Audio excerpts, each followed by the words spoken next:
All right, and we are here. We are ready, and I hope everybody's doing well. Welcome to this stream, and we're gonna be playing some more Farm Sim 25. I've been having a lot of fun with it.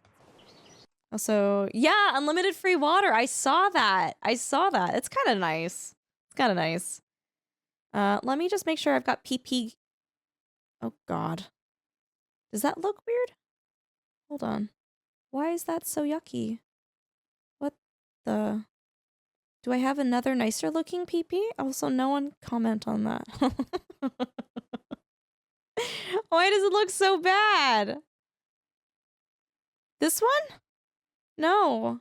Oh my god, why is this different? Hold on.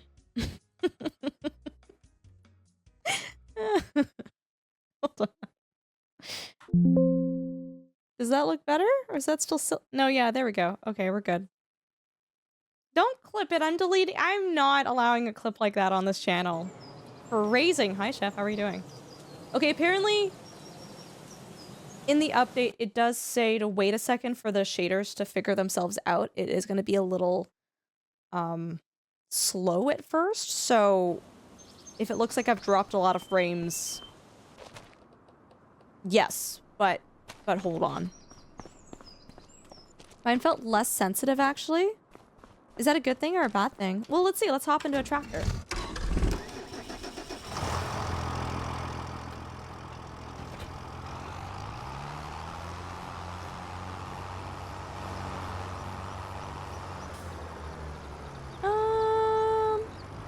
It feels like it takes more time to think about it.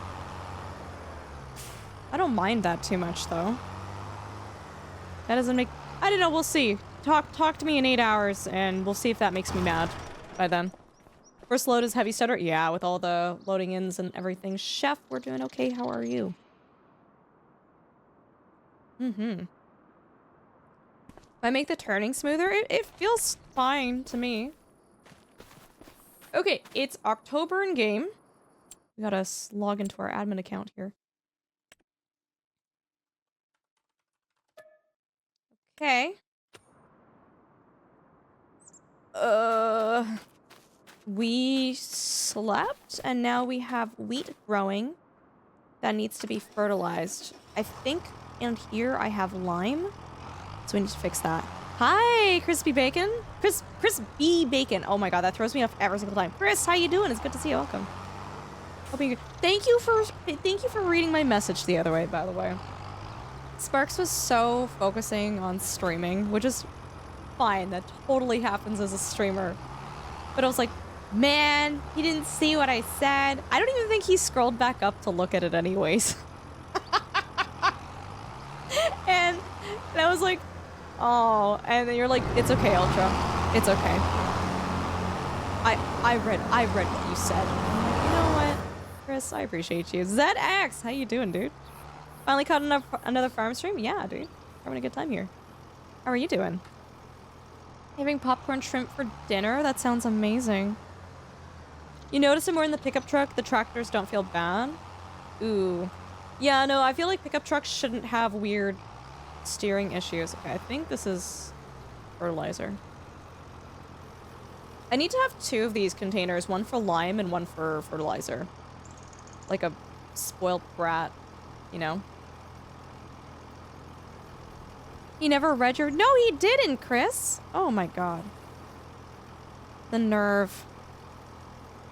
I only gave him that fun fact too because of his stream title where it was something about rice or I don't know what. So I was like, oh, I can I can be topical and I can add to this and be cool and funny. And then it was just wasted on the streamer. It was fine. You like farmers because food? Yeah, food's pretty okay. Drove my dragon truck off the road. A dragon truck? What's a dragon truck? Can I ask real-life farm land-related questions? Yeah, guys, by the way, if you guys have any questions about the game, if you have any questions about animal ethics and welfare, if you have any questions about IRL farming, or any questions about animals from, like, a biological perspective, feel free to ask. Yeah, no, we're here to answer questions. We're here to have a good time. We're here to educate, you know? Oh, I asked Drongo a question, and then I just didn't see to see if he answered. He says, sure, maybe not mention anyone else that might be joining, though. Yeah, no, that's no problem. Guys, on maybe I'll wait till the ad to be finished. But we're doing stuff with Drongo on Sunday. Where's the line? Choo-choo! Oh, that's an emote. Here we go. Turn it on. Oh, it's not gonna get that edge, is it? Okay.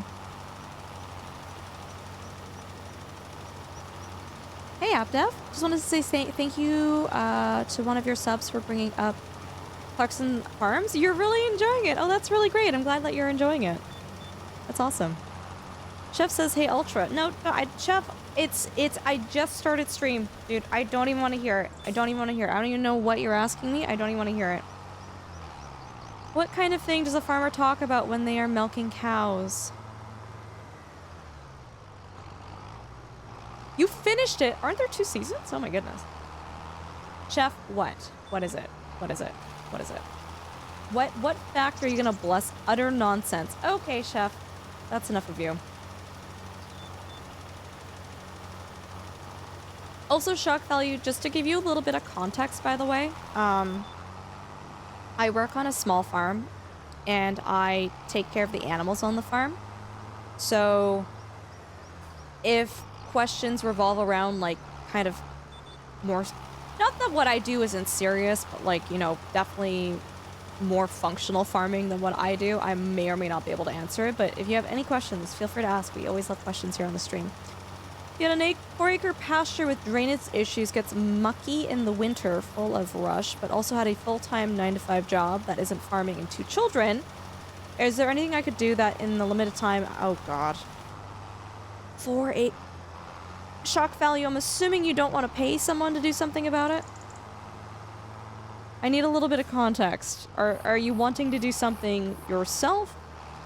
Or are you wanting to, like actually get some work done on it? Because my answer changes. You're not a fan of the game so far? No way, hey? Interesting. Wild, because I played a lot of Farm Sim 22, and I actually really, really like this game. Yeah, no, do you mind me asking, like, what you're not a fan of? Ooh. Are we farming? Oh yeah, we're farming. Hammy, how are you? I would love to do something with it. It just sucks to let it sit there. Ugh.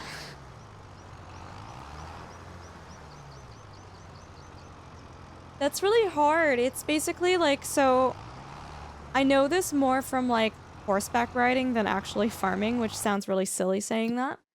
But essentially, you need to like pretty much dig everything up and redo like the layers that you have in the ground to fix drainage issues. So I don't know the technical stuff behind it because I don't do this type of work, but you would have to like do like levels of like different sized rocks and gravel and things that basically just like help with the actual drainage of water away from the top layer of soil. Yeah. I mean, the quick fix that we do at the farm that is a quick fix and is very temporary is we basically dig big divots in the ground, like big little, like they're like little ditches almost that help funnel the water downhill away from the paddocks that we have, and it's a very, very short-term fix. And with 4 acres, that's a lot of work. So, I don't know, dude. It would be hard.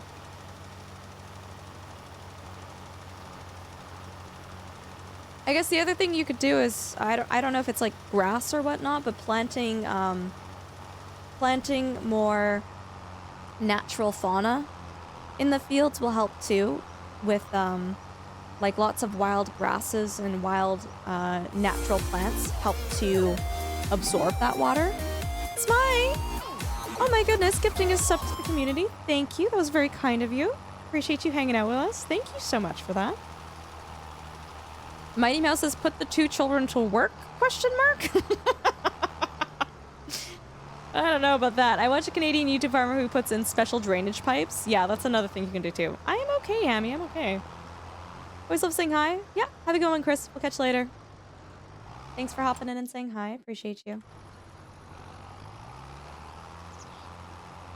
Also, yeah, guys, now that we're back from ads, on Sunday, we're going to be doing some farm sim with Drongo, by the way. I hope you guys come by and say hi and hang out for that. It'll be on Drongo's birthday, so we have to be on our best behavior. We have to be particularly nice to Drongo, too. But yeah, no, we're going to be doing that on Sunday. I hope to see you guys there. There might be some other potential guest stars. Who knows? Not me. Yeah, no, it's great, Evan. It's great. Drainage is a problem. Potentially what you can do is have an arrangement for the person to... Ooh, bring in cattle. Please plant flora, not... Oh, did I say fauna? Uh-oh. Did I use wrong words? That's very possible that I did that. Does this game have livestock? Yeah, it most certainly has livestock. We've got some cows here. It's got goats and cows and chickens and sheep and water buffalo and horses and pigs. Oh, look at the little baboos. You stand up. I look forward to dealing with nice ultra for a change. Yeah, it exists. It's in there somewhere, you know? So we're getting him the red Kool-Aid this year, right? Oh, sorry, I meant flora. Thanks for catching that, Jen. Yeah, don't plant animals in the ground. Plant plants. JJ, yeah, sure. No, ask as many questions as you like. Purchased Farm Sim 25, but I am a complete novice. I saw the company that makes the game has a set of tutorials lessons available. Would you recommend those as a good place to start learning the game, or is there something better and easier? There is a... JJ, I don't know if you're talking about, like YouTube videos or something. There is an in-game tutorial that I would recommend that you take. We actually have a tutorial... it's not a tutorial, but it tells you how to set up your game for a first-time player. What is it? What if I type in Ultrasaurus? Where's my channel? I just have dinosaurs showing up. Why is my channel not showing up? What the... Okay, so you're... JJ, for setting up your game, check out that video. But your best bet is either A, hanging in other farm sim streams and asking questions and looking at how people do their own farming, or watching YouTube tutorials. But definitely do the in-game tutorial, 100%. It'll get you started. It's not going to tell you everything, though. Hi, RoboMelker, how are you doing? You enjoyed the stream you did last night?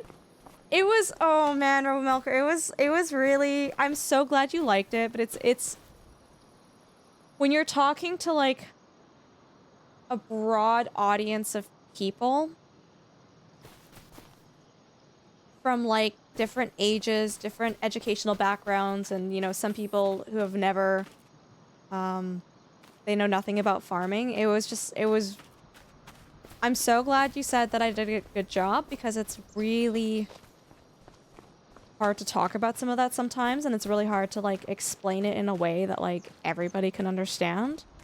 But dude, I'm really glad that you liked it. I'm so glad that you popped in and said hi. That was awesome. Baby cow cute? Baby cow real cute. What did the mommy cow say to the baby calf? Chef, I've had enough of you. I've had enough of you tonight.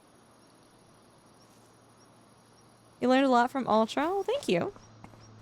Yeah, no, for sure, JJ. And I know I don't really stream during, like, the times that you're awake, but if you ever have any questions about Farm Sim while I'm live, feel free to ask.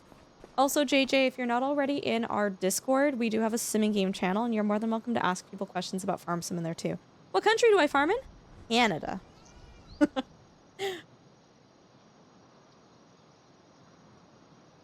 I was actually, RoboMelker, I was thinking about you and your farm when I gave a very specific example about dairy cows during that stream. And, you know, I'm talking about, you know, the difference between natural living and what you see on a farm and how everybody has this conception that natural living is best. You know, we want to see, you know, cows naturally without buildings, without farms, without buildings. Did I say Indiana? No, I said Canada. Canada. The Great White North. Okay, I think we're pretty good on everything here. But I said to them, I'm like, do you think, you know, cows want to be outside in minus 32 degrees Celsius weather, or do you think they'd rather be inside a nice warm heated barn? And everyone was like, oh yeah, a barn. I'm like, yeah, for most of Canada, that's kind of what we're looking at, right? Oh, did I say, RoboMilker, did I say the right things? I was I was really trying to advocate and just get all the facts right and say things properly. So if you think I said the right things, that means a lot, and I feel like I did a job well done. Thank you. That's really awesome that they liked what I had to say. Sparks says, I personally collect as many microplastics as possible. Dude, you joke about that, dude. You joke about that, but I am scared to find out, like, how many microplastics are in me right now. You know what I mean? Like we joke about that, but that's a very serious problem. Babies that are not even born yet, babies that are in the womb, have microplastics in them. Like, it's a big problem. Sparks, how you doing, friend? It's good to see you. You eat glizzies on the regular? I'm assuming I'm 50% plastic. Dude, you know what slaps? Campfire glizzies. Campfire glizzies. I'm not a huge fan of hot dogs, but like a good campfire glizzy. Yeah, dude, they just hit different. Almost, there's a few things that stood out as inaccurate, minor, and we can talk about them another time or offline. Yeah, no, for sure, RoboMilker, absolutely, I would appreciate that. A lot of I've got like my book here that talks about like a lot of things about like, you know, very much on like the scientific study side of things, but in terms of policies and regulations and rules and how things are run, I'm like, oh man, like it's been a few years since I've gotten into the nitty-gritty of that, so I don't doubt that I might have slightly goofed a few things. Yeah, dude, I'll shoot you a message, and I would love to chat, for sure. Guys, do you guys know who Sparks is? My posture check, thank you. Do you guys know who Sparks is? Sparks is another Canadian content creator that also plays Farm Sim. Sparks is amazing and fantastic. I got to hang out with Sparks at TwitchCon. I got to spend some time with Sparks at the Racine, Wisconsin event that Giant Software hosted with the Case IH Experience Factory. He's really cool. He's really awesome. He knows a heck of a lot more. Did I put that in? Oh, goodness, I didn't put that in the right spot. He knows a heck of a lot more about Farm Sim than I do, and he's very informative. He's always super happy to answer questions too, guys. If you guys have questions about Farm Sim, he's your guy. Where did I say I farmed at? I said it like 3 times now. Canada. Why is it so loud? I don't know. Do we have mods in chat? Chef, can you come back and actually do your job? Can we get a shout out for Sparks, please? Chef, what do you do? Bro, why are you here? Your nice decorative mod badge over there. Are you gonna use it? If you could do the command shout out, but the / shout out too, that would mean a lot. If you guys check out Sparks, you are majorly missing out if you guys are not following Sparks. Please go and check them out. Sounds. Maybe I need to change the sound of the vehicle volume a little bit to like 70%. Let's try that. Maybe that'll make us happier. Oh, Canada. Yup. Chef and I have been friends for a really long time. You can see that he has the founder's badge, which means he's probably been here for too long, actually. If you want to get really unsettled, start thinking about nanoplastics. Nope, I'm good, thanks. I'd rather sleep at night. Sparks, it's good to see you in here. How was your stream? We were just talking about you earlier. Chris was in here and we were talking about how you missed my fun fact on stream. And then I said, hey Sparks, you missed my fun fact. And then you didn't even go back up to read it.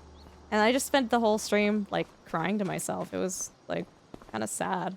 It was fine though. It was fine. It was fine. No, it was fine. No, dude, I'm teasing you. It's fine. We're streamers. We're streamers. Chat's moving really fast. We don't get everything. That's okay.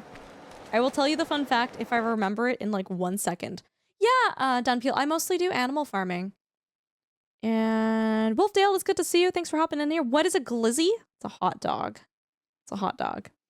AppDev says, Ultra, there's a new mod for silage and haste storage with autoload. Yeah, I saw that. We might add mods, not today, but tomorrow to this server. Just catching up here. Making sure. Chef, thanks for the shout out, by the way. It's exactly that stuff. Nothing that took away from your core message. I really appreciate how you were able to discuss production, agriculture, especially animal agriculture, and our struggle to balance financial sustainability, environment, and animal welfare. Yeah, people don't think about that, RoboMilker, and I think there were quite a few people in chat that actually commented on that, where they were like, oh, wait, farmers don't have unlimited money? It's like, and end of the day, you're running a business and you're trying to feed your family, right? You're trying to support your family, and yeah, in a perfect world, you would be fully supported and you could have all the New Holland tractors that you could possibly want, and you know, the cows would be hunky-dory, and do you know what I mean? Like, we don't live in a perfect world though. We don't. And so it's kind of like, you know, when I was talking about just a little tidbit for those of you that missed the stream. We were talking about, you know, providing enrichment and things to animals in agriculture where we're giving them the things that they really want, that they're really motivated to do. And this was on Science Stream, where we were being featured on the front page of Twitch. And people were like, well, why don't you just give them all the things? And it's like, well, we can't. And we talked about enrichment, and we talked about, you know, a type of enrichment is different foods, which is sometimes really fun. And I work on a smaller farm, so I'm able to do that for our animals because it doesn't cost us an arm and a leg to be able to do that. But, you know, buying fun exotic fruits for your 200+ herd of cattle, you know, every single day, that's a lot of money. That's not happening. But what we can do is we can look at, you know, things that are important to them, you know, especially, you know, like cow scratchers and, you know, the social element of them being together, letting them graze, letting them, you know, chew on forage and stuff, right? Like, that's what's really important to them. And we can't give them everything, but we can give them the things that are the most important to them, right? Sorry, I'm streaming out of my depth lately. Sparks, dude, you're doing fine. I'm giving you a hard time because I'm really happy for you, but like, I also consider you a friend. I give all my friends hard times. I'm genuinely not fussed. I use a keyboard, Benji. Or sorry, bench. Sorry, it's hard for me to read things sometimes. It's so weird, none of the other vehicles are so... I know, this one's particularly loud, right? Squirrel! Yes. Also impressed by the big audience you were able to engage with. Yeah, we had quite a few follows. I think we ended up with like 60, 70, or 80 follows from that, which was really nice. Science is awesome. I'm so happy that he like wanted to do that stream, and it was really interesting to hear his perspective from like the lab side of things too.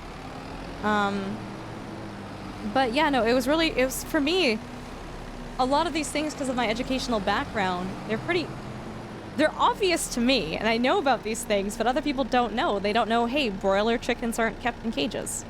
You know, you see I hate PETA, by the way. PETA is there are words that I want to use that I can't use on this stream. I hate PETA, though. PETA is a bad company. And, you know, PETA campaigns against broiler chickens, and they had half-naked women locked in cages outside of a KFC. Broiler chickens aren't kept in cages. like, we're not even... Oh, they're not even kept in cages. And there's definitely, you know, there's the broiler chickens, you know, just like any industry has its fair share of, like, you know, pros and cons and things that it definitely, like, we need to work on. But they're not kept in cages. Sparks, by the way, the joke... Well, it wasn't a joke, sorry. The fun fact was, in Cantonese, the way you say dinner time or time to eat is sik fan. And I'm saying it very nicely. Realistically, if you have an Asian relative telling you sik fan, they're yelling it at the top of their lungs. But sik fan, and I'm not using the right intonation, so please forgive me if you guys do speak Cantonese in chat. But the direct translation is eat rice. So to tell someone dinner time or time to eat, it literally translates to eat rice.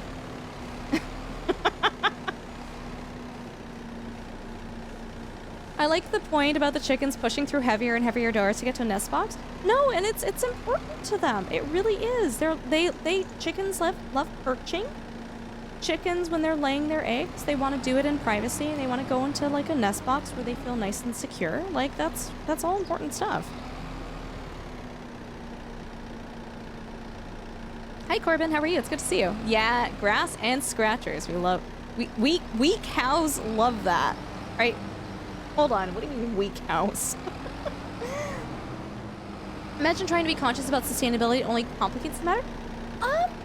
Not necessarily, gracefully, especially in the dairy industry. And I learned this through talking to dairy farmers like RoboMilker. RoboMilker in chat, by the way, guys, is a genuine dairy farmer, if you guys didn't know that. And dairy farmers in Canada, actually, they have a very strong focus on sustainability and reducing their carbon footprint and increasing biodiversity. It's actually really cool. They basically, you know, the manure from the cow goes to fertilize the fields, which fertilizes the fields, which produces the food for the cows. And it's just this, like, this really cool cycle of sustainability, right? I don't actually think that, like, sustainability complicates it. I think it makes farmers more sufficient in the sense that, you know, like, you don't have to purchase, you have the cows and then you have to purchase the hay from someone else and now you have to get the silage from someone else and yada, yada, yada. It's like, no, it's all on the farm, right? Van, it's good to see you. Thanks for hopping in. We're letting cows play the lottery? What? It's definitely a balance between producing food and humanizing livestock. I think the technical word is anthropomorphism.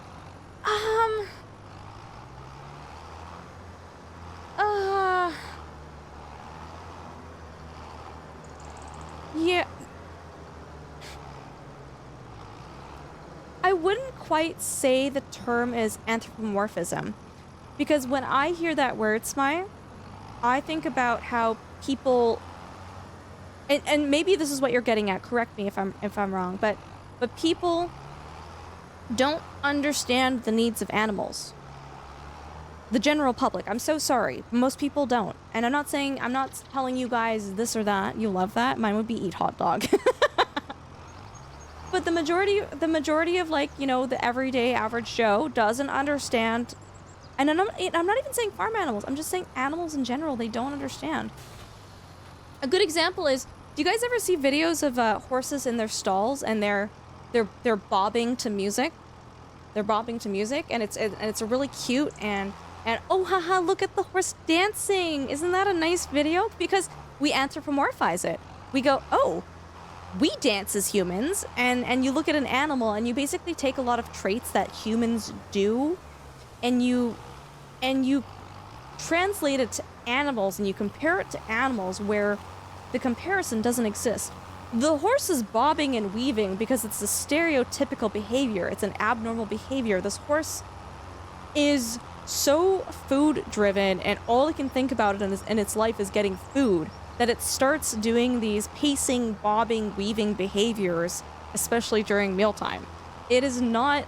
I'm not saying it's an unhappy horse, But that's a horse that is lacking enrichment or space, or I mean, if it was out in a big paddock and wasn't kept in a small little stall for, you know, 18 hours of the day, it probably wouldn't be bobbing and weaving like that. But oh no, look, haha, the horse is dancing to music, so cute. It's like, no, it's not. Is it Sikfan? It's like Sikfan, like that, Gilby. There's different ways to spell it, but that's how I spell it. Oh, broilers are what your career are, and I will give kudos. Canada has a great poultry industry. That's really cool, Smai. Broiler is your career. How long have you been doing that for?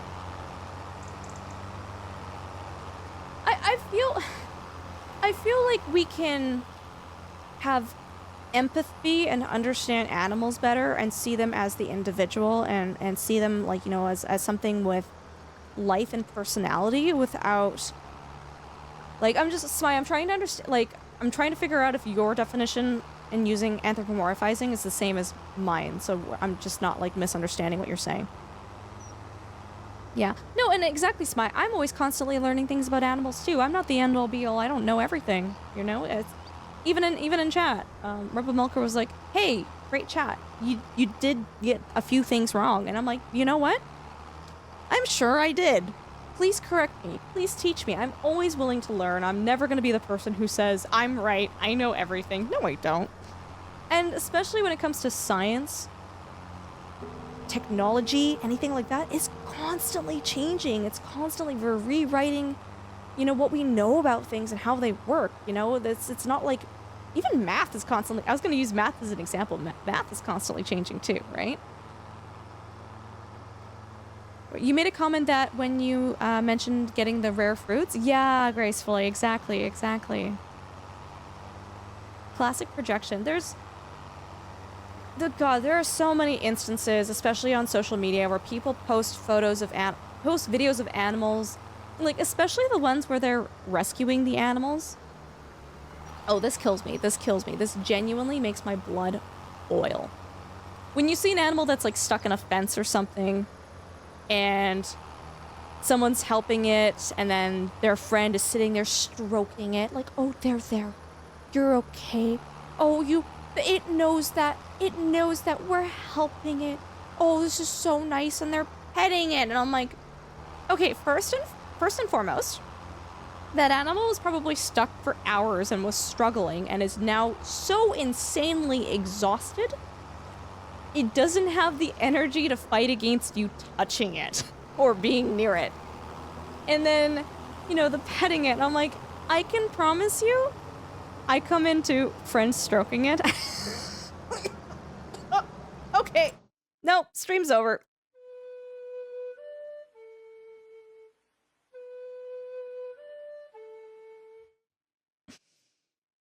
Okay. But like, you know, the animal is so exhausted. At that point. No, it's not gonna run away. It's not gonna fight against, you know, someone coming up and petting it. But like, I'm so sorry. Those videos drive me nuts because people think everybody thinks they're Snow White for some reason. They think they're a Disney princess. And it's like, no, you're dealing with a very exhausted, very scared animal, and, you know, everybody's like, oh, that's so wonderful. That's so wonderful. Oh, it knew that you were helping it, and it just loved you guys. And I'm, no,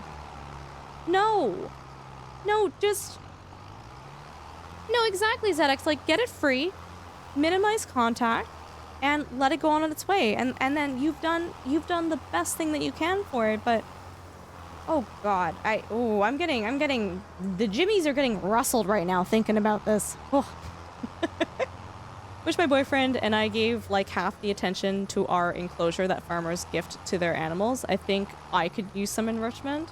I think we could all use a little bit of enrichment, honestly. Yeah, they think, oh, the cat is so cute, but the poor thing is terrified. It's really funny too, like, when you know animals and you watch these videos and it's like, oh, this animal's petrified. But like everyone else in the comment section, oh, it's so cute. It's so cute. It's like, it's so scared. Ultrasaurus. Hi, no, wait, Ultrasaurus, the dinosaur. I hope that was a good move for you, bro. Thanks for hopping in here and saying hi. Ultra after dark all of a sudden. The what? Sparks, I think I asked you a question. I don't know if you answered it, and I'm sorry. But how was your stream today, dude? I wasn't able to hop in and say hi today, but I lurked for a little bit. I hope it went well. Actually, I take that back. I was so offended that you didn't see my fun fact the other day that I was like, you know what? I don't need to visit this stream anymore.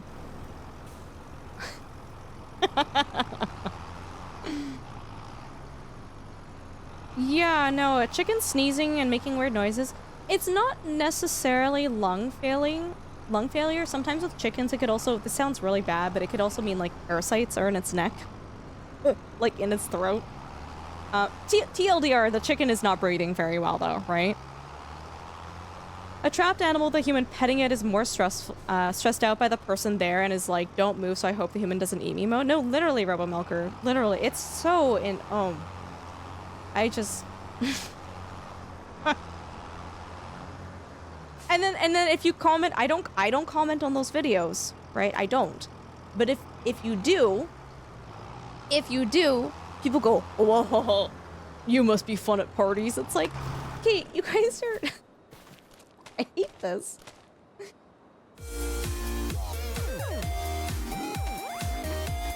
Riri coming in with a tier 1 sub, dude. Thank you so much. I appreciate you. That adds another point to our Partner Plus number. Thank you so much for supporting the stream. We are now at 256 out of 300. Thank you, guys. Very good move. Good for you, dude. Good for you. You really need to get back on your farm. Like, in-game, right? Apparently, Tricker has been playing this game, too. Meanwhile, Ultra goes to Casmo and Tricker stream and never comes saying... Dude, when do you stream? When do you stream? I literally... I happened to be on my computer, be awake and not half asleep, and then also happened to see their stream on my side thing, okay? It has nothing to do with... It is serendipitous that I caught them live, okay? You had to leave canine care because people of ignorance. It's much nicer on the dairy farm and in your coffee shop. I believe it. I have not tried the water buffalo yet. Well, technically I did in October, but not in this playthrough. Do they just... Yeah, they go into the cow pastures painting. They do. Riri, thank you. I hope you're doing well. All that said, Ultra, we've changed the way that we raise broilers to meet what the public wants. Yeah, no, exactly. I don't know how much of... I kind of went back and forth between topics, but... Like, essentially, the way we do broiler chickens, it's to standardize, you know, food safe stuff at restaurants, at fast food restaurants, at you know, wherever chicken is distributed. And what people don't realize is, hi Chili, how are you?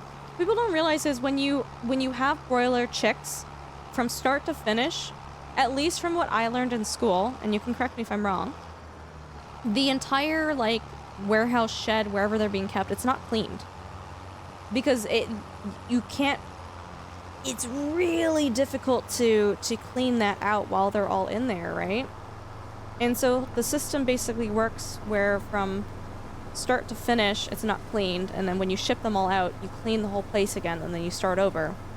And so theoretically, just with how the system is, if you had the chickens live longer, theoretically, it would be dirtier for longer too, right? You know if there's ever been an ice road trucker video game? Kale? I don't know if they've actually added ice roads into it, but there was a game that said that they were going to plan adding it to their game. And oh, Sparks, I didn't get into this with you. Oh, I alluded to it. I didn't tell you about this though. Alaskan Road Truckers is the game that looks like they're going to be adding it. I do not recommend that game. I'm sure the game is better and less broken now, but it was so completely and utterly broken when I first played it, and they made it very clear to me that they weren't interested in supporting female content creators, that I personally don't recommend that game. What came first, the chicken or the egg? The egg came first. Evolution. A chicken-like creature laid an egg that had a genetic mutation that changed it into something as an embryo that is closer to the chickens that we have today. Hey, Red Talon. It was ZX. It was not a. I'm not salty. Technically, the rooster did. Okay. No, it's all good. Gracefully. Thanks for hanging out. We'll catch you later. Bye. Yeah, -2 points.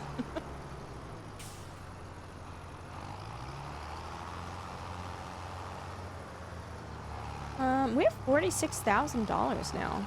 Whoa. How many cows do we have in our paddock? We have some. It's still filling up. It's not at capacity yet. Let's see if we can put some products on here and sell those. ZX, I don't want to talk about it, dude. Is the leaning tower gone? Yes, it is. So I say that, okay, listen, I'm being a little facetious, okay? I'm exaggerating a little bit. But TLDR, listen, you guys can interpret this information the way that I'm telling it, okay? Yeah, AppDev, I saw that. I haven't added it to our server, but I'm interested in checking it out. Convent Sources, thanks for the lurk. I appreciate you. So, I play, at the time, I was doing a lot of SnowRunner, a lot of American Truck Sim, and a lot of Euro Truck Sim, right? Trucking games. And if you looked at my streaming history, which is what a lot of these companies do when they are deciding who to reach out to give keys and be like, hey, you know, whether it's sponsored content like, hey, we'll pay you to play this game for a little bit, or sometimes they'll be like, hey, here's a game key. We would love for you to play our game. Check it out. Do what you want with it. Hi, Riley. Thanks for the follow. And this company reached out to every single other streamer that we're friends with who also play trucking games and gave them game keys, yada yada yada. Gave them all keys, and I was playing the exact same games at the time. If anything, I might have been playing them more than some of these content creators.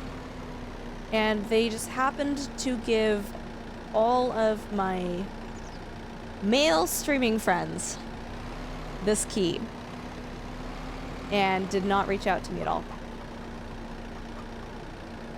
And then when I did reach out to them directly asking them for a key, I was given such a ridiculous runaround. Like, you know, they have a dev team of what, 3 or something?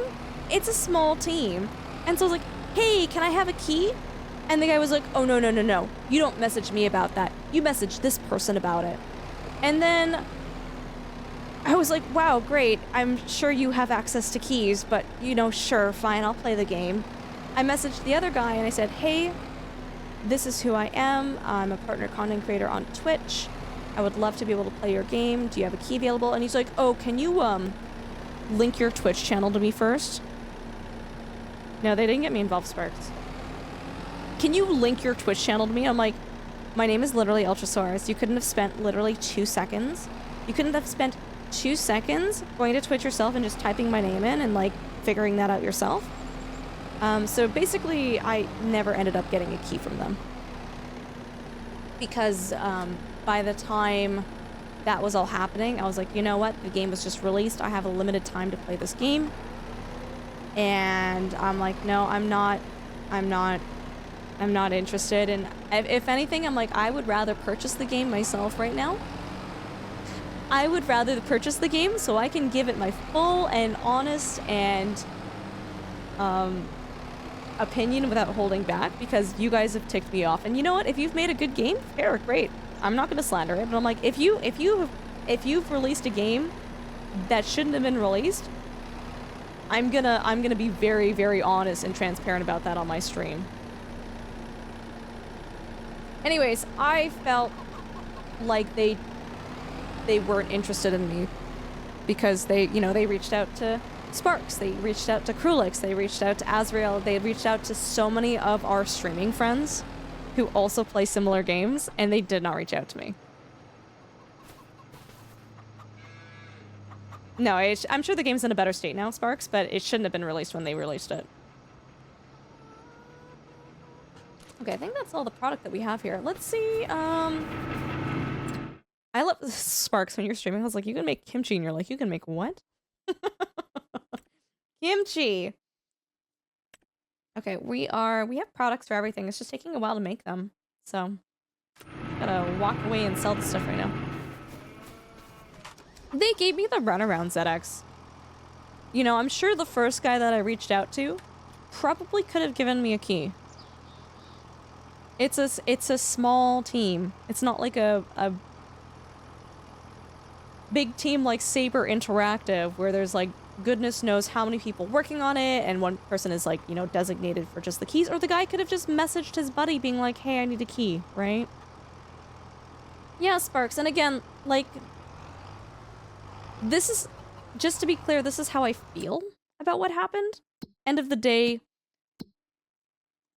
do I have concrete proof as to what happened? No, but it became very, I'm gonna be very blunt, people with significantly lower, like, viewerships got keys, and I didn't. Do you know what I mean? Like, it wasn't even a viewership thing.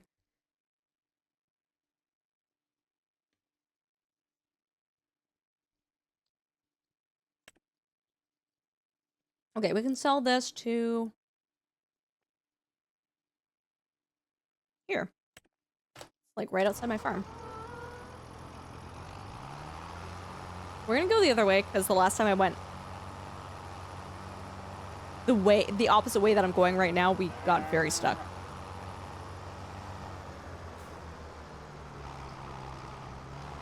Yeah, Sparks, I didn't want to drag that onto your stream the other day, so I was just like, I have issues. Yeah, Sparks, and like, you know, with most sim games, and like, especially like with Star Trucker that came out, they were awesome. You know, I was like, hey, I would love a key, and they're like, great, yeah, we got you, homie. You know, most companies I've never had to jump as many hoops as I had to even, like, I still never got a key at the end of the day. You know? Even with me asking and this and that, like, I'm sure I've got the DMs still in my Discord somewhere. Oh, I went the wrong way. Chad, I did it. I literally said I wouldn't do this, and I did it. It's fine. We can squeak through. Oh, man.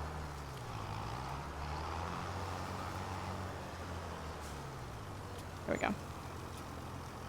$53,000.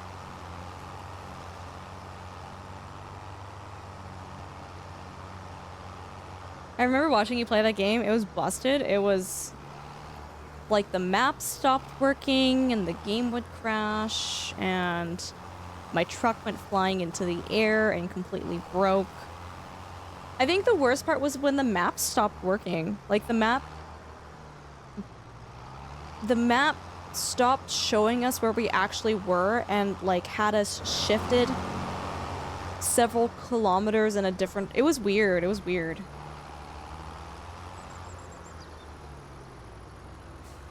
Dude, literally the map not even working. Like, how do you not have the map not working? They also, they released it really, really close to, I believe it was either American Truck Sim or Euro Truck Sim. They released their game super close to when they were releasing a DLC too, and I think they did that, like, on purpose, but I don't think it worked in their favor. I went in with low expectations and was still disappointed. What if I do this? What if I do clip in chat. What does that do? Oh, there. Hey, Sparks. Do you want to see what it looked like when we played this game? Also, guys, for the next month or so, we are sponsored by Opera GX. This is the browser that we're using right now. It is great. It is fantastic. I would highly recommend, if you guys are not already using it, that you guys go and check it out.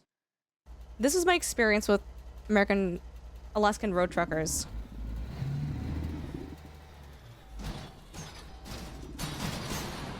Look at how mad I am. Look at how... Like, I'm not even shocked. We had experienced so many bugs by then that it wasn't even like a, oh, haha, this is so funny. I'm like, I'm done. I'm... Is this a paid game? Yeah. Just to show you guys, Opera GX, it is really, really cool and fantastic, and it has an automatic dark mode, which I really love. It's got an ad blocker that, for the most part, blocks ads on YouTube and other websites. It also has a built-in VPN. I love how I have all of my apps over here where I can easily access Facebook Messenger, WhatsApp, Instagram, Twitter, and Discord, and it just takes up about like half the screen. Here, I can show you guys. I don't know what's going to show up on the Discord app when I open this. Hold on.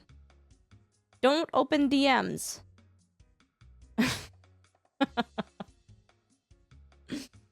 Yeah, so if we go to the Discord app here,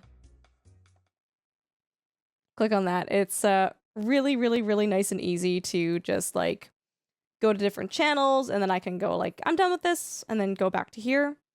That looked familiar. Yeah, I know, right? I would highly recommend, if you guys haven't tried it, check it out. It's a really, really clean UI. It's really great. It also has like a built-in system where it sees that you're playing games, and it goes, hey, we don't need to take up a lot of RAM or CPU, and it actually reduces that, unlike other heavy CPU, RAM-heavy browsers. Hey, Mr. Supreme, how you doing?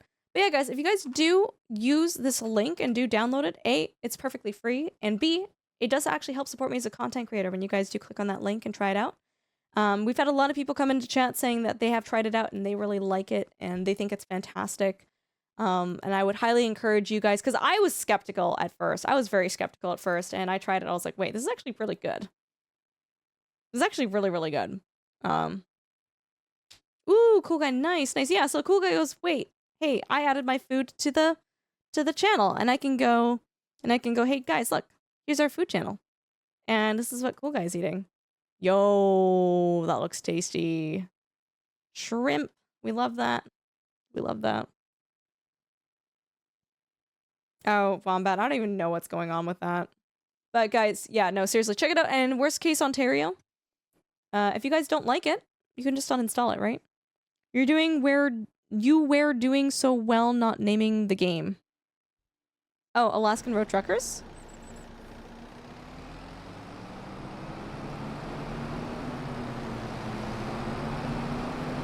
Maybe because you play so many sim games and are good at them and have a good viewer count that they got worried you might actually bring negative attention to the game. Typically, Cahoots, when it's like an unspoken thing, if you get a game key for free... Soaring Eagle, coming in with a Prime sub, dude, thank you. I appreciate you. That was very sweet of you. I hope you're having a good time tonight. Thanks for coming in here. Did you die again, Dassit? When a company gives you a game key, there's nothing that says that you can't give your full opinion about it, but when a company goes out of its way to give you a game key, you're probably not... If you have negative thoughts about the game, you're probably going to share them in a constructive way. Oh, you love watching the stream, Soaring Eagle, thank you. You're gonna share it in a constructive way. I'm not saying that streamers lie and they're, you know, not truthful, but you're going to meter how you respond to it. You're exactly what Zedek says. You're not going to completely trash it. I mean, you can. There's nothing that's stopping you from doing that, but you burn bridges by doing that, right? Riff Raff, hey, thanks for the follow, welcome. You burn bridges, but because I paid for that game and I didn't get a key from them, I absolutely ripped into them so hard. Because it was just, they shouldn't have released that game. It was really bad. Okay, chat. So, I wonder if we can sell some of the silage. Chef, thanks for the lurk. Did they fix the Twitch login problems? Were there Twitch login problems? I haven't had issues, but maybe I don't know about them. Yeah, we can sell this silage over here. That'll be good money. I didn't just a WTF moment that was brought to you by WoW. Okay, let's take a look here. Hold on. Opera. I love just being able to open this and like be like, hey guys, look. Haha. Discord. What did you post in here? Okay. Yeah. Well, thanks for... Okay. You actually said to not look at that, and I can't get mad at you. No comment. No comment.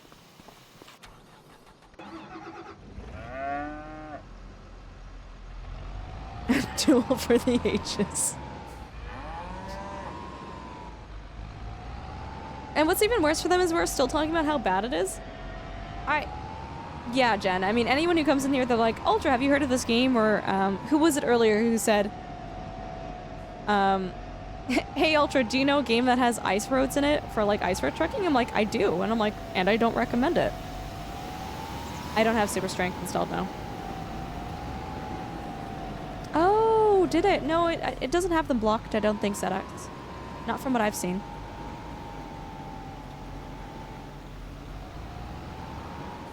No, exactly, Evan. And again, like, I'm not saying that as a woman I should get special treatment. I'm not saying that at all. I look at my peers, I look at my fellow simulation streamers, right? And I view myself as, like, equal with them, and we play the same games and we do the same things. We have very similar content, but it was very obvious that they skipped over me. You only support dinosaurs? Well, aren't you lucky that you're here? No, it was really, really obvious that they just chose to skip over me. So.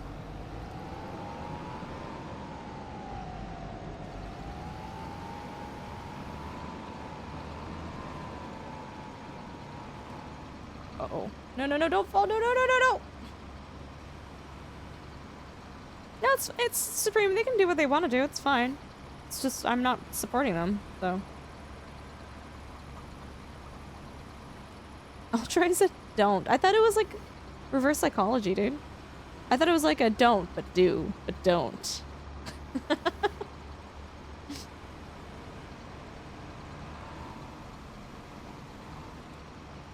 Oh my god.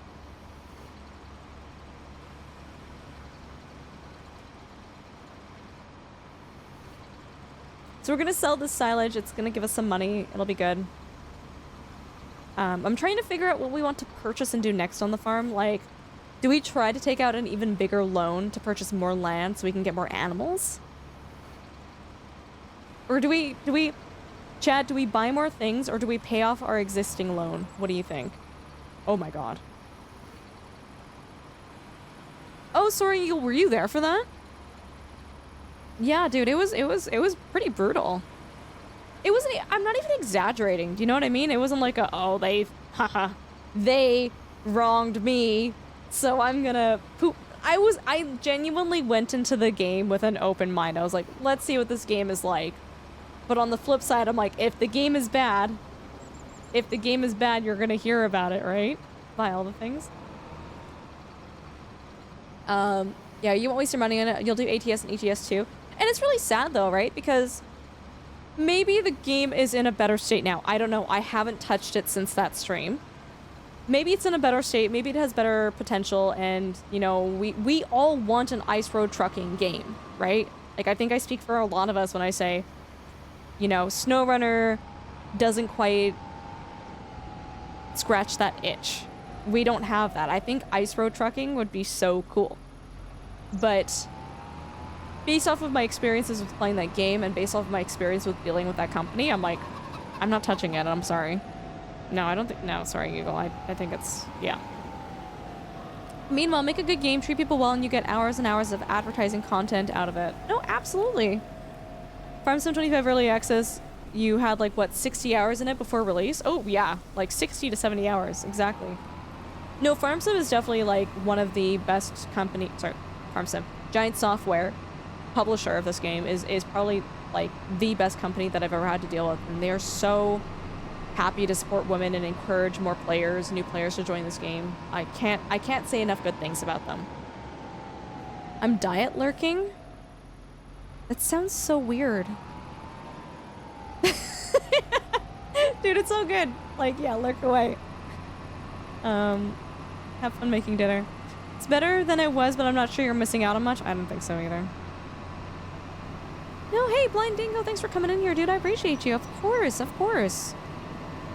Having so much more support these days? Absolutely. No, it does. And, Blind Dingo, I hope to see you sometime soon. Get some good rest. We'll catch you later. And, thanks again for hanging out. Appreciate you. Yeah, I hope I make a lot of money off this silage gem.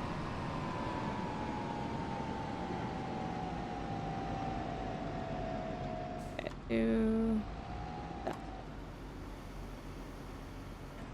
Pretty sure diet lurking is just chatting. Yeah, I was like, that's how I was interpreted. I'm like, so you're like lean lurking then? Like, what is... Remember me eating a car off the bridge in the Twin Falls, Idaho? That wasn't on purpose. The game just did that. Oh no, Kale, that's okay. No. Kale, if I don't want to talk about something, I won't talk about it. No, you guys are always more than welcome to ask questions in here, and if I'm uncomfortable or I don't want to talk about it, I'll just say, hey, I don't want to talk about it. Kale, do not apologize, my friend. You're good. Money. Oh wow, we actually do have money. Whoa, that's weird.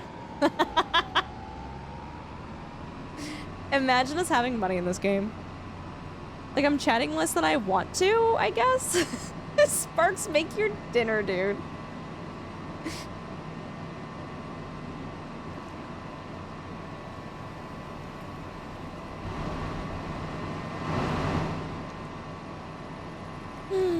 But yeah, no, I love Farm Sim, love Giant Software. There's definitely, like, I have a list of publishers that, like, if they said, hey, Ultra, can you do us a favor? I would be like, yeah, no problem. What's up? What do you need? Because they've been so good to me. They've been so sweet and so supportive. Yeah, no, you, like, they've helped me out so much, and they've seen me here as a streamer, and, you know, they haven't treated me any differently than anybody else, and, like, yeah, like, mad respect, right? Just channeling your inner Canadian here. It's such a Canadian thing to do, by the way, to accidentally bump into, like, a lamp or a piece of furniture and then promptly apologize to the piece of furniture, by the way.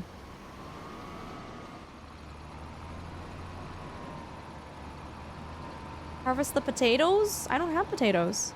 But I love lamp. I love lamp too. Are you also a moth? Yeah, we apologize to inanimate objects a lot. I'm always asking ultra weird questions. Gelato, yes you are. Hash Wager, thanks for the follow, welcome.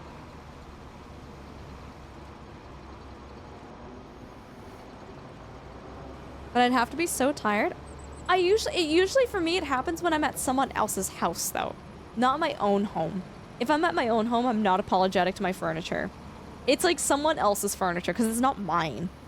I don't know, it's a weird thing. It's a weird Canadian thing. Midwest continues being Canada South.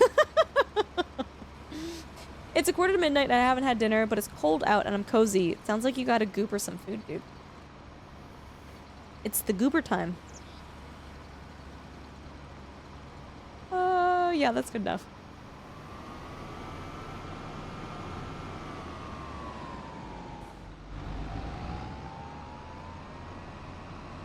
Yeah, in Canada, apologizing is not an admission of guilt, but in a lot of places in America, like if you get into a car accident and you say sorry to the other person, that can be used in court against you as an admission of guilt.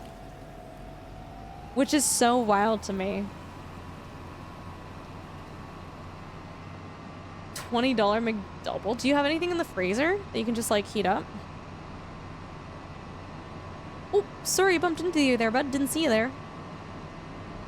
What's another... I don't know if it's like just a Canadian thing or if it's like a getting older thing, but in a grocery store when you're trying to pass someone, it's like, oh, just gonna sneak right on past you. Is that... Do you guys say that in America too? Is that a thing? It's gonna sneak on right past you. Ugh.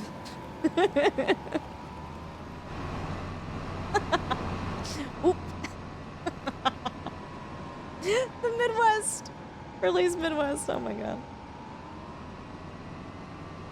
You say it quite often. Oop. Is Midwesterner too? That's funny.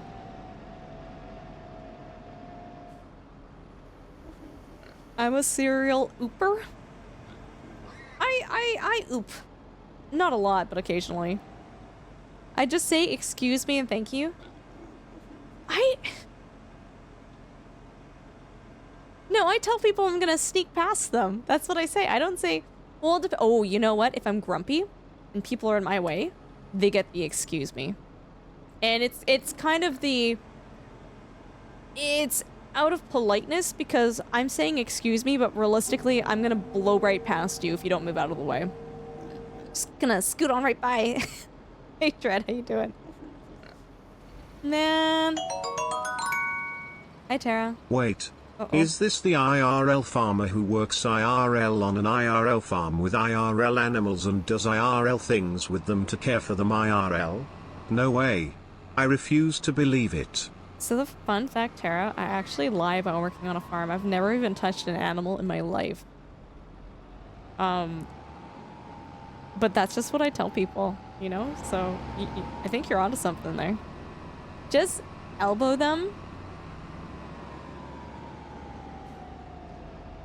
I don't know. I have like short person energy.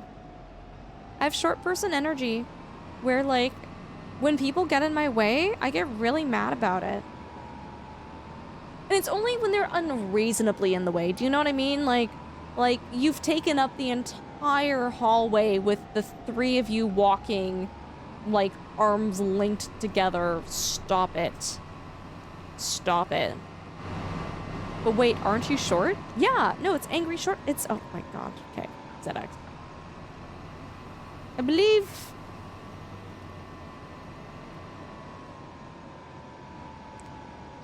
Taking up 2 lanes on the freeway? You know what? That wouldn't make me angry.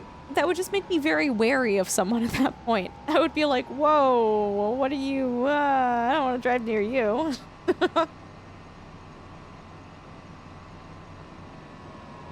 No, yeah, it's just it's for me. It's like there's like light ultra, and then there's y'all have no business taking up that much space, and you are inconveniencing me. Yeah, if someone's taking up 2 lanes on a freeway, you can bet your bottom I'm not going anywhere near them. So do you guys? So in America, do you guys like all have turkey for Thanksgiving, or like does anyone have ham? Is that a thing? Or is that a Christmas thing?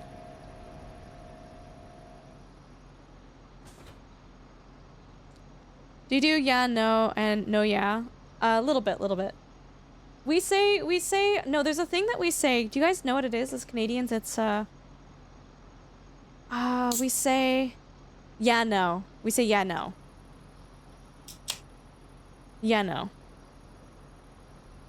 Which is, sorry, what you just said, so never mind. I take back saying no to you.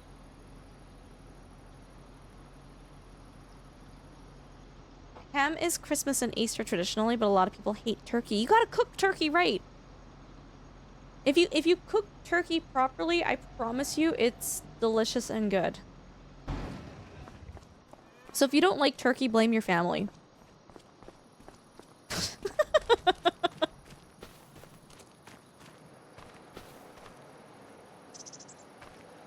We'll keep this stuff. We'll keep this stuff. And then in here... Why are you making the flour?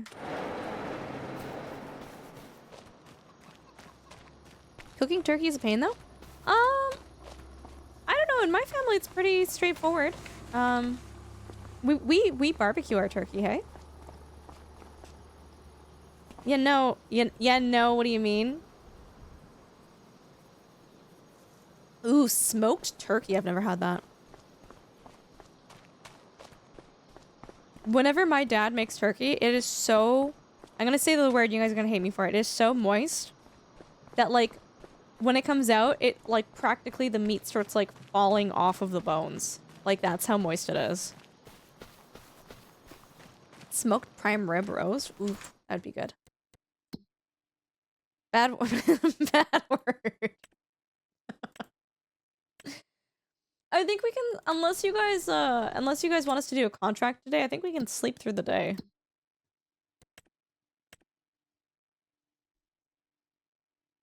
Turkey is just discount chicken? No! Turkey? Whoa. No, turkey tastes different. Turkey definitely tastes different. Do you guys want to do a cultivating job? What do you guys want? We can... What can we harvest? Oh, right, that was the beet job. That was the make me sad job. Actually, you know what? Doing a corn contract might be fun. Let's do that. Yeah. Turkey. Yeah, turkey tastes very different. Main thing with turkeys, you have to make sure that you keep it moist. Yeah, we're gonna... Sorry, chat. We're gonna say that word over and over again while we talk about turkeys. Chicken is far more consistent and less big. Well, yeah, especially if you're, like, feeding a smaller family, too. I would say definitely go the chicken route. Yeah, but... Ooh, I think the AI feels better. Normally, they sit there and they think about it for, like, a solid 10 seconds before they leave. I will say that chicken is better, though. I am through and through a turkey for the holidays person. You have a Christmas carp? Whoa! That sounds really tasty. You want to try Christmas goose? Oh, goose is really greasy. Goose and duck is really greasy. Like, I'm not saying it doesn't taste good, but I had so much duck, like, Peking duck growing up that I'm like, just thinking about it as, like, a holiday thing, I'm like, ugh. It's very fatty and heavy. Jen, did you have it with the hoisin sauce in the wrapper? The measure of moistness is a magnificent metric of the mastication ratio of turkey. Hey, listen! Big $2 words there, Lander. Jen, it's so good, right? So good. See, Wood. How you doing? Thanks for the follow. Welcome. Back when I still ate meat, I preferred turkey over chicken. I think eating turkey is pretty healthy for you too, isn't it? I don't know if it in comparison to chicken necessarily, but I'm pretty sure it's healthier for you compared to other meats.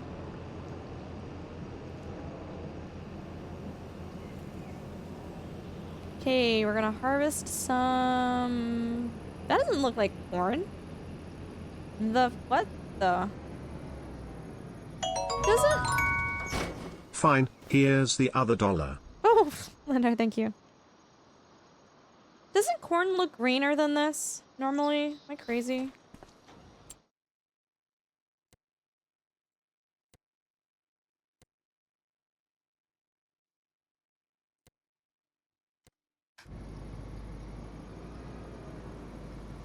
Turkey does have a fine complement of B vitamins. Oh. When hiring a worker to drive a vehicle to a field, how do I use a mouse and keyboard to tell them what to drive and where to go? Oh, I just did it. It's not working, though. He's stuck there. So I'm going to cancel the job. I'm going to click on this on the map. I'm going to click on that tractor. And then I'm going to say, hey, set destination. Yeah. And then I tell him, hey, I would love for you to go right here. And then the game goes... No. But that's what you would do in in theory. Man. Oopsies. Hold on.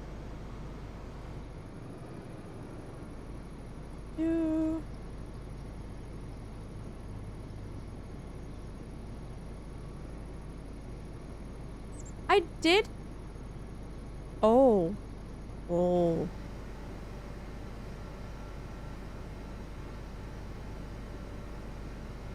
Had it for Thanksgiving 1 year. 1 year was octopus. Whoa. Octopus for Thanksgiving?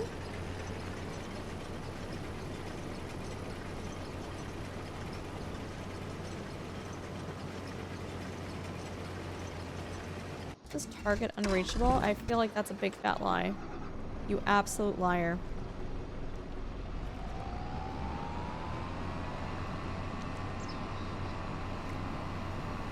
Corn will cut you up if you walk through it. Seriously?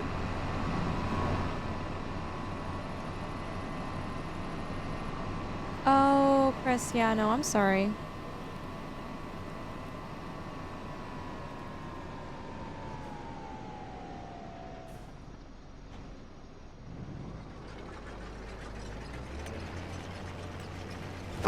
Emotional, Oh my damn god, it! do we need to turn down the volume on that? Is that really loud, guys?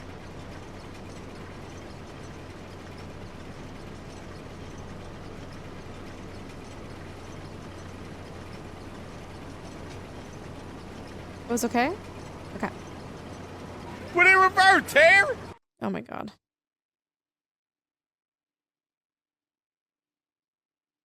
I think the last time I tried to adjust the sound for that, it was just very frustrating. What's it called? Sound alerts. Oh, we're going into the forest. That's okay. I'll stop eventually. Right? Well, pitter patter, let's get at her. I'll stop eventually, right?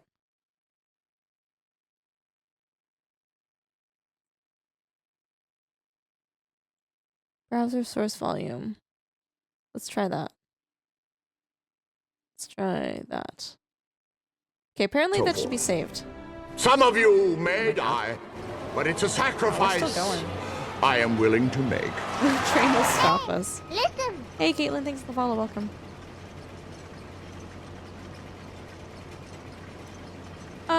Chris Abbott, yeah, if we were, you know, doing this, you know, technically as per what you would see in real life, yes.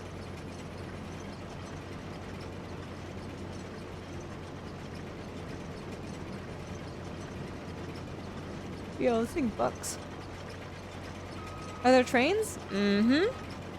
We were a victim of a train the other day, actually.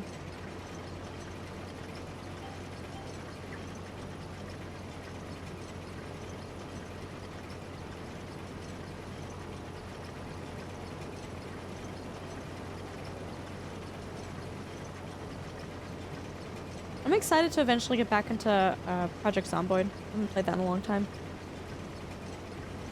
Haven't figured out those guidelines yet. If you hold H and choose steering assist, they'll show up. Hi Flipper, good morning. Good to have you in here, welcome. Special plans for the holidays? We're talking about Christmas, right, Gelato? Just to clarify.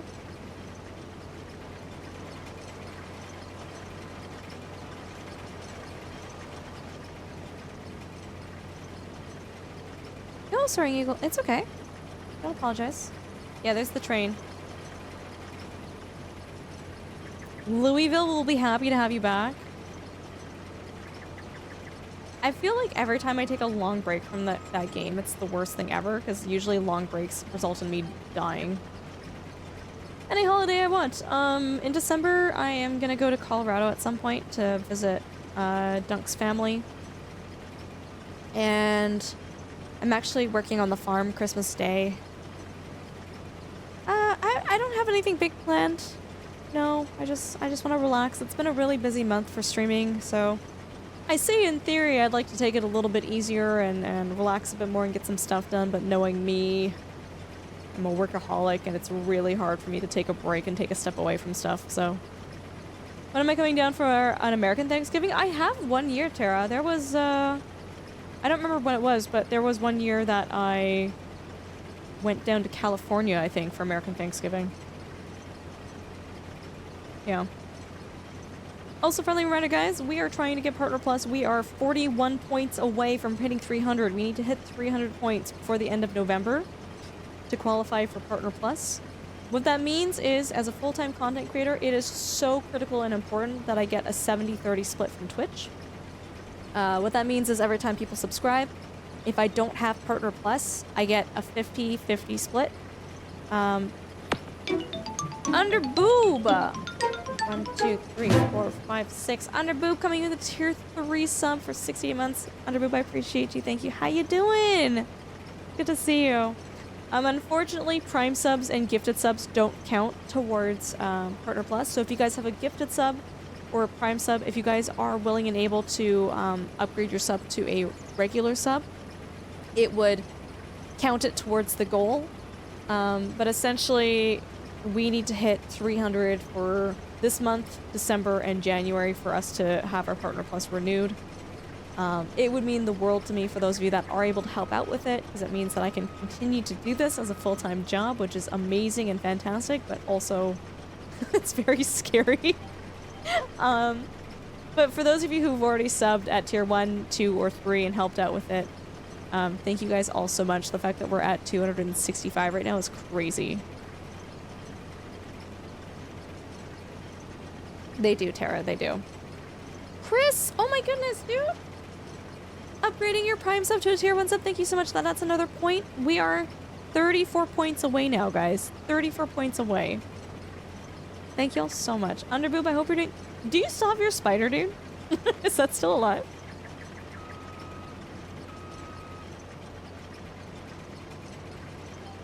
In Czech, we don't have Thanksgiving here. But we have a St. Martin Day, and traditionally food is goose and cabbage with potato dumplings. Nice. Pepper Jack, dude. Thank you so much for helping out with that. I appreciate you. That is 267. That adds another point. Oh my... Guys! What? Hey, listen. Soaring Eagle coming in and upgrading their Prime sub to tier 1. Dude, thank you. We're at 268 now. Pepper Jack, thanks. I like... Prepper Jack coming in with the commitment to the channel. Coming in with that tier 1 sub before they've even followed. Prepper Jack, I appreciate you. Thank you. Prepper Jack, have you been here for our Project Zomboid streams, by the way? It molted yesterday. Neat. Soaring Eagle, thank you. Yeah, guys, we're harvesting corn right now. We're doing a contract job. This is not technically our field. Hey, listen. More Brewer, thanks for the follow. Welcome. Thanks, guys, for hanging out with us. Thank you so much. Yeah, can we get some My Dudes in chat for everybody who just came in with a sub or upgraded their Prime sub to a tier 1 sub? Seriously, that helps so much.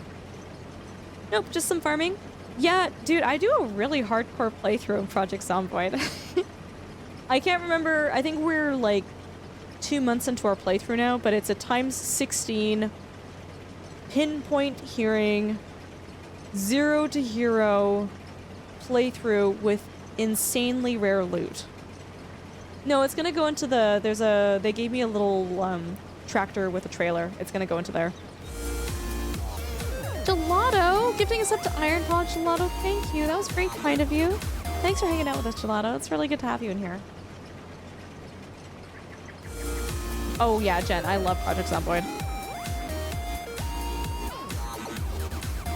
Gelato, thank you so much.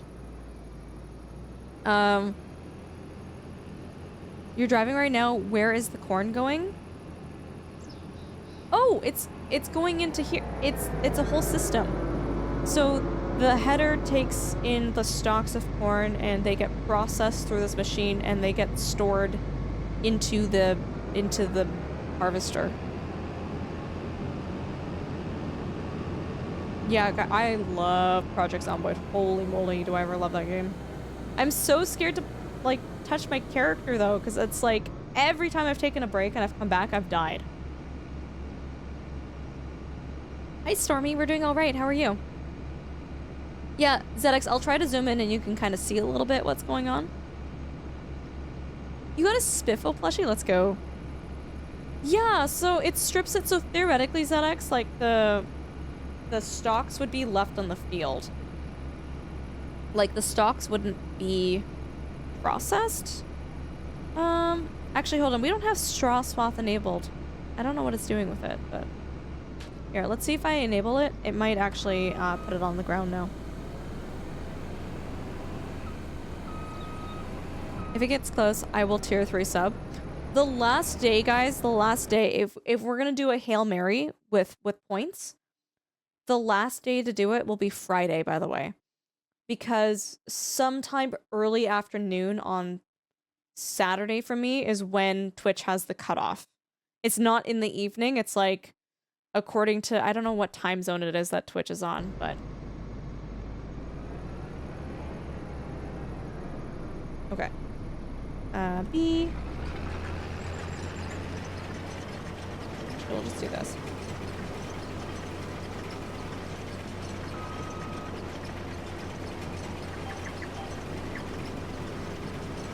Oh, no, it doesn't straw.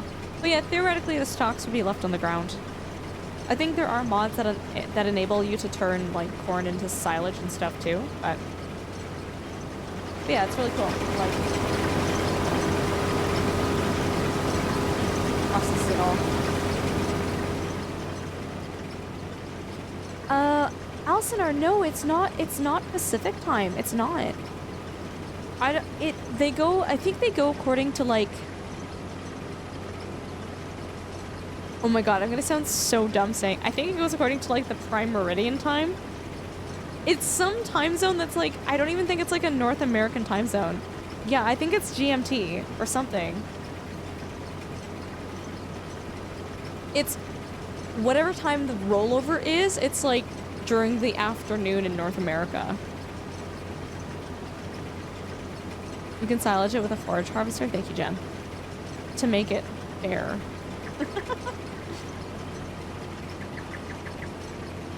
I don't know what time it is. Someone's gonna have to find out. Yeah, I think it's GMT. I'm pretty sure it's GMT. Yeah, so we have pretty much, like, Friday will be the last stream that we can actually, like, rage. That we have enough points.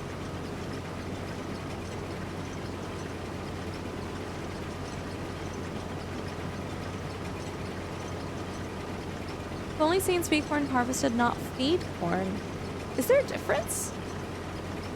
I guess when we say silage, the silage is made out of like the stalks and stuff and the leaves.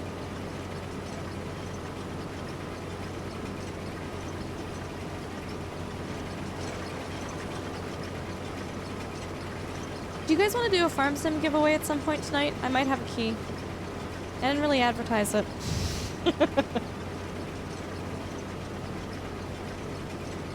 You want to keep the ears whole on sweet corn. Oh, makes sense. Is it a universal thing that at all, like, grocery stores, people, like, rip the corn open to see it, by the way? Is that a universal thing? Oh, Jen, no way. Okay. I remember some of the grocery stores that I went... Oh, Jen says no!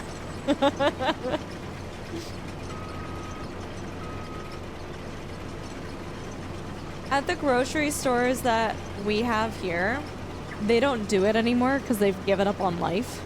But they had signs saying, like, don't rip the corn open. Like, don't...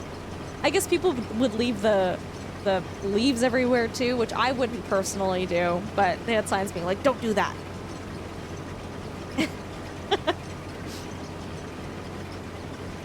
No, it's okay, Gelato. No, there's no pressure to anyone to sub and chat, by the way. Like, I totally understand that, like, not everyone can afford to subscribe, and that is super okay.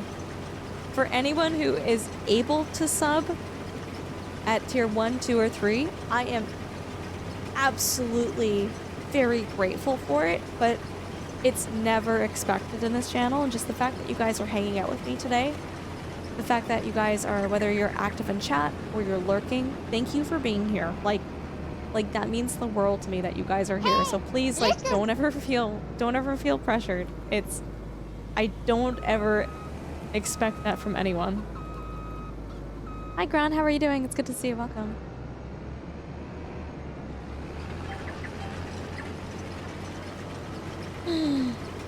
Hi, Pete. Evan, thanks for the lurk.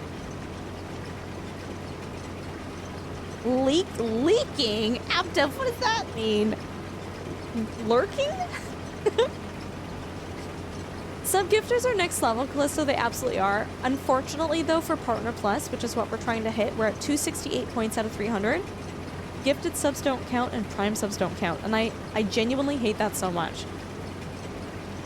I think especially it's brutal that Prime subs don't count. I personally feel like those should count. I really, really do. This is your somewhat humble mod speaking. If you can, please throw your subs to the Great Ultrasaurus. Chef! Shut up. List. I guess the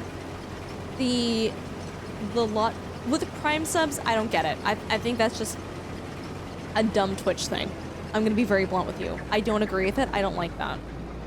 But at the very least with gifted subs, it prevents people from having a very generous benefactor in chat basically funding it for them, like the whole thing for them. Because they're definitely... Oh, no. I love the corn physics. Like, look at me pushing the corn over. Lurking! That's so good. There are definitely some very generous people on Twitch that would single-handedly toss in 300 subs a month, right? And then you would have Partner Plus like that, no problem. So, hey, Gelato, we don't say that word here. We say sucrose father, okay? Watch yourself. Watch yourself. We say sucrose father, okay? But yeah, so they basically make it so you can't do it with gifted subs, and I get that. I get that. But I feel like Prime subs should count. High fructose. Corn dog dad. Woo! Maple syrup papa. Stop. Romney Potent, how are you doing? It's good to see you. Did I tell you guys that I had a Discord DM asking if I wanted a sucrose father? And the fact that the account hasn't been banned yet, I think it's an actual real person, maybe. The account is still active. Like, that message is just sitting there in my inbox. Would you say this game is chill and relaxing? Oh, absolutely. Hey! No, it is so relaxing, Callisto. Voodoo Child, thanks for the follow, welcome.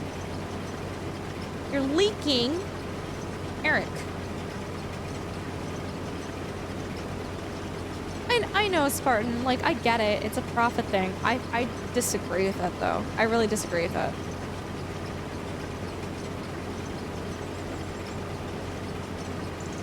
Trying to incentivize real subs, which gets the full cut. Yeah, I don't like it. I don't like it. I personally, I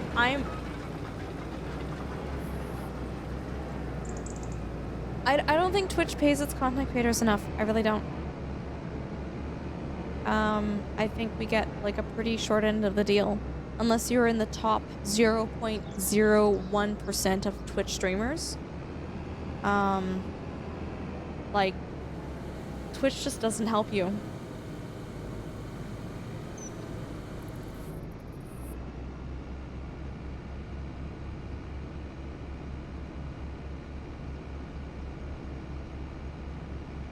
$50-50 default split is it's ridiculous. No, it's Steven, it really is. It really is.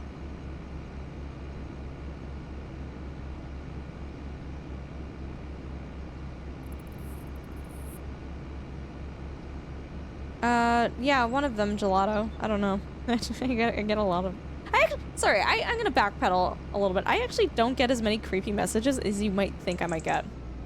Which is nice. Which is actually really nice. Oh, it's absolutely blocking traffic, 110%. Yeah. Is that gonna be okay, Chris, if I leave that parked there? Is that gonna bother you?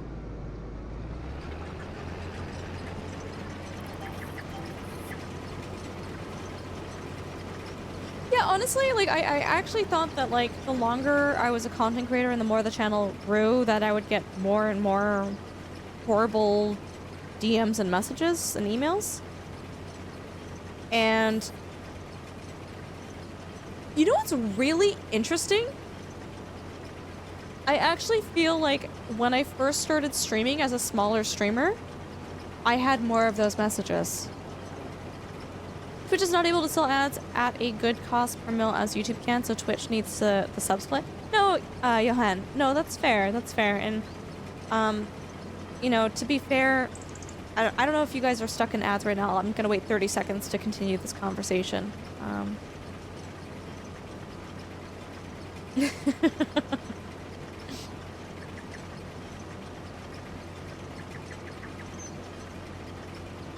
Ads ended in like 10 seconds, guys. Gelato, maybe? Like, cause maybe they're more likely to like be manipulated or something? I don't know. So weird. Yeah, Johan, so you make a good point, and so when I went to the Wisconsin event for Giant Software to get to, there was like a influencer preview for Farm Sim 25. Listening to the YouTube guys, there were more YouTubers there than Twitch streamers. Listening to the YouTubers, and I'm not gonna get into the details, but learning how much these people made off of YouTube. And then I think about, I'm not saying they don't work a lot, but I think about all of the hours that I put into streaming versus they probably don't put as many hours into creating the videos that they do. They work really hard. They work really hard, but they're not sitting here, you know, doing YouTube videos for 12 hours a day, right? I'm gonna be very blunt and honest with you guys. They were telling me what they were making, and I was like, I got into the wrong streaming platform. I was like, whoa. End of the day, I prefer streaming. Like, if we forget everything aside, I like streaming better. I'm an in-the-moment person. I like talking to people. I like engaging with people. This is more me. This is more my type of content. This is my niche. But goodness gracious, do they make a heck of a lot more than the Twitch streamers. Yeah, Farmer Cop is actually Voodoo. Farmer Cop is one of the content creators that I met at the gathering in Wisconsin. He's awesome, by the way. I really liked him. In a YouTube video, you can take the content like cars, tech, finance, and the CPM is great, but there's no way to do that on Twitch. No, yeah, for sure, for sure. Do that. I once got the Shrek movie as an ad. Wait, I love that for you. That's a non-issue. That's fine. The new clips editor is awful. Are you talking about like on Twitch? Twitch clip editor and vertical tool is amazing. I feel like I haven't really used it enough to have a better opinion on it. You do streaming and videos on YouTube. Streaming, I will say, streaming on YouTube is hot garbage though. As a streamer, and you know, I'm used to streaming. I do not like streaming on YouTube. I think the discoverability on YouTube is really bad.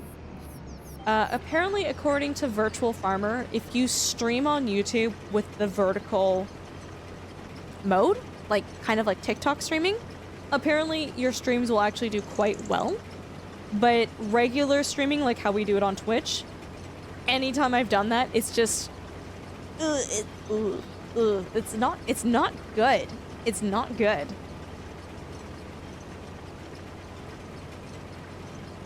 Oh, you had no way. Okay.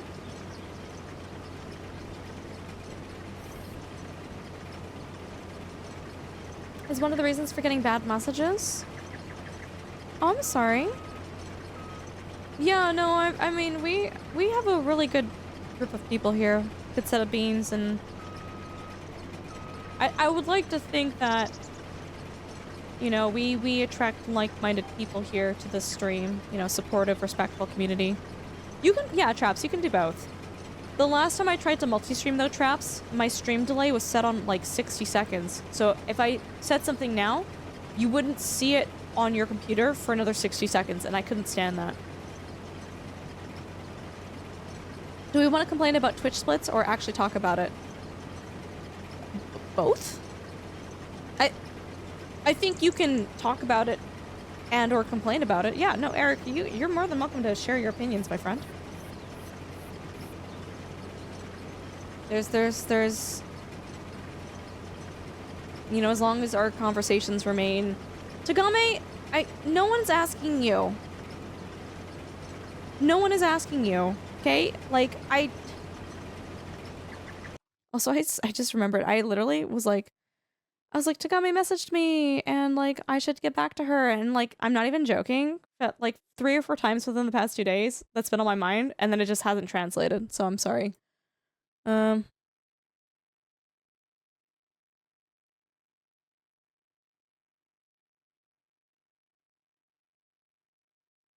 Sorry, just 1 second, guys.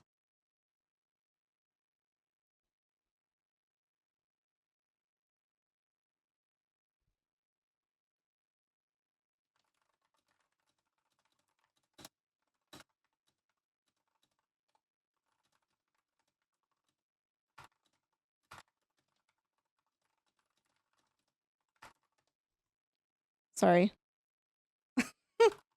Discord fires!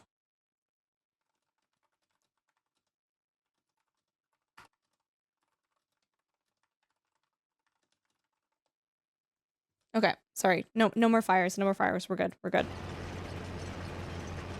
Bink, can you send me a message on Discord right now reminding me to post what I just saw in the mod chat? Future Mar, hey, how you doing? But yeah, Eric, if you're still in chat, it sounded like you had some opinions.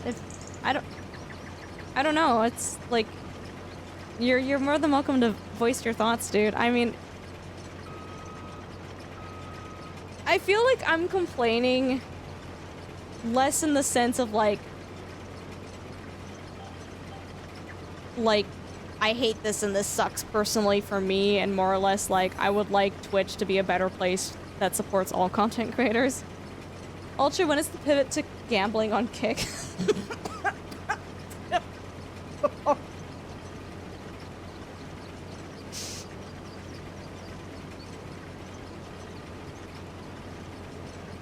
No. Tagami, how you doing? It's good to see you. Should we add Facebook streaming to this? Oh god, I don't even want to talk about Facebook streaming. Okay, does anyone in chat actually watch Facebook streaming? That's okay if you do. I'm mostly not judging you. I'm just wondering if you guys do. Oh, Acid, you found me on YouTube and then followed on Twitch, but you prefer the YouTube stream quality. Oh, interesting. Thank you for sharing that, and thanks for coming over from YouTube, dude. I really do appreciate you. Hippo has 4-minute lag and is losing thousands of frames a minute the other day. Was that multi-streaming? YouTube doesn't let you say... Oh... Yeah, I gotcha.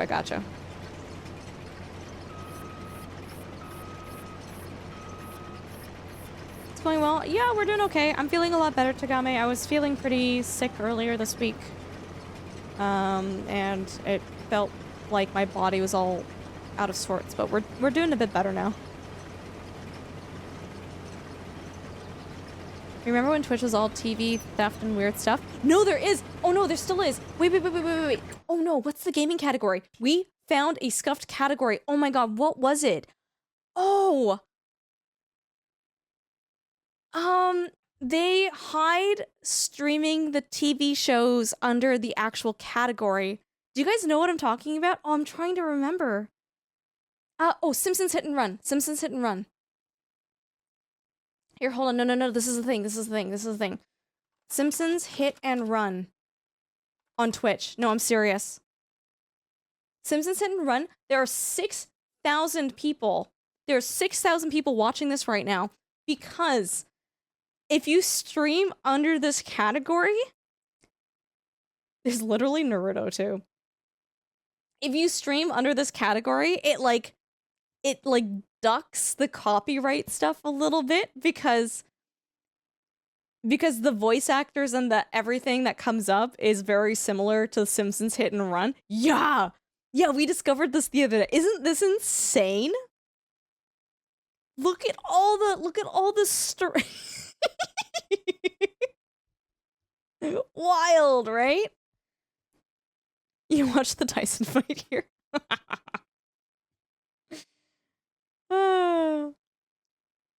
Yeah, they're streaming the Simpsons episodes in the Simpsons Hit and Run category.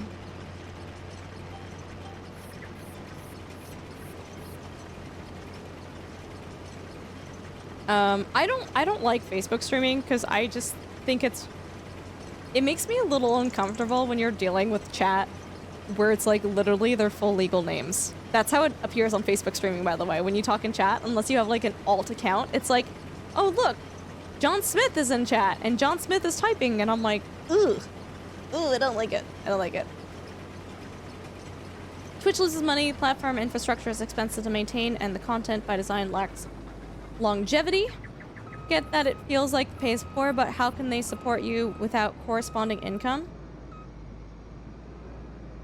If you bring in $1,000, it costs $1,200 to stream it, and you still, as a creator, walk away with $500. They're supporting you to loss. Edmonton Eric, can I tell you something? And this is not something that I've never brought this up in chat before.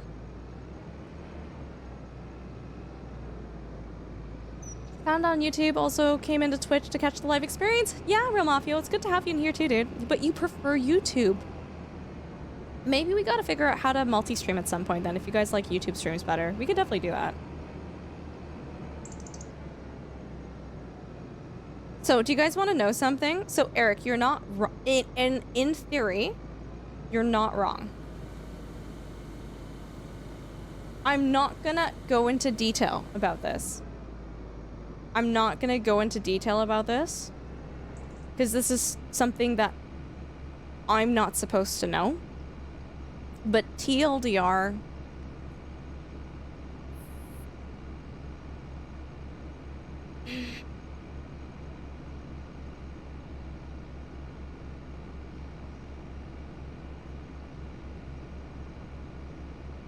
Twitch doesn't make the best financial choices sometimes. Sometimes it spends a lot of money on things that it shouldn't. That's all I'm gonna say. This is the Twitch police. Hands up. Hey, Quiet, how are you doing? That's as far as I'm gonna go with that. I'm not going into any more detail than that.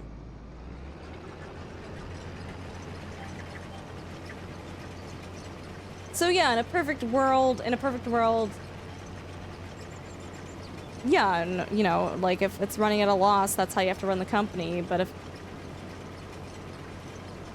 Yeah, no, I actually don't want to go into more detail. I'm good. I'm good. Yeah, if a lot of you... One's in chat if you would actually prefer to watch this stream on YouTube. I'm just curious.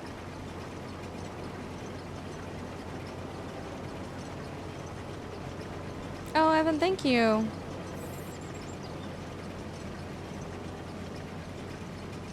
Zeros in chat if it's a hard no for you.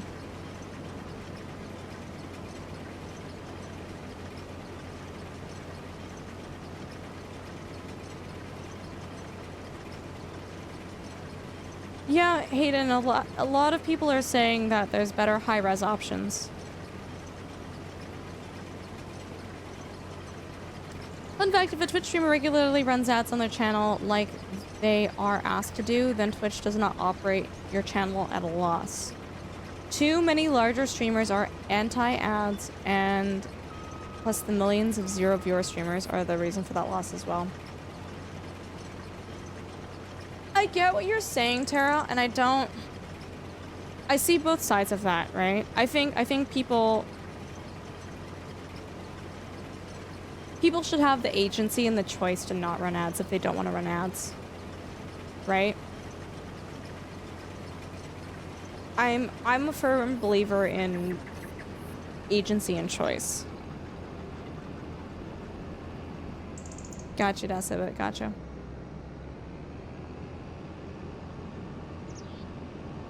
You like the live interaction on Twitch? It's a little funky on YouTube. Maybe it's because I'm so used to Twitch, but I prefer the Twitch chat, the Twitch layout, the Twitch emotes. It feels better to me. Whoa, no.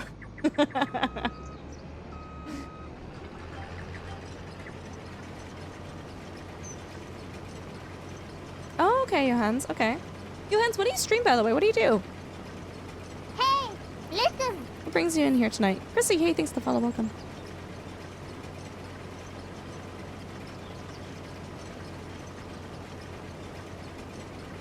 You like it for the 4K 60 streams?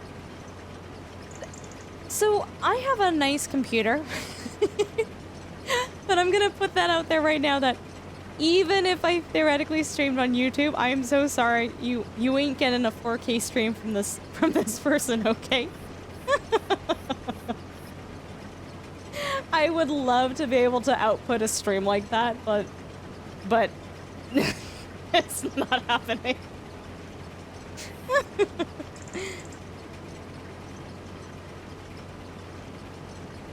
No, Edmonton Eric, absolutely, and I think it's great that they support content creators of all sizes. That's a really good point. Absolutely. 90% IRL content? Johannes, do you mind if I ask, like, what type of IRL content do you do?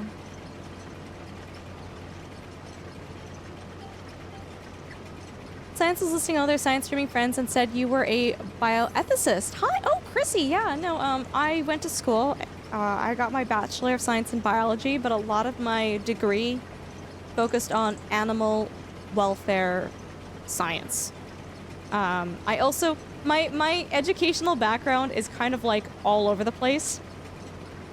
If you have questions, like biology questions, I can generally answer that. If you have questions about bioethics and animal welfare, and I can answer that. I also know a lot about birds and horses and ocean conservation and sustainability and aquaculture. It's kind of a... It happened the way it happened, but Chrissy, it's good to have you in here. Thank you. By comparison, YouTube's moderation tools are non-existent. Yeah, I've never modded on YouTube, but from the streamer side, it doesn't look like the modding tools are that great. Twitch is too busybody for me, but it ups the traffic for beginner streamers, and even the smallest channel has exposure on Twitch. Yeah, the YouTube streams, like, they just don't push it. Like, the discoverability is really, really low on YouTube. And people can do it. I'm not saying you can't do it, but as someone who has streamed on both platforms, I see the difference between, you know, how many people will come in. Even if I have a brand new channel, no one knows about it, and I stream somewhere, I'm gonna have more people coming in and viewing that than I would on YouTube. And that's not a me problem. That's a streaming platform problem. Also, we didn't already get a shout out for Quiet. Do you have any clips from today, by the way? What you did was insane. Quiet was playing Farm Sim, but he basically had, like, crowd control where people could spawn in piles of rocks, tornadoes, trees, send his vehicles into the Shadow Realm. He made a train of, like, 12 trailers all hooked up together, dude. Documentary of a life. We mostly stream to my wife's channel, Siri, unscripted, raw, real life, drama content. Oh, I kind of love that. Here, let me shoot you a follow. Actually, wait. Hold on, that sounds really familiar. I feel like I need to look this up. Hold on. Have I seen her streams? Let me see. No, I might be thinking of someone else, but Johan, I'm happy to shoot you a follow and check out your streams. It sounds like a lot of fun. appreciate you coming in here and chatting with us, by the way, too. That's really nice. Let me do.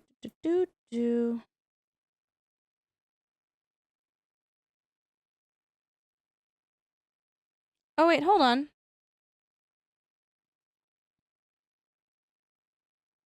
I have lurked in your streams before. No, I have seen them before. Sorry. That's really cool. Yeah, your content was I remember I think I was like I hung out like all day and I was just like, "Whoa." It was super cool and interesting stuff. Like you guys I can't remember if you had front page coverage or something on Twitch. Like I can't remember how I found the channel. Sorry, that is so wild that you're in here because I was super duper just like I spent a whole day in your channel, I think. Yeah, well welcome and thanks for hanging out with us, by the way. Sure, hang on. Hi Nick, how are you? It's good to see you. Yeah, I think that's how I saw you, Johan. I think I saw you on the front page of Twitch. Yeah. No, that's awesome. No, your content is like really, I mean, that's the reason why I stayed in there and I lurked for so long and I should have shot you a follow back then, but it was just such raw IRL content that I was like mesmerized by it because no one else on Twitch was doing that. Do you know what I mean? No, yeah, no, it is. It really is. I think I saw your wife cooking at some point too. It's really interesting stuff. I love that. Appreciate you coming in here. Mods, I'll allow that. That's fine. Jesus.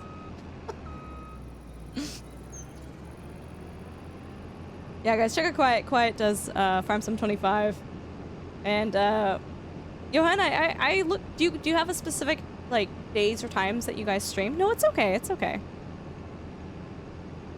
Ooh, this might be full. Wait. Hey, listen. Ooh, hold on. My notifications are messed up. It's Misfits. Thanks for the follow. Welcome. Pretty well. But like maybe it's not all the way full. Maybe it's got a little bit of room. Ah, nuts. It doesn't. Okay. Never mind. He mostly streams subathons, so 24/7 when we stream and we take breaks. That's fair. Okay, that's really cool. Wow, it's like it's one of those situations where like Twitch is such a small world, hey? It's not full until it spills on the ground. We need to go... Where am I? Up this way. Okay. We know where we're going.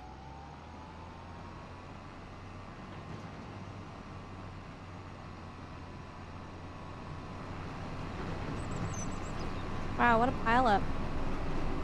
Yeah, if you guys have any questions for me about Farm Sim, about biology, about animal ethics and welfare,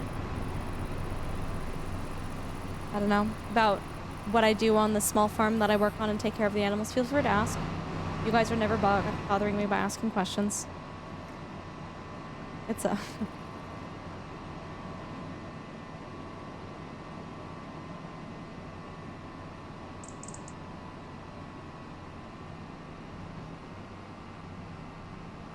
Yeah, I don't know if you guys like having these conversations about, you know, Twitch and, you know, it being a job and, you know, how it compares to YouTube and this and that. I don't know if that's like a little bit too meta for people in chat.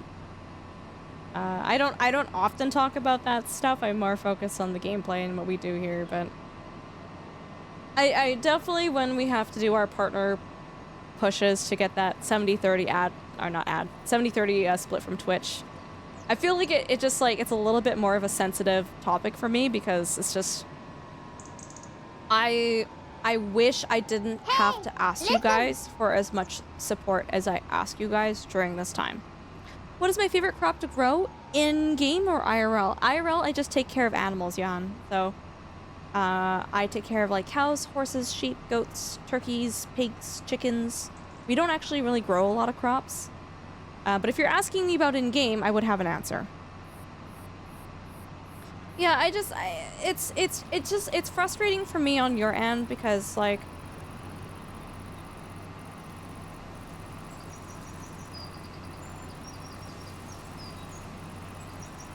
I truly wish that we could all sit here and hang out, and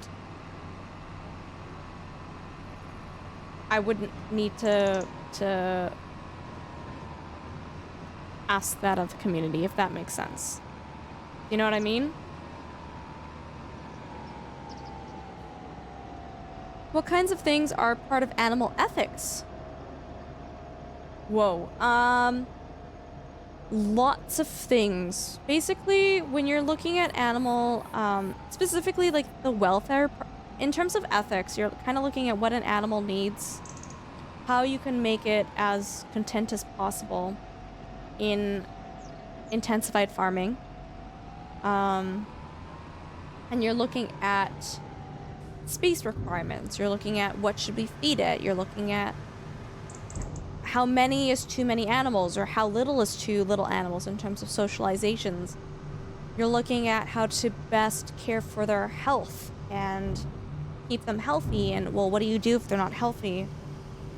It's all about finding balance within the farming system of providing them the best possible care and life, while knowing that in agriculture, we need to produce a lot of food, a lot of products for... I'm Canadian, so I say North America. And it's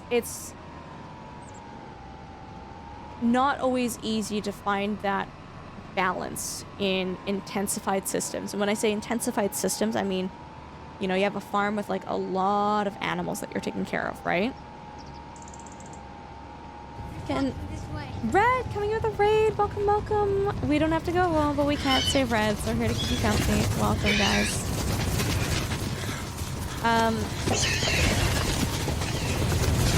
Acid Jedi, the farm that I work on, it's not... We don't sell the animals for meat, so we wouldn't do that on our farm. But I appreciate you asking. Red, how was your stream? It's so good to see you. Welcome, welcome. I hope you're doing well. I hope you had a good stream. What were you playing? What were you up to? Bink! Oh my gosh, like, totally. Listen, you guys. Red Arts is like this super artsy streamer who's totally... I can't do the voice. Red is a lovely female content creator. She does a lot of art on stream, but she also does a lot of house flipper, and she's recently gotten into Stardew Valley. If you guys like Stardew Valley, I know I love Stardew Valley. Definitely go and check her out. She's fantastic. She's amazing. She's beautiful. She is unapologetically herself and just so genuine. I hope you had a good stream, Red. Thanks for coming in here. And if you guys don't know who I am, welcome. My name is Ultrasaurus. I'm a mixed-race Canadian streamer, and we do a lot of simulation, survival, and strategy games here. We've been playing Farm Sim for the past, to be quite honest, for the past month. And we've been having a lot of fun. I would love to hear more about your stream. Let me make sure that I didn't miss anything in chat, because there's a lot going on there. You missed the title, IRL Farmer? Yeah, Johan, so I take care of, it's a small farm, but I take care of the animals on that farm. Can AI workers be sent to sell the crops? Yep, you can do that. Will they return to the field once the trailer is empty? You also can set them to do that. You can set them on like a loop, Chris, almost. Granted, the AI is not perfect. It may or may not work. Does any animal not like belly rubs? The horses. And the cows. The goats really like it, though. The goats really like it. I think you should not be afraid to, and for money, to remind the community that money is a requirement to be able to hang out here. It makes a lot of sense. It's hard, Johan. It's hard. I just started doing this full time as a job, and I as a person, I don't like asking people for things. My sister's cat will genuinely make you an amputee if you try it. Eric, you and me both. My cat will not like belly rubs either. Hey, listen. And so, like, just from a personality perspective, I don't like asking for things. I kind of, do you know what I mean? Like, it's fundamentally difficult for me just because of, like, who I am inside and outside of streaming, if that makes sense. Silverstone, thanks for the follow. Welcome. Animal welfare is a huge topic, Chrissy. It's a huge topic. Yeah, Chrissy, if you have any like specific questions or generic questions, like I'm more than happy to talk about it. This goes for anything in stream, by the way, guys. If you guys have any questions about anything, I love talking, I love educating, I love answering questions. You guys are not bothering me. Started off with some art, but ran out of gas, so switched over to Stardew. What's going on in your playthrough right now, Red? If you have time to let us know.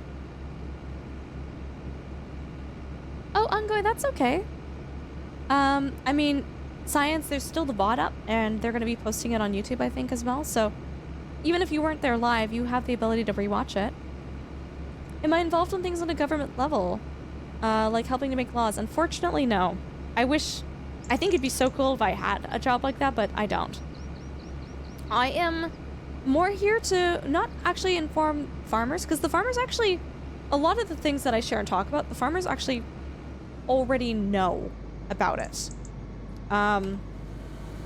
When it comes to farming and ethics, it's more or less, how can we change things in a system that both benefit the animals and the farmers? Yeah, sounds good, Red. Because farming is expensive, farming is not cheap, and a lot of these farmers, you know, they're here to support their families. And so in a perfect world with unlimited funds, we could do everything possible that we could to provide the best welfare that we could for animals and agriculture.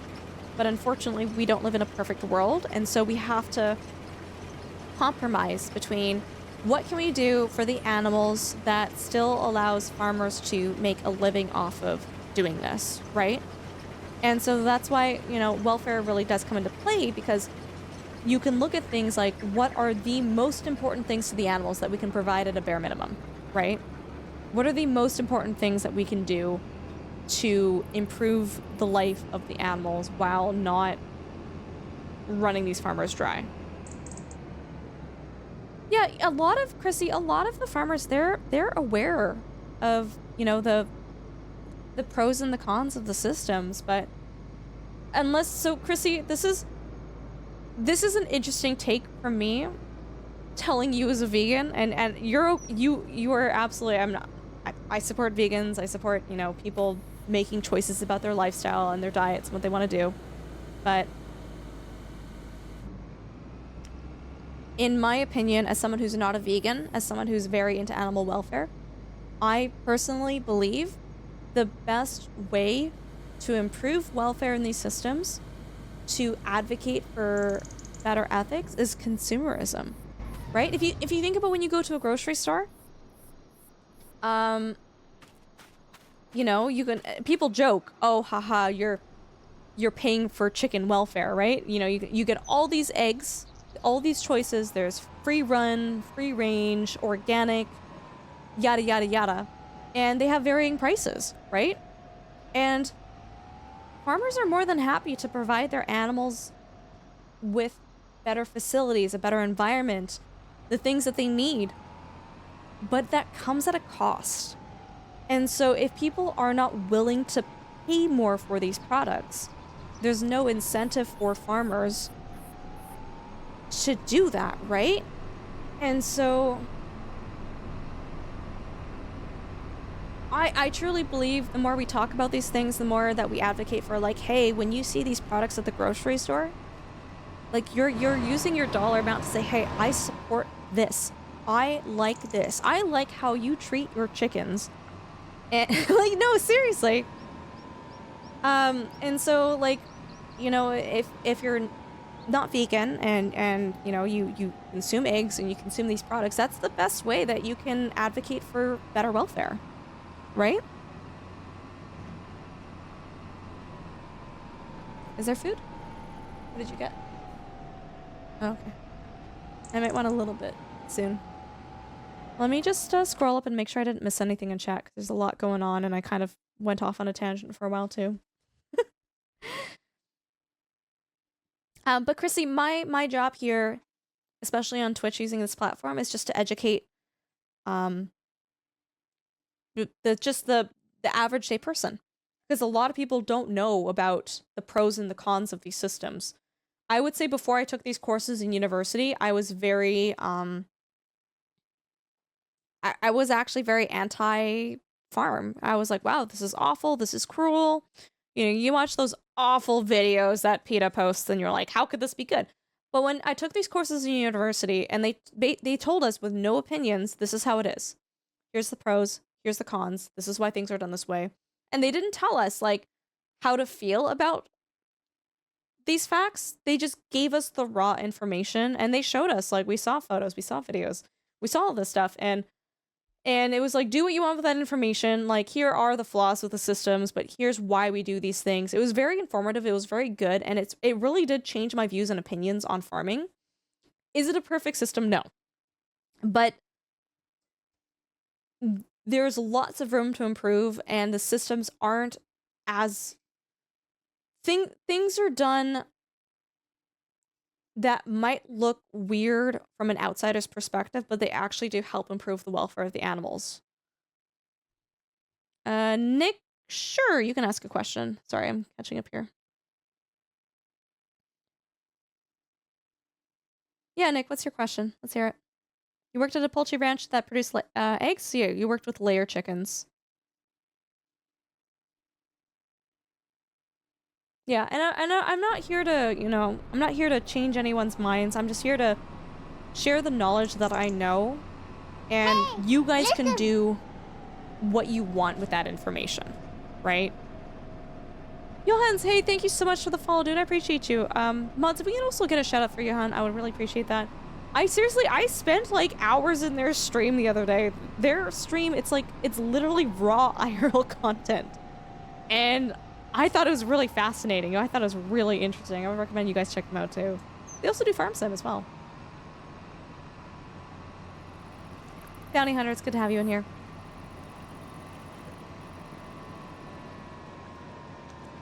Ultra, if you're a real farmer, can you tell us what the best tractor is? It's a New Holland. It's always new. Even if it's 30 years old, it's still a New Holland. Trouble's the cost? Oh no, absolutely. And it's a little bit different, Arev. It's a little bit different in Canada. The way that Canadian farms are run, they actually are conducted in a way that they support smaller farmers versus in the States. There's definitely like a much bigger movement to, if you want to make money, you need to have a very large farm. Absolutely. At the very least, Arev, in Canada does have things in place in its systems that support smaller farmers, that support farms on a lesser intensified level. PETA is... I have nothing nice to say about PETA. Hildebrand, hey, how you doing? A lot of these labels are unregulated. That's... yes and no, Eric. It depends on what labels you're talking about. That's the thing. So actually, Eric, when you talk about, these labels, this actually goes for a lot of things. Not even just with farm animals. This goes with like a lot of fish products too. In the fish industry, selling seafood, it's called greenwashing. It's the use of labels to make you think that what you're purchasing is ethical and has good conservation and good practices, when in reality, if you actually look up the label and what it means, it might actually not mean what you think it means. And so, Eric, absolutely, there are some labels that are unregulated, which is unfortunate. But again, I will argue that as the consumer, as it is your responsibility and your duty to do your due diligence to look up this stuff and research it. It's no, Rev, what Eric is saying is, let me give you a good example. Let me give you a good example.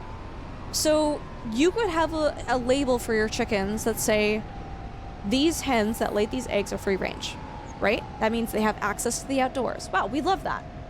And maybe they do have an outdoor area, right? So they're not lying. They do have access to the outdoors. But there are situations where they literally just give them this big, empty, open area that the chickens won't even go into, because chickens are prey animals. Chickens don't, like a lot of birds, they don't feel comfortable being out in a big open area, because as a prey animal, that's how you get killed, right? instinct tells you to not do that. So unless you have bushes and cover and shelters and things so that the chickens can go outside in this area and feel comfortable and safe and secure, you can have things that say free range. That doesn't mean that the chickens are actually, that they're going to use the outdoor area. That would be a good example of a label giving you the implication of something that might not exist in reality. They technically are free range, but if the facility is not set up properly, the chickens are not going to go outside. But there's a lot of things, like, especially when you guys purchase products that say that they're organic, a lot of organic certifications,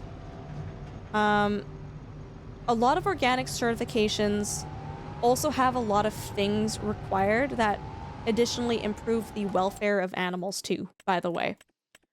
So again, like, I'm from Canada. I'm more familiar with things in Canada. I don't really know how things necessarily work in the States. But generally speaking, I'm gonna throw this on you guys. I'm gonna say it's your job as a consumer to do your research, look into things, right? Guys, we don't talk about politics, by the way. We don't talk about politics in chat. So just a friendly reminder. We're kind of we're inching closer to that topic, and we like to steer away from stuff like that because it tends to make chat less happy. And it makes our mods very tired because then they have to do a lot of moderating. So just keep that in mind, guys, okay? I have some nice things to say about PETA. The name is fun to say. That's literally the only thing. Reset the counter. Here's maybe a more specific question. With your work on animal welfare, do you find you also work alongside folks who study how to make farming more sustainable in multiple ways? Yeah, no, absolutely. Or is animal farming and planting farming, I'm sure there's a better word, very separate? No. Chrissy, there's farms on Canada, dairy farms, where they have a dairy farm, they have their dairy cows, but then they also grow the grass for their hay. They also grow their own corn for silage. They take the manure from the cows and they use that as fertilizer on their fields. It's very self-sustaining. Absolutely, sustainability and reducing carbon footprint are very important things to at least with my experience, Canadian farmers, right? I'm in Canada. I can't, there's so much that I can say that extends outside of it. What do we do with horses? I used to ride them and compete on them, Chrissy. I used to train horses. Okay, let's catch up with chat here. But especially with like seafood, greenwashing is a big problem. Like they'll use labels that have like the color blue on it. And we actually did an experiment in university where they gave us a bunch of seafood products, just the bags, and they said, hey, look up the certifications. Like, what do they say? And one of them, even, it looked like it was like, you know, good and sustainable, and it was literally just a company's logo. It had nothing to do with any regulations or sustainability or conservation, like, anythings, right? I know about this less so on the agricultural side, but at least on the seafood, fish side of things, greenwashing is a big issue. Okay, I think we're gonna sleep until the next day. Yeah, it's all good, ZX. We'll catch you later.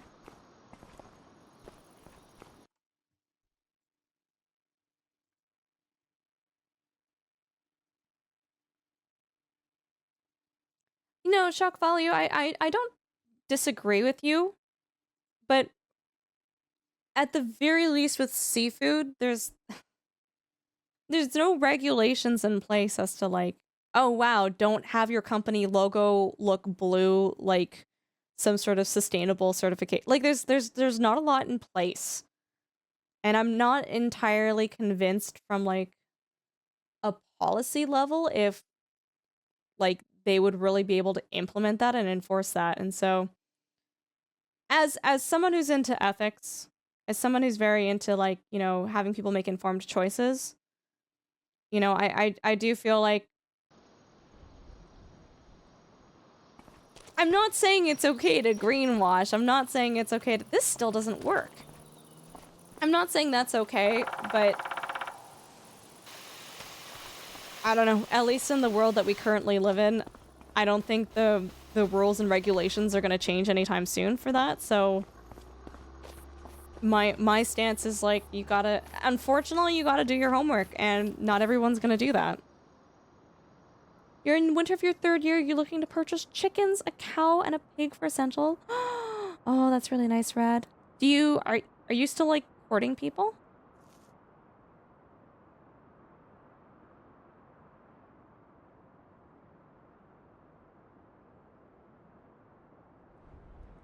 What does greenwashing look like with seafood? Let me see. Show you guys. Seafood greenwashing.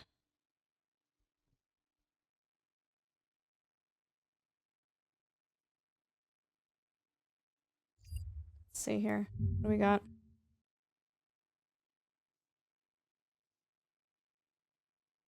On a Google image search, it's showing me the labels you want to look for.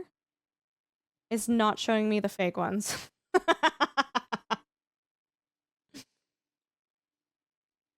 I guess, like,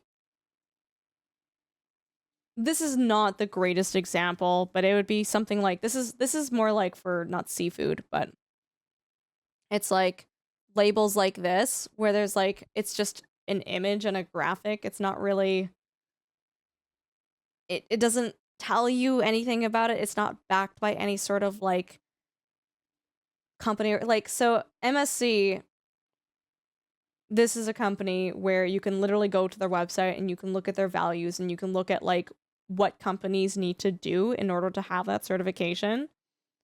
But I guess, like, yeah, it's even, like, stuff like this fish. Like, it just says, it's got labels on it, but it doesn't mean anything. It doesn't mean anything, right?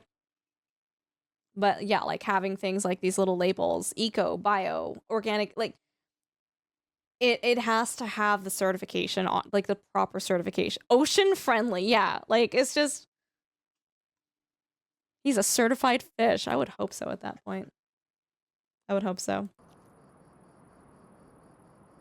Anyways, guys, I just want to remind everyone, let's also please try to remain respectful. Like, the tone in chat is kind of entering a place where I'm not super impressed with the tone. So if we could, again, remain respectful and keep politics out of chat, I would appreciate that.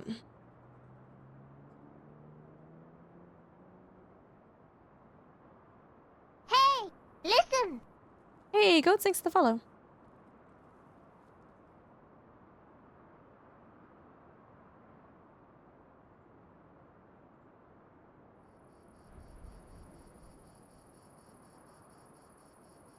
Hey, Yeah, that's an listen. opinion flipper. I personally disagree with that.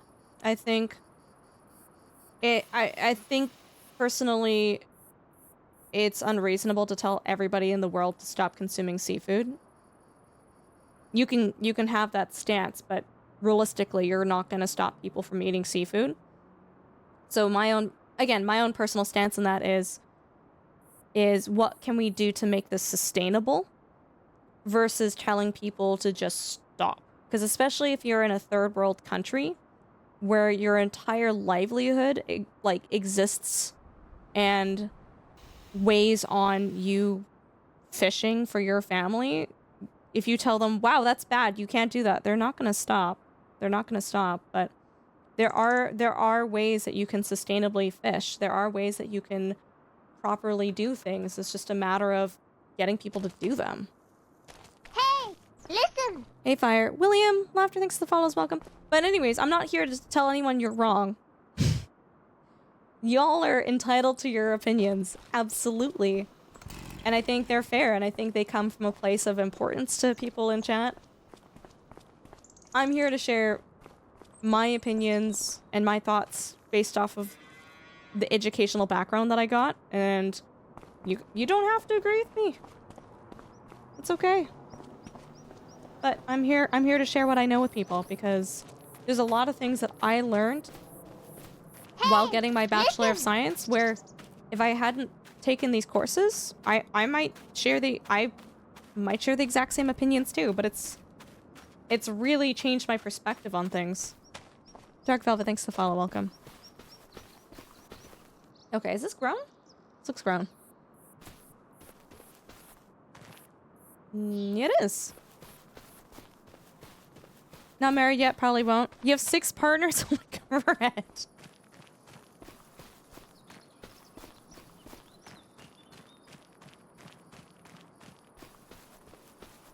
Yeah, we're allowed to talk about things just again. We wanna stay nice and respectful, right? That's it, guys. Do you get to work with indigenous populations? Through my line of work, no. But through my education, I did get to meet with indigenous people and hear their stories and hear things from their perspective. I did.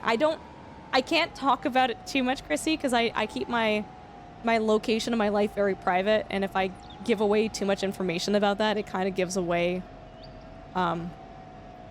where I live a little bit. But at the very least, like, especially my ocean conservation and sustainability course, it was very, very heavily tied into the indigenous people as well, too. And hearing their stories and hearing, you know, like, what things are like from their perspective as well. Mods are fantastic. Red, I love that for you.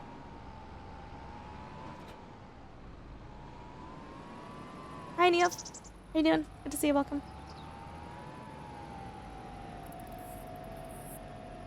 Heck yeah, Duality. Did you have fun? Let's unfold these. Is the McDonald's soft serve machine completely unethical? To people? Yes, because they never work.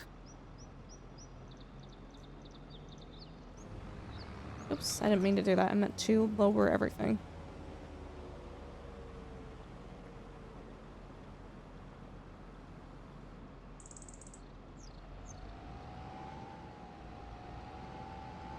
We're getting the new frontier map. Nice, dude, nice. Okay, guys, I need to eat some food real quick.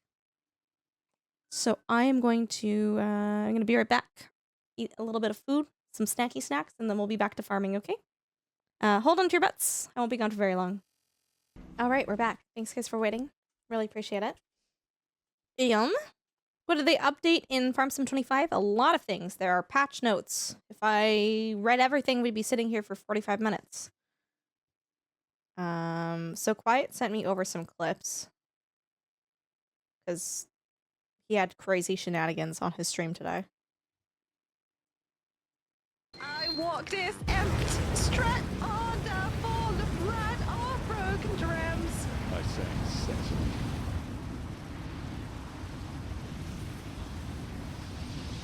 I think we've got this, though. So people were like spawning in tornadoes on him.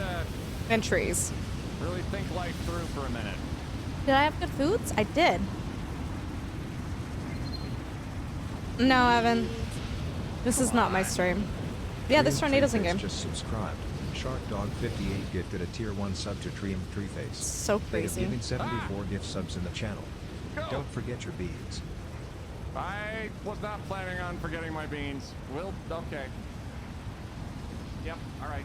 Okay, hold on. Let me just make this a little bit smaller. Dude, that poor tractor. Right there. Just to make it look like it's part of the game's sort of UI. And then there And was, we'll just- this. What the?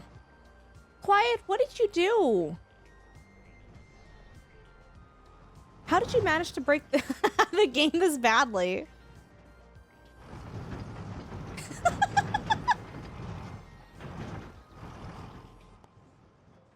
Good God. And then he made like a really long trailer of trailers.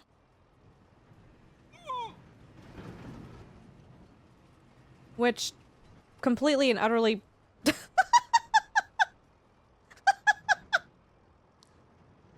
many like, that's at least 12, dude. It's at least 12. Anyways, guys, let's quiet.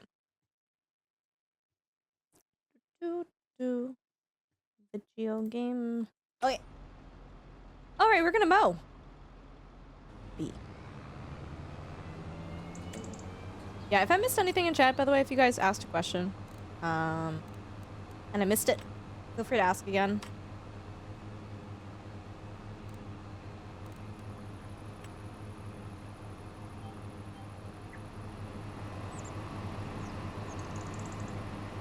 Wow, that got auto-modded? Jeez. Evan, watch it! Oh, goodness, dude, you're walking a line. You can't just say words like that here in the stream. Oh my goodness. Family-friendly stream, Evan. Come on. It moderated huge snake, by the way. Just so you guys know for context. He really should, Flipper. He really should. Anyways, I just want to say, like, big thanks to everyone in chat who was respectful and, like, Evan, I'm teasing you. Goodness gracious, you're allowed to say big snake. Are you feeling better? Oh. Yeah, I am, actually. Thanks for asking, Red. I'm feeling a lot better. Yeah, big thanks for everybody in chat who shared their opinions, shared their thoughts, and everybody who was respectful and followed channel rules. I think it's important that we have these conversations. I think it's important that we share our thoughts, and I think it's okay if people have opposing opinions. Otherwise, we don't get to have these discussions, right? So yeah, just big thank you for being the respectfuls. Tractor tools are more and more advanced. Do they go so far as allowing GPS lines and autopilot? Yeah, they do. Actually, no, seriously, Rev. This is based off of what farmers actually do. This way. Science! Coming in here with a raid, party of 117. Put away your picnic and hide the sugar. The science ant colony is here with a raid, guys. Holy guacamole. We need a big shout out for science. Even like the / shout out command too would be lovely. First thing you heard was a fart. Excuse me. Sorry. If you guys don't know who I am, welcome. My name is Ultrasaurus. I'm a mixed-race Canadian streamer. We do a lot of simulation, survival, and strategy games here. Tonight we were playing Farm Sim 25. But if you guys were around yesterday, we had an amazing, fantastic conversation about bioethics and animal welfare on Science Stream. We had front page coverage for it, and it was so much fun, and it was so fantastic, and Science, big thank you again for that opportunity and for wanting to do that and for everything that you do for this platform. If you guys don't know Science, they are a Twitch ambassador. They do a lot of science outreach, and their streams are... every single time I watch their stream, I learn something new, like cyborg beetles. That's a thing, by the way. That's a thing. Cyborg beetles are a thing. Science, I hope you had a good stream. I would love to hear all about it. Thanks so much for coming in here. First thing I heard was a fart. That's why I'm following. Well, you're welcome. Weekly Dragon, Gimbly, and Garrus, thank you guys for the follows. Science, it's so good to see you. Red, I hear you. Yeah, cyborg beetles are a thing. Was very interesting to watch. Relbell, thanks for the follow. Welcome. We did 2 Doctor Who themed science art pieces, and of course, rabbit hole on a few science facts. Of course. Are you guys still in chat with me, by the way, or are you guys watching ads? I don't know where y'all are at right now. Oh, yeah, you guys have ads right now? Okay, we can hang out for a little bit. Yeah, cyborg beetles. Essentially, it's like... Oh, you're here? Okay, good. Sorry, I'm like, I don't know if you guys got caught up in ads. It's basically people have figured out how to stick wires into big beetles to control them. Which on a science level, that's super cool, but on like an ethical level, I was watching this and it made me feel uncomfortable. I was like, oh, you're forcing an animal to do something against its will by shooting electrical signals into its body. Like, okay. Yeah, Chrissy, you can ask whatever questions you'd like. You don't eat seafood, but it was the last thing I gave up and I really miss sushi. What are things to look for with sushi restaurants to understand their fish sources and sustainability? Oh. Ooh, yeah, that's actually really tough, Chrissy, because I don't think a lot of restaurants actually boast that. A lot of restaurants don't actually advertise information like that. So the biggest thing is like you would... Oh my goodness, what is happening? Hype train? Oh my god, science! The what? Coming in with a tier 1 sub for 6 months in advance. That's half a year in advance, science. That adds another point for our Partner Plus push here. It brings us to 269. Thank you so much, science. I appreciate you. Guys, if you are not already following science, this is a streamer that I seriously, I really do believe you guys need to follow. I think what science does is amazing, is... Like, I can't even put a value to it. It's just priceless what they do. Like, seriously, Science, thank you for everything you do. And the moment I found out that Science got ambassador on Twitch, I actually screamed out loud at home by myself. I was genuinely so happy. I was like, you've got to be kidding me. There's no one more deserving of getting ambassador than Science in their stream and everything they do for education and making science more accessible to everybody. Science streams are the best. Yeah. Yeah, so Chrissy, that's a tough question. You would really have to do, like, you would just have to look up the sushi restaurant and just see, like, hey, do they offer that information? I will say, and I don't know if we want to get into this tonight, it's up to you guys. Farmed salmon is actually not that great for the environment. It depends on if it was farmed in open sea nets versus an on-land infrastructure, but for the most part, it's better to choose wild salmon and wild shrimp than aquacultured stuff. Fun fact, by the way. Does science have to battle science? What crop are we... we're mowing grass. We're gonna turn this into, bales of silage. Liquid Lightning coming with a tier 1 sub for 30 months. Dude, thank you so much. I appreciate you. Ultrasaur P. Perry, Ultrasaur Pipridge, Ultrasaur Pippa Flip. Oh my goodness! All of the subs. J-Rock coming in with a tier 1 sub as well for an entire year. Thank you, guys. Guys, we're only 29 points away from getting Partner Plus for this month. Thank you all so much. Also, Science, I would love to have you hang out with us, but I know that you just streamed for a while and you have family as well. If you got a raid and run, I totally understand. But guys, we can get one more big shout out for Science. Seriously.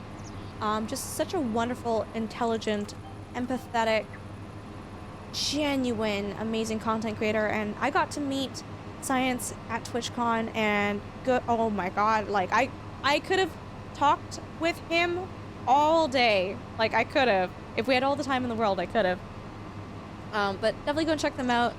They have the VOD in their channel if you guys missed it, where we talked about bioethics, and Science had a lot to share about bioethics and welfare when it comes to lab animals, which was really interesting too, guys. Definitely go check them out. Yeah, sounds good, Science.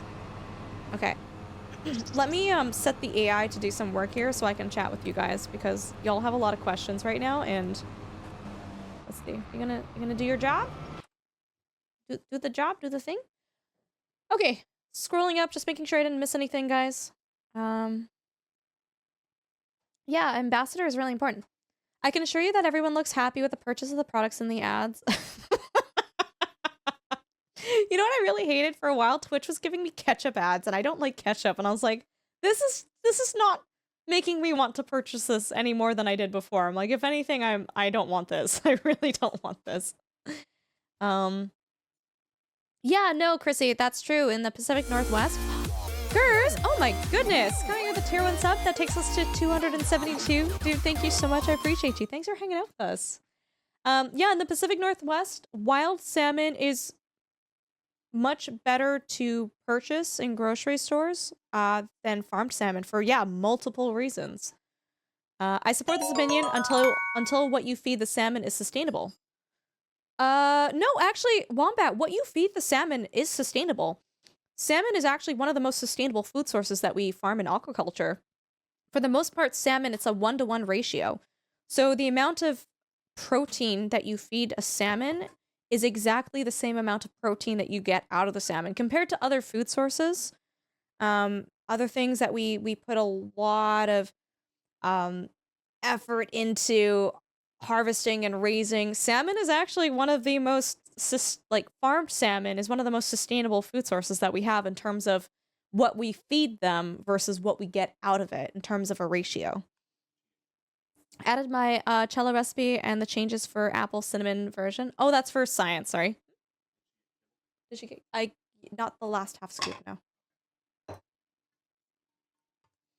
How is wild shrimp better than farmed? It has to do with shrimp farms in I think they're mostly in Asia. Essentially, a lot of these the shrimp aquaculture farms are built in very environmentally sensitive areas. A lot of these shrimp aquaculture farms, it's open sea, so it's not on land, and they are built in mangrove forests. Mangrove forests are really, really critical and important, not only for the sustainability and just the housing of many different species and ecosystems, but it's also really important as it does actually play a huge factor in cycling and sequestering carbon in our environment too. So it's not one of like the number one biggest carbon. When I say carbon sequestration, it's basically the extracting of carbon out of our atmospheres and storing it in ways where it doesn't contribute to global warming. Question, did someone named Sharky raid you? Or Danny? It was Sharky last week. Danny has raided us before, but it was Sharky that last came in here. Chili farm sim is so great. But yeah, so when we have these shrimp aquaculture farms, they completely and utterly devastate mangrove forests. And so it's just not good. It's really, really, is it an Asian river prawn? Ungoy, I actually don't know what specific prawns these are that are in aquaculture, but I can promise you that every time I go to the grocery store and I purchase shrimp, I will never purchase farmed aquaculture shrimp or prawns for that reason. Yeah, it's 1-to-1 for farm salmon.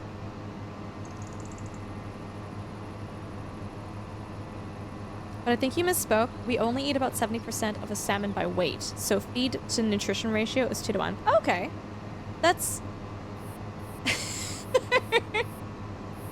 Thank you guys all so much for that hype train, by the way. It means the world to me. Thank you. Eric, I didn't technically misspeak, because I was literally thinking, like, my brain was thinking the whole salmon. But no, that's true. Like, nutrition-wise, yeah, you're not going to get that 1-to-1 ratio. Absolutely. And I'm not a nutritionist. I don't think about food and diets and things like that. My brain is very, like, biologically tuned. So, like, for me, I'm like, yeah, 1-to-1 ratio, of course. But I don't actually stop to think about, like, how much of the salmon you're actually eating. Ooh, Chrissy, I don't know about that aspect, but there's a lot of parts of the fishery industry that is just not great towards kids and or women. Primarily less so in first world countries and more so in third world countries. It stops land slippage too? Werewolf, I don't know about that. I don't know about that aspect of it. But Eric, thank you for sharing that and clarifying. My brain just doesn't even go to that spot.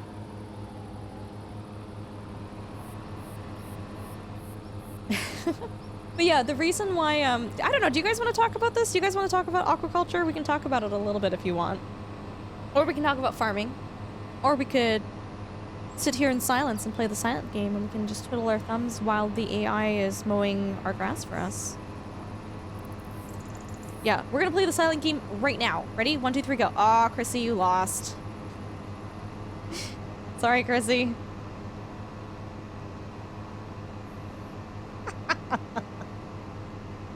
No, Chrissy, of course. Feel free to ask as many questions as you'd like. Absolutely. Actually, speaking of sushi restaurants, Chrissy, I actually did a really cool experiment in school.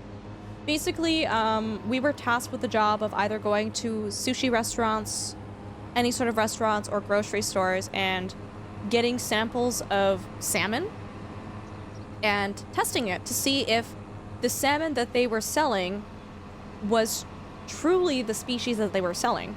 And we used DNA analysis and PCR methods to basically confirm whether or not the salmon that was purchased or was being served was actually like sockeye salmon or Atlantic salmon.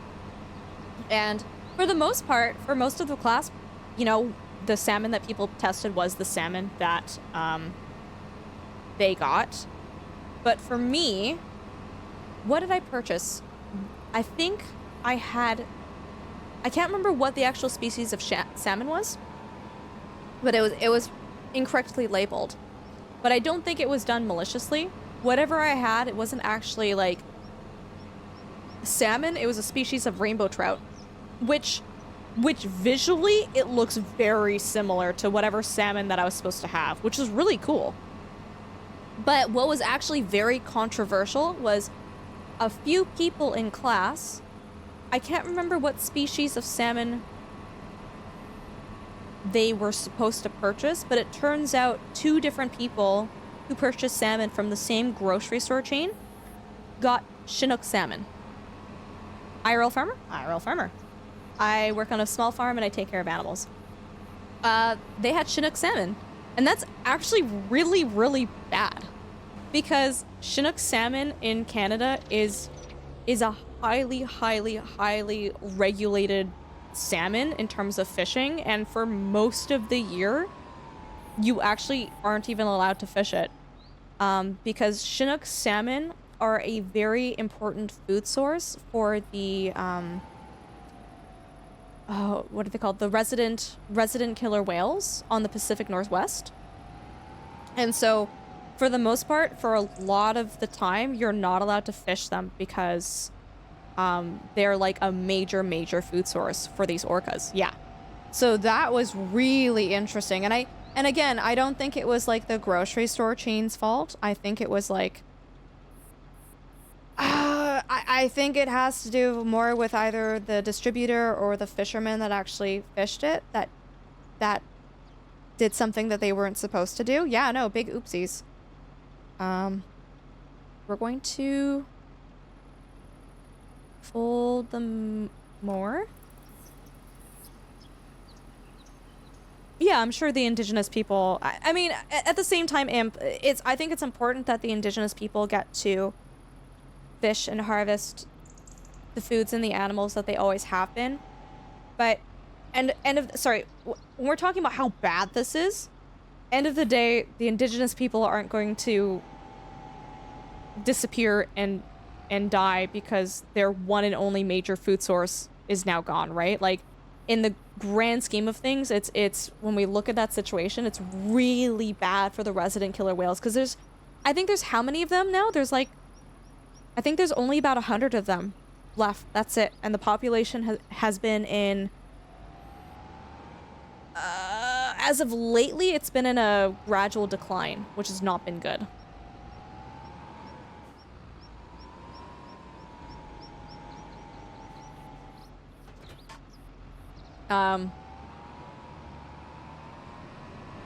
No, there's not a lot of pods left. And I'm not taking away the importance of, you know, salmon and Chinook salmon to the indigenous people. It is important, but when I talk about like how really bad this is, it's like this is so important for like the resident killer orcas. Yeah, I gotcha, Em, gotcha. You ever study news from the States? I don't actively seek it out anymore. Or just news in general, I don't actively seek it out, but I really should. Really should. But, no, why do you ask? A dam was removed recently from one of our rivers in Oregon. It was so cool to hear about the salmon returning. Oh, no way! That's good news. I love that. It's, Mr. Soggy Ramen, it's not good, but it's not the end of the world. Having a good genetic pool and genetic diversity. Philip, thanks for the sub on YouTube. Having good genetic diversity is always good and better for the health of, you know, a group of animals or a species. But you can also think about how they brought 4 hippos to South America and they managed to, like, become this invasive species and proliferate into, like, this sizable herd of hippos just from the 4 of them. And so it's having a small gene pool isn't the death of a species, but it doesn't help them. It doesn't help them, right? I feel like I've been learning more and more about farming and knowing on how to farm. Oh, Evan, I love that. Oh, is the mowing equipment really sad? Yeah, we can repair that in a bit. You can fish Chinook almost all year? Are you sure, Raz?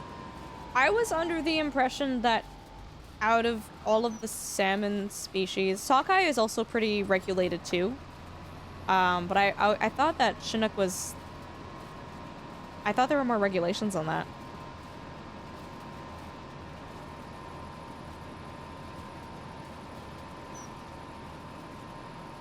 Tilapia are bottom feeders that eat excrement, but it turns out those bottom feeder fish tend to have very sweet meat. Oh, are tilapia cichlids? I didn't know that. Gelato, thanks for hanging out. We'll catch you later. Thanks for hanging out. See you later. Bye. Bye-bye.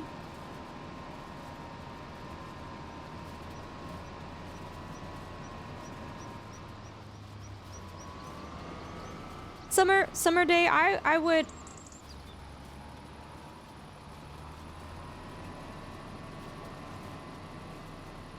They're not going to do that, Summer, but I would just also argue, just being a devil's advocate, anyone can do anything, theoretically.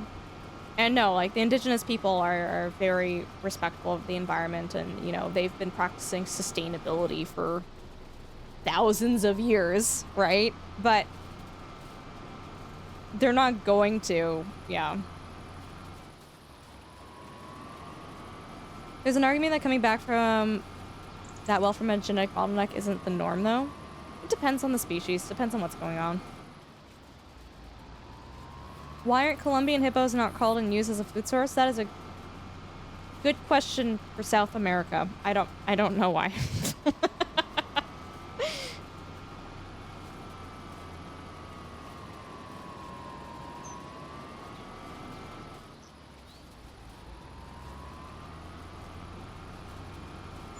Best friend lives in Alaska and her husband works on small fishing boats. What is the AI doing? Thought that trawling was and how terrible it was. Oh my god, the AI is killing me right now. Stop. We've just been going in circles.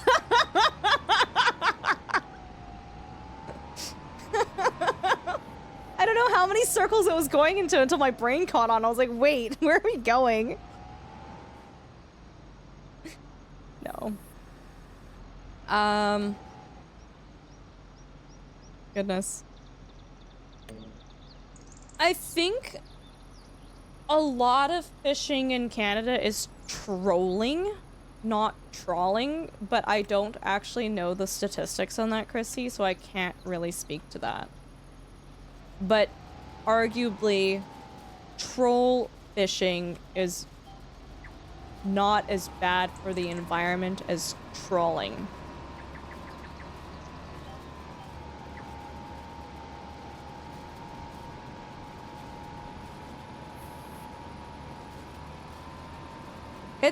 I hate how the two types of fishing are so close in, like, how they sound. Trolling and trawling.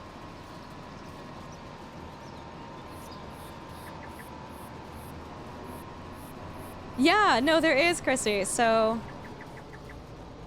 trawling basically scrapes the bottom of the seafloor and rips up everything in its path.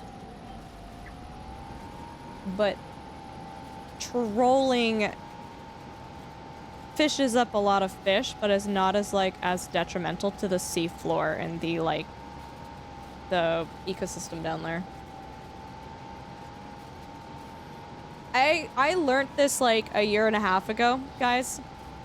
So I'm gonna tell you, I haven't refreshed on any of this stuff. So if anyone goes, wow, Ultra, wait, you're wrong, like, please feel free to speak out, because I haven't had a chance to refresh on all the terms and the this and the that. Trolling is net-based, I'm pretty sure. trolling is still not good, but it's a lot better than trawling. Trawling is the worst. The trawling is the worst out of everything that you could probably do. Hey, Gio, thanks for the follow. Welcome. Mr. Coleman, thanks for the 45 bits.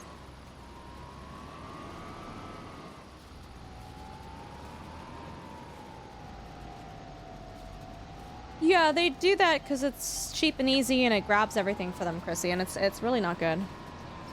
Trawling? Am I getting them? Hold on. Let me look this up. Trawling versus trolling.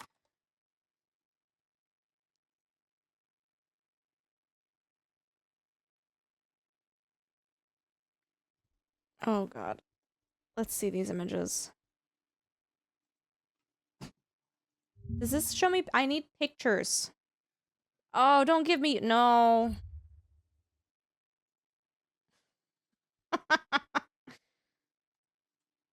So, trawling uses nets, yes, but trawling, like, scrapes the seafloor.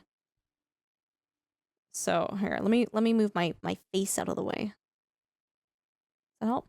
That's trawling, where it basically goes along the seafloor, and it just, like, scrapes everything in its path, and it's, like, just super bad. Bottom trawling. Super bad for the environment. And then trolling. Let's see if I can type this in without weird images showing up. Trolling fishing? Oh no, this is actually just with... Is this with hooks?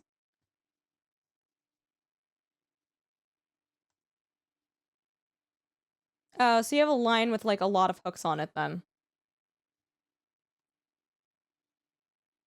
Yeah. Trolling. Neat. Yeah, trawling bad. Trawling not good. You guys are gonna make me like have to review all of my papers and stuff that I did a while ago.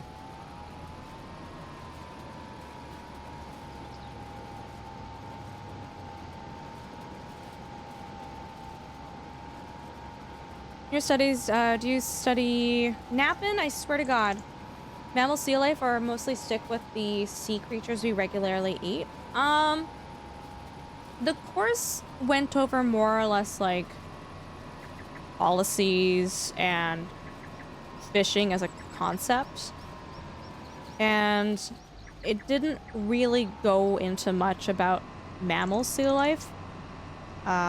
With the exception of like things like bycatch. I'm not cheating, Maeve. Maeve, how you doing?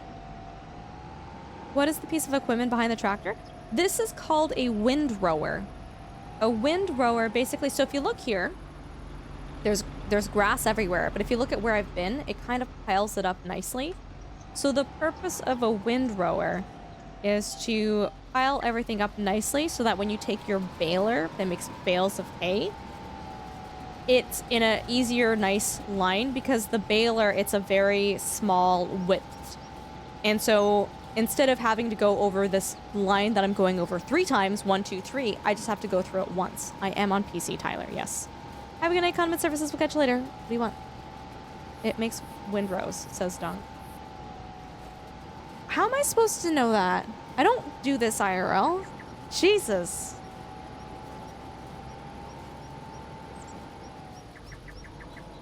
Hi, French fries. How are you doing? It's good to see you.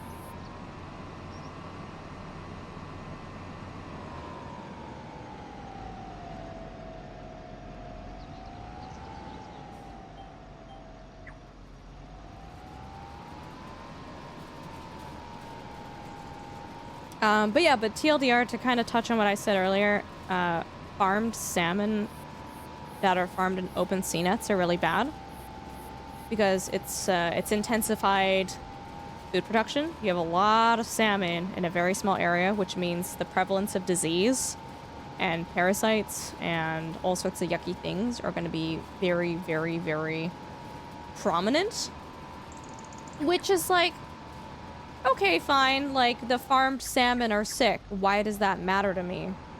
But you have to remember, if you are farming salmon in open sea nets, that means that there's no barrier between,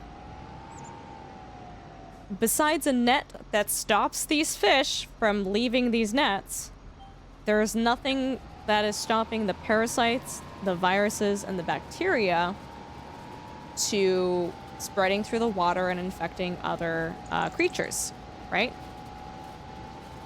And so wild salmon are particularly susceptible to these diseases that are very, very common and proliferate in these open sea nets. And why it's so particularly bad is, if you guys are familiar with the life cycle of a salmon, salmon are born in freshwater streams. And as they age and grow bigger and grow older, eventually they migrate out. Welcome back, science. They migrate back out to the ocean. Now, when they do that, it's not only a long journey that's like, you know, like, goodness gracious, that's a long migration. So it's very taxing on them to that degree. But you also have to remember that these salmon are going through a bunch of metabolic changes. They're changing their entire body structure to go from living in freshwater to living in saltwater.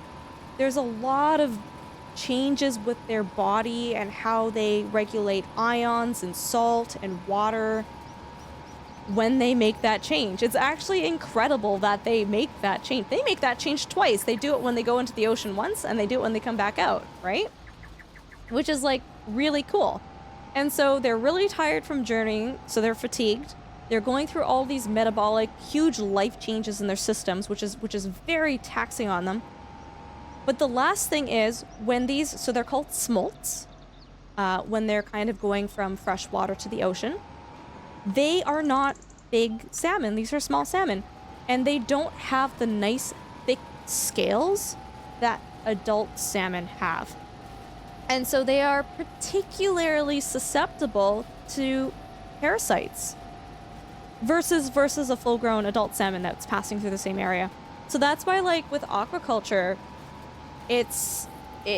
we've seen a correlation with the increase of open sea net pens and the reduction of populations of salmon that migrate through those areas, that migrate past these open aquaculture sea nets.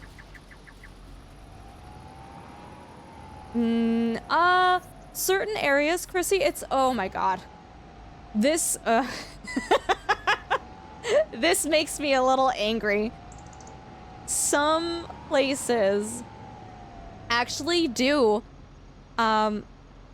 they don't necessarily count the number of baby salmon that reach the wild, but the way that they count it is they look at the number of salmon that have returned and made a nest. I believe that's called a redd, R-E-D-D is the name of a salmon nest. And they look at those statistics, right? And that's how they're able to see, like, oh wow, like all of these salmon came back, and they came back and they laid a bunch of eggs, and that's like probably the best way that we can track like individual streams in terms of success rates and whether the population is going up or down.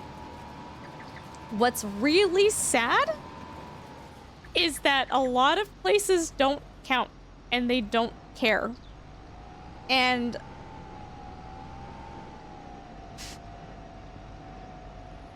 I've talked to people who are responsible for, you know, they release a bunch of baby salmon into the stream and it's great and it's fantastic. And I go, hey, like, have you guys been monitoring this? Like, what's the population been like? Like, I know that you guys have like a really bad year in terms of weather and stuff like that, and droughts. Like how what's the population been? And they're like, I don't know. It's oh my god, science is not a price issue. It's just literally the I'm not upset, you're upset. The cities responsible for these streams don't care. It doesn't matter. As long as they're releasing salmon into this, like the baby salmon, the little fry, they're like, great, job's done. And beyond that, they don't look into anything else. It's not a price issue. There's just, you could literally have like volunteers from universities or something, or I don't know what, like just going into doing basic counting and statistics. They don't care. It doesn't matter to them. Because on paper, as far as they're doing these salmon releases, yep, my job's done. We've done it. Conservation. Yep. Stamped. On paper.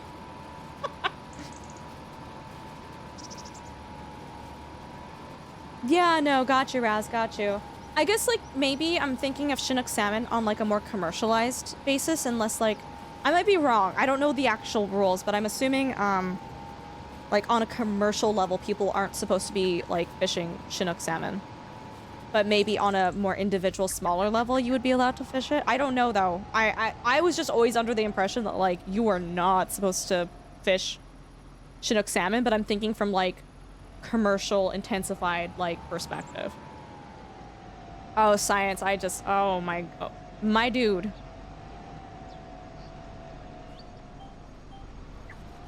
That seems really irresponsible. Oh, it gets worse.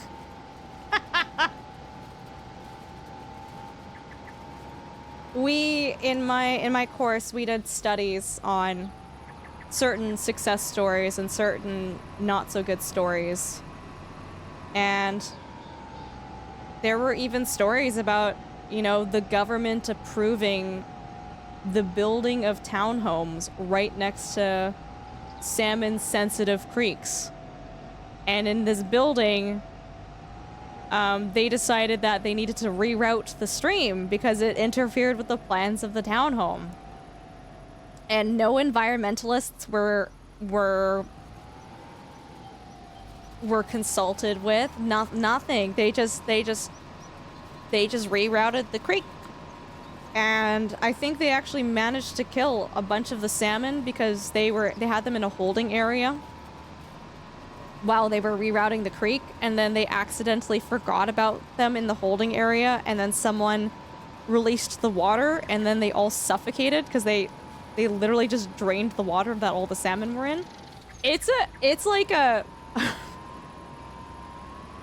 you read about some good stories, and you read about stories like that where it's like the government didn't care. The government didn't care. Good thing we got those townhomes up, though. For the salmon. It should... French fries, it should... There's... Oh. Like, face value, yeah, the townhomes are worth more, but... The... Oh my... There's a word. Oh my god, someone in chat might know the word. It's when you give value to ecological services that animals provide to us. Bees are a good example of it. But the ecological services that salmon provide are, like, probably worth more than the townhomes. Ah, I can't remember the word. It's a good word. It's a fun word. It's incompetence. Omnipotent. It's incompetence. Salmon chat without me. ZX, where have you been? I'm teasing you. I know you had to step away. Didn't we talk about salmon last time because you were talking about your dinner and it led into like this 2-hour conversation? Dynastic, thank you. I appreciate you. Do those ecological things matter to the... No, exactly, French fries. That's what I'm saying. Face value, immediately, no, you don't see the value in it, but... I mean, you could say the same thing about bees. You could say, oh, face value, they don't... What do they do for me? But the ecological service, the value that bees provide for us in the world, it's like... Keystone species? No, exactly. The value that these species provide for us as humans is huge, and city officials are really stupid for ignoring that value.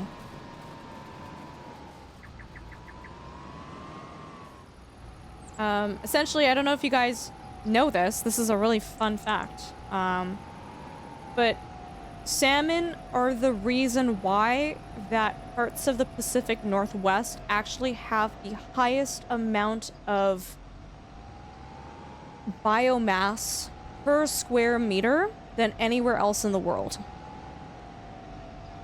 it has even more biomass than the tropical rainforest. Because the salmon provide yeah. So for several reasons. Salmon are a food source that are able to support a high number of carnivores that you would not see existing outside of these areas that receive salmon, right? So you have your predatory birds, your eagles, your hawks, you have your bears, you have the wolves, you have coyotes, you've got raccoons, you've got all sorts of animals that we can sustain such a large concentration of carnivores that you just don't see anywhere else in the world, right? But on the other side, salmon, we have the Pacific Northwest has so much salmon coming in. Salmon are full of ocean nitrogen. Nitrogen it's called a limiting nutrient in plants. So basically, plants are limited in growth by the amount of nitrogen in the soil. On land, you don't get a lot of nitrogen. You really don't. And so, when you have salmon migrating into these areas, and they decompose and they die, and predators drag them onto the land, they are this absolutely huge influx of nitrogen, marine-based nitrogen coming onto land that can sustain more plant matter than the area normally would have been able to have sustained without the salmon migrating there and dying and decomposing and bringing all these rich ocean nutrients to the ground.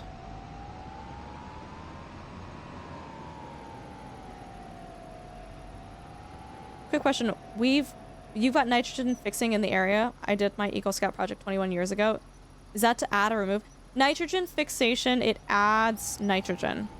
So usually that's done by means of bacteria. For the most part, science, you probably know more about this than me. Usually it's bacteria that fixes nitrogen into soil, usually through like a symbiotic relationship between like roots and nodules and nitrogen fixing bacteria. How is nitrogen fixed in the ocean into the salmon? Oh, yeah, so this is actually really cool. The ocean has several layers. There's the uppermost layer where sunlight is able to penetrate through into it. And that's where you can have, you know, algae and photosynthetic bacteria living. And the ocean is filled with nutrients like nitrogen, but it's kind of at a deeper layer. And there's kind of this here. I can actually show you a photo of what this looks like.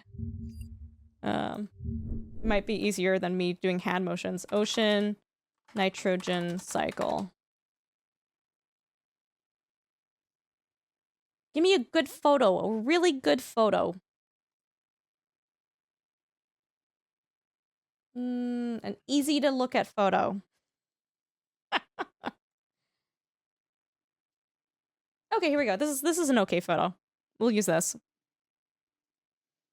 So basically, there's a lot of nitrogen in like the deeper layers of the ocean that are not illuminated. They don't get sunlight. And so there's kind of like a vertical mixing through columns of nutrients that kind of hits this sweet spot right here, where if you're an organism and you kind of live here, you get nitrogen and it's great and you're happy. If you live a little bit further down here, well, it's not as sunny and we're sad because we need sunlight to live. We're photosynthetic. And so you have organisms that exist in this area that are able to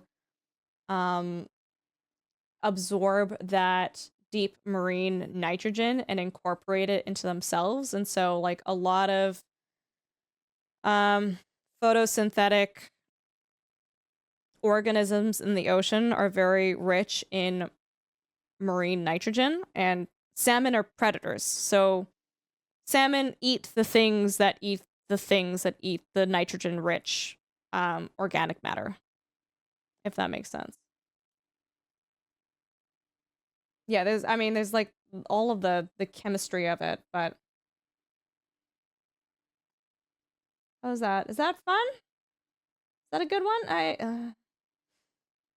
I feel like we got better photos in our courses.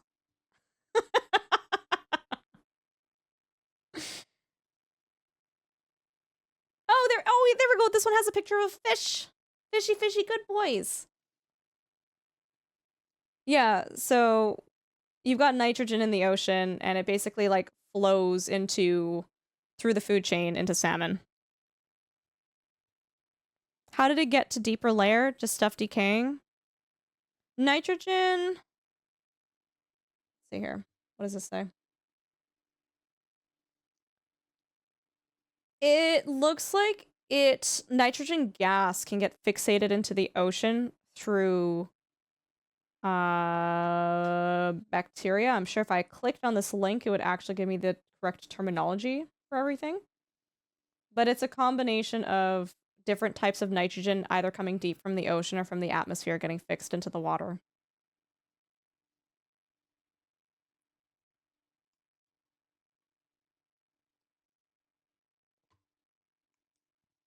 Since you're in Canada, what do you define as Pacific Northwest?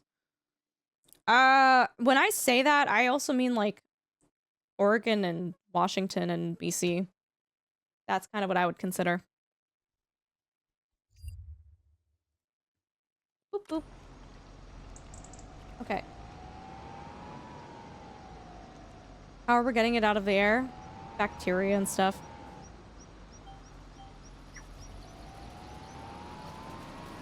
Hi, Tanner. Well, that's how carbon dioxide gets into the ocean, too. It's through the air, ZX.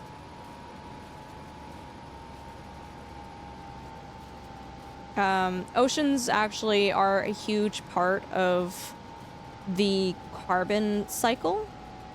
And eventually, through long periods of time, the ocean eventually absorbs carbon through carbon dioxide, and it turns it into a bunch of different products to where it's eventually stored, like, at the bottom of the ocean, right?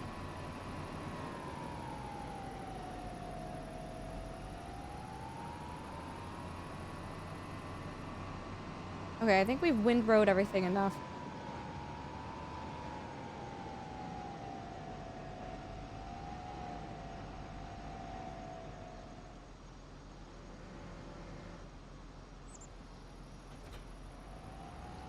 Anyways, I love salmon. I think salmon are really cool. I like their life cycle. I think it's like...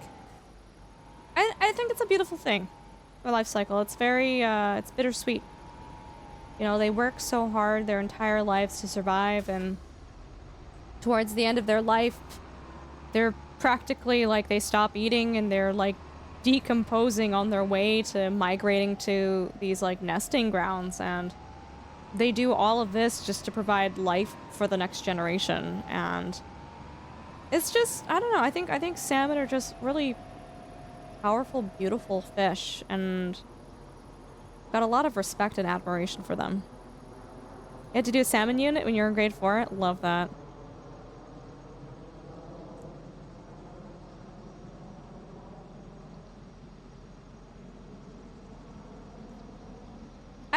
ZX, okay.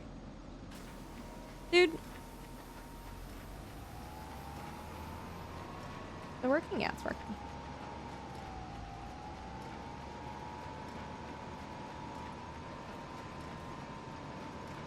I don't know, it's just something so powerful and so resilient looking at their life history.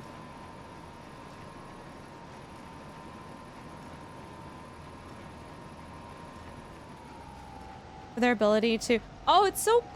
is there actually, like, do we know more about that science? Because, like, for the longest time, it was just like, well, we don't know how they know how to get back home.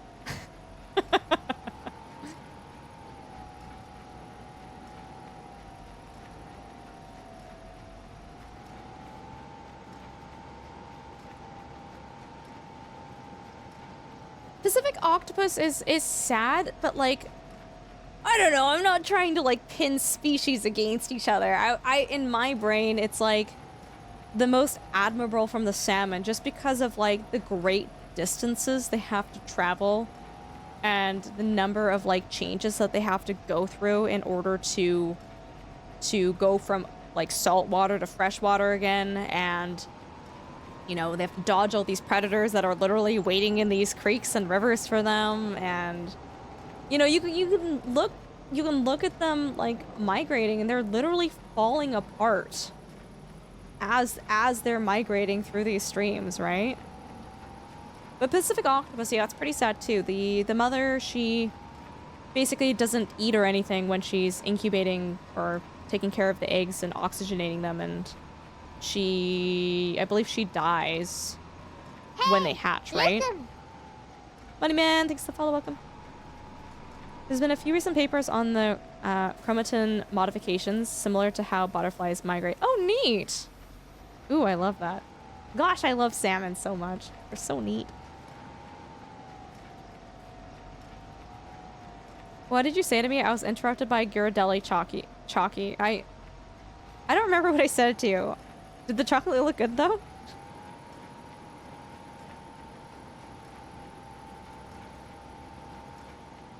The years and generations they missed main rivers because of dams. Well, you guys know why sockeye salmon, why there's not a lot of them anymore in like the Pacific Northwest, right? It's so, when I learned about this stuff, I was like, I was so mad. I was like, are you kidding me? Essentially, God, what was the year? 1940s, I think? People were blasting away at rock to build a railway, and they accidentally blasted too much, and it caused this giant landslide in the Fraser River, which was a very, very key river for sockeye salmon migrations, and they basically blocked the entire river so none of the salmon could get back and spawn. And it like completely and utterly, like, the result of that rock slide decimated the sockeye salmon populations. Jenny, good morning. How are you? Yeah. Like there's more sockeye salmon now, but like they've never truly recovered from that incident. Apparently, there used to be so much sockeye salmon in rivers for fishermen to harvest that they used to joke that you could walk across the water because there was so much salmon in the water.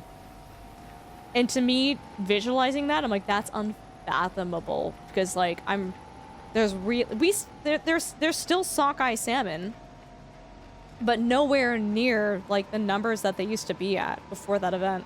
It's just that one event that was just so bad. Am I liking the New Holland tractor? Yeah, of course. New Holland tractors are the best tractors. They're always new. Could have it for 30 years. Still New Holland. Dam was removed on the Klamath River in southern Oregon. Additional dams on the same river were scheduled to be removed. Oh, no way. And they did this specifically for the salmon? Jenny, I'm doing okay. Thanks for asking. That's like invasive carp levels. Tuna has similar old stories. I don't doubt that. Romney Potent, is this the, are you talking about the squids that are now like protected? I remember reading about, like, I think the illegal fishing of squid not too long ago. I wonder what happened to their genetics with that giant cull. Nothing good, science, nothing good.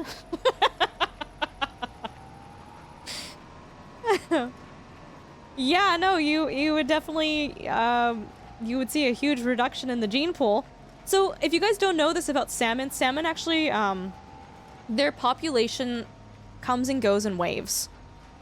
Meaning, and when I say comes and goes in waves, I don't mean necessarily in the ocean. I just mean like when they come in to migrate and land to nest and to reproduce. Basically, like, I don't remember if this is for all salmon species or only specific ones, but like, salmon are always coming in and migrating every single year.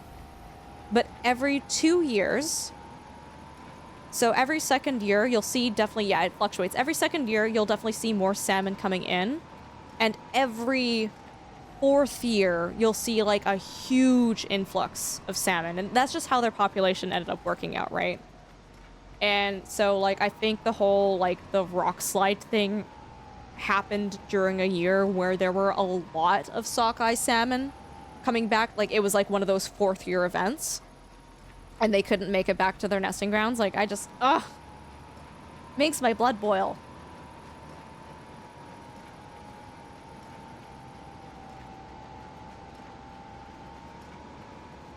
We're making grass bales, guys. Oh, bugger. Yeah, yeah, that's one way to phrase that.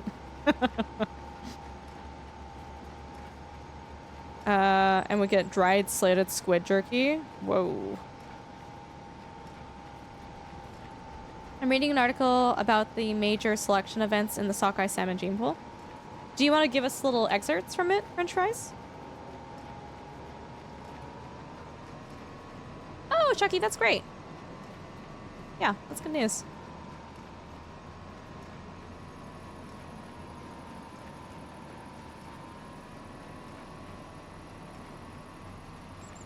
But no, you learn like really sad stories about, I believe it's herring.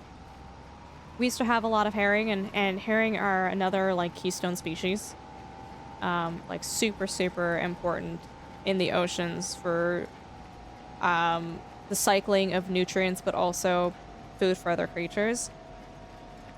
And there was like a time in history where like people were fishing so much herring out of the ocean. They were literally like, they're like, what do we do with that? We don't even know. They literally were like using it for fertilizer and for animal food because they just had so much excess herring that they were just processing it in any way that they possibly could.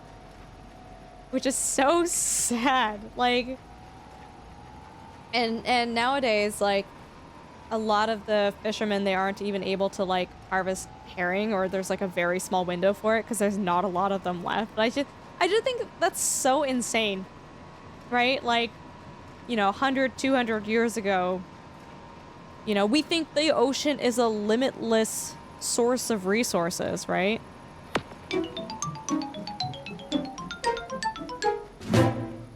Tagame? Oh my god, coming in with a tier 3 sub for 3 months in advance? That adds another 6 points to our Partner Plus number. 1, 2, 3, 4, 5, 6. And ensures that we have those 6 points for the next 2 months. Can we get some My Dudes and Holy Mollies in chat for Tagame? Tagame, thank you so much. That was really, really sweet and generous of you. Thank you so much for helping us with our partner push. Guys, we are 22 points away from hitting 300 points this month. Yeah, she's stuck here. Yeah. French fries, it's a combination of their original gene pool dramatically shrinking and new genes being introduced via interbreeding, which is not always good. Oh, Science, are you in stream right now still? Sorry, I don't want to bug you if you're not here for your eating. I'm pretty sure. So a lot of the salmon that is farmed in aquaculture is Atlantic salmon, by the way. They're easier to raise. They're less wild than the other Western species of salmon. And so a big concern with raising Atlantic salmon in the Pacific Ocean was like, oh no, what if they get out of the open sea nets and they interbreed with like the Pacific varieties of salmon? And from what you might know more about this than me. I can't, my knowledge is rusty, but from what I understand, they basically did things like they changed the ploidy of these Atlantic salmon so that they were incapable of breeding. But I'm so sure I remember reading reports that there was evidence that there was breeding was occurring between escaped Atlantic salmon and Pacific salmon. I'm pretty sure it like that did actually happen. Have you read anything like that? with what you know. Remember watching marine biologists getting the project money to have deep sea probes drones so they could find the life down deep under because dragnetting to find life didn't work, and now there's some great live streams of oceanic exploration teams. Oh! Are they on Twitch, Omnipotent? I believe there was still breeding because the chromosomes could still pair even with the ploidy change. Woo!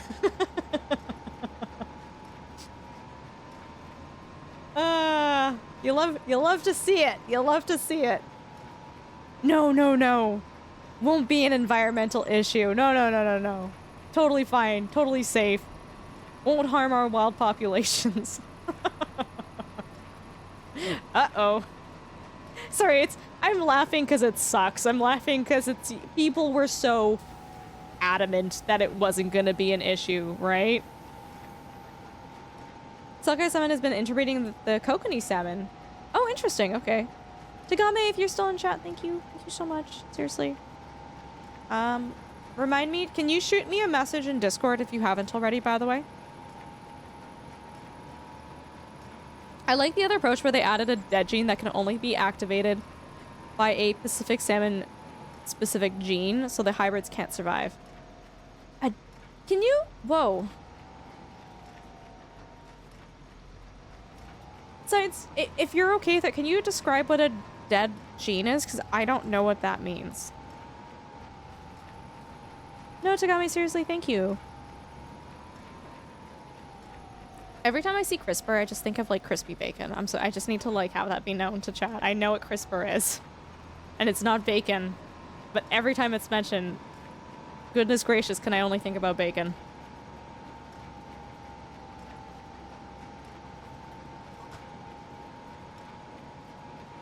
I ate salmon last night.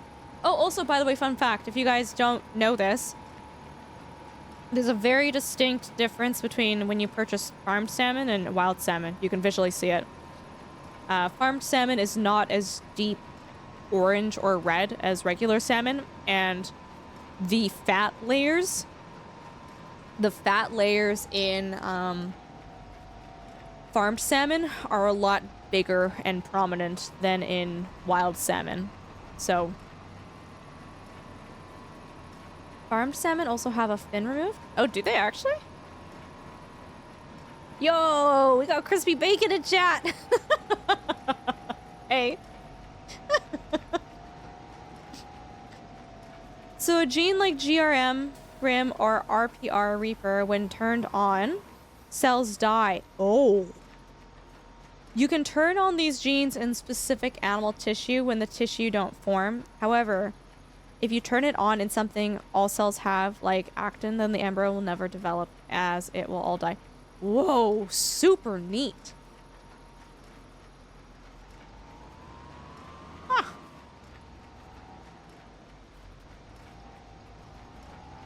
Well, I just learned something tonight. Gosh, I love science. In science. Think of those CRISPR snacks. Oh my god, those commercials were so stupid. Do you remember the CRISPR commercials? They were so aggressive. They're so aggressive. I like they felt like they feel like a fever dream trying to remember them. No, it's all good, Chrissy. Thanks so much for hopping on by. I appreciate you. Also, yeah, just a friendly, happy Thanksgiving to all of our American friends in chat tonight, by the way. Hope you guys have lovely dinners for the next few days. Hey, oh, Chucky didn't know listen. that. Okay. You hated those commercials? Huh? Mods, if we can get another shout out for science, just because, gosh darn, like, you guys are liking these conversations. They happen a hell of a lot more in science streams.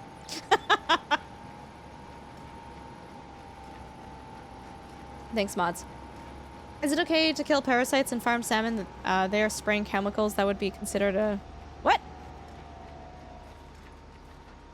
They're spraying chemicals?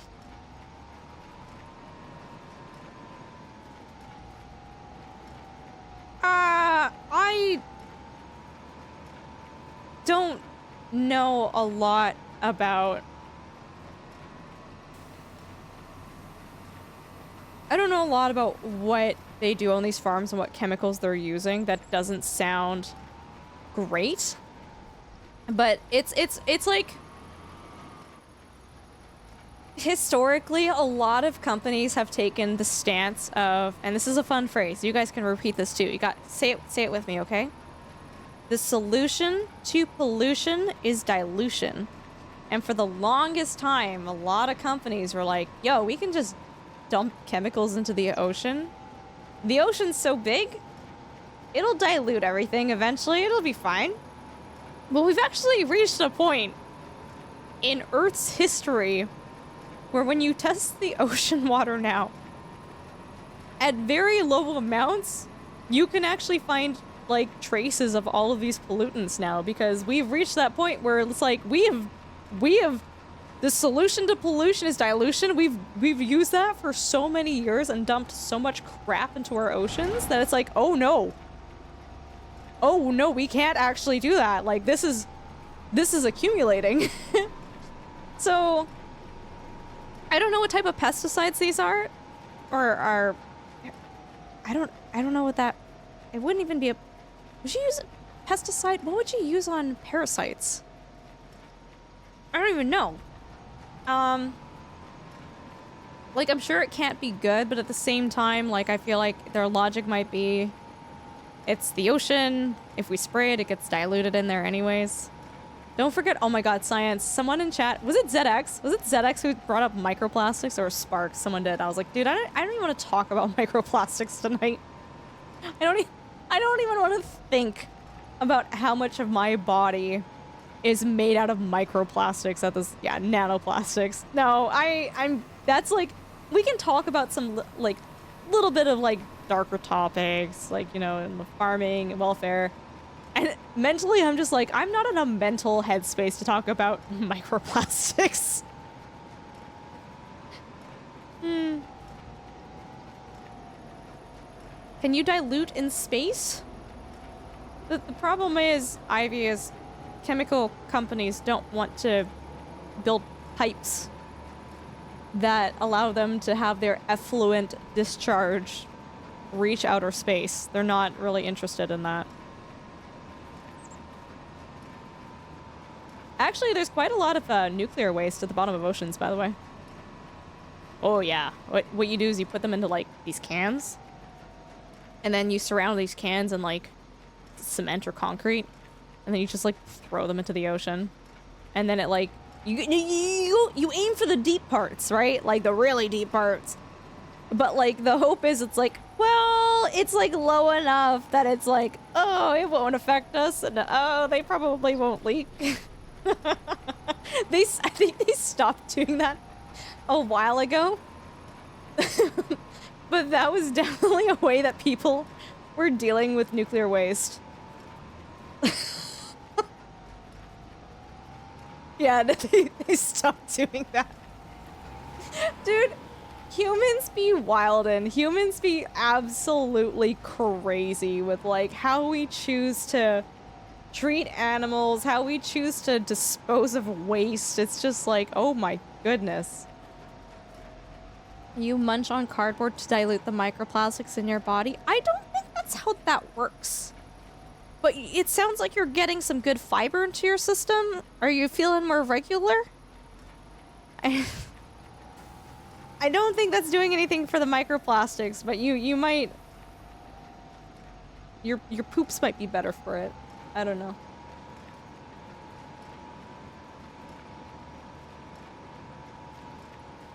Now it gets put in the ground. Oh, much better.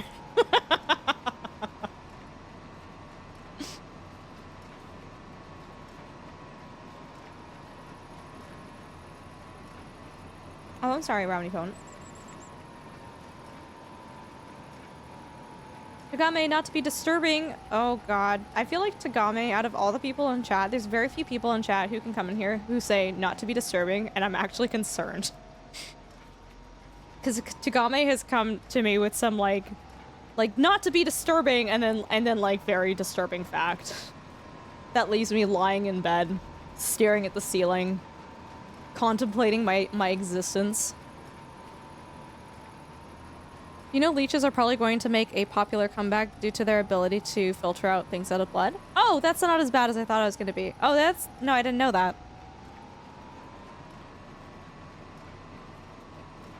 I'm not going to have a existential crisis over that fact. I think we're going to be okay. We're going to live.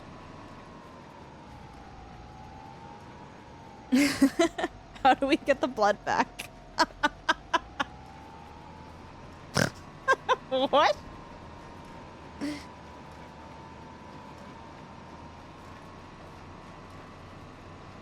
Romney Potent asking the real important questions tonight in chat.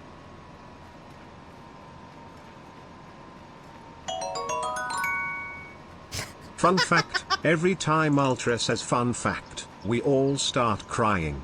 I'm learning to watch what I say because I realize now that my silly brain, did you guys know that toilet paper releases PFAs into the ocean, by the way? Not a fun fact. But you know, my brain just takes any interesting fact where it's like, whoa, cool to learn. Like, maybe not like a happy topic, but like, whoa, learned something interesting. Automatically, I don't know at what point in my life I started doing this, but like everything's a fun fact, and it's not a fun fact. It's not a fun fact because it's like, whoa, that's horrible, right? And so it's only because of streaming on Twitch. It's only because of streaming on Twitch that I've become very self-aware that I often say fun fact when it's like not fun. Like it doesn't bring people joy. Like if Marie Kondo was here, she would tell me to shut up. It's not bringing anyone joy, right? Yeah, PFAs. They're one of the sources of them entering the ocean is through toilet paper. I did a project on that. I did a whole PowerPoint presentation where the teacher gave me a standing ovation for it. Great. Fun fact, you're just a chill guy like that. Sure. Fun fact. What is CWD? And has spread to humanized lab mice and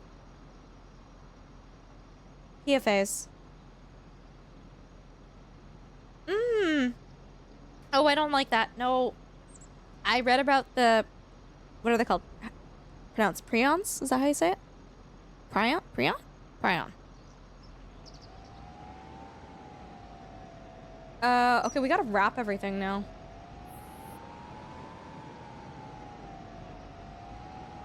Fun fact, the sun is going to explode. Yeah. Prion is how I've heard it. Yeah, that stuff is, you don't want to muck around with that stuff. I've gone on, like, deep Reddit dives reading about it, and then ooh, those were also moments where you stay up late at night contemplating your existence, and you're like, wow. Those things exist, huh?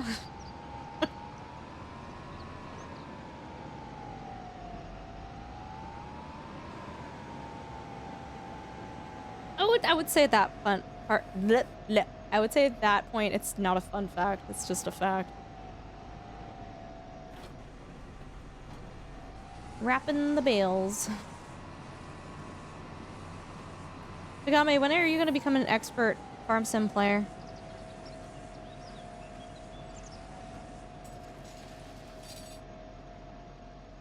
Oh, hold on. Automatic drop is not on. Please turn that on. There we go. Fun fact, every atom in the universe will someday stop moving and light and heat will just cease to exist. January 1st. It's oddly specific. Oh, Gord. Good point, good point. You know what is like a very, like... It's not a dark fact, but... There's like the concept of like entropy, right? Where things and molecules and everything in existence is constantly trying to like spread out and move around. And in order to prevent entropy, you need to have energy in the system preventing entropy from happening. And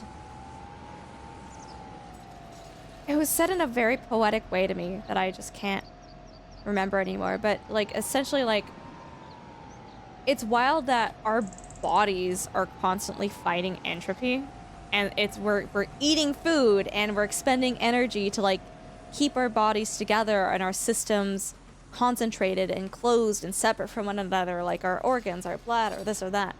And then like when we die, we don't have that input of energy anymore, and entropy takes over, and we just like, I don't know, like we just spread out into the ground, spread out into the universe. And I don't know, it just like, it didn't make me feel sad. It was kind of almost like a beautiful concept, which I don't know if I'm silly for saying that, but it was just, I don't know. I found it interesting when entropy was like shown in that perspective. Fun fact?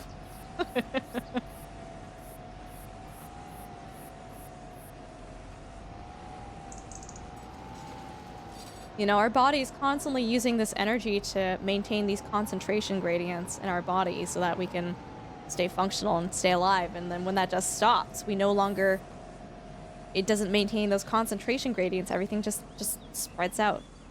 It's done.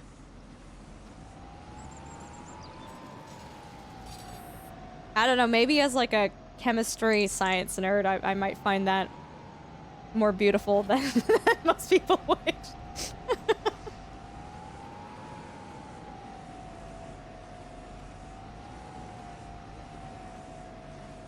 Hey, we're making the marshmallows. No, it's not comforting now.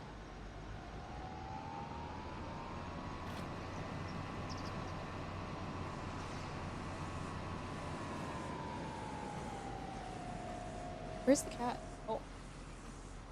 Did I see the cat? Hey. Oh. What was that bum wiggle? What you doing? You doing? Okay. Chilling. Just chilling. Chilling like a villain. Key cat.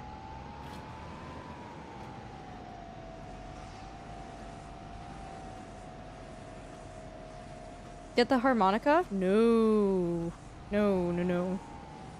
I would like to avoid violence tonight. I do not enjoy that. I don't know if you guys think I enjoy that, but I do not. For those of you that are getting to know me and getting to know this stream, my cat does not like the harmonica. She's a music hater. And the last time I pulled out the harmonica for stream, I think I got out a solid 3 notes before I was assaulted. Swiftly and violently assaulted by the cat. Music hater. Music hater. Arduino, hi! How are you? It's so good to see you! Oh my goodness, I hope you're doing well, friend. If you guys... I wish I had the telescope here to show you. I think it's in storage somewhere. If you guys don't know Arduino, we've been getting to know them. They are also a science, specifically a space streamer. They stream a lot of science outreach information and facts, and they're super chill, super fantastic. We love learning about things. We love space. Thanks for hopping in here and saying hi. How's your day been? Mods, if we can get a shout out, that'd be super spiffy too. Sind, hi, how you doing? And yeah, happy Thanksgiving to our American friends in chat tonight.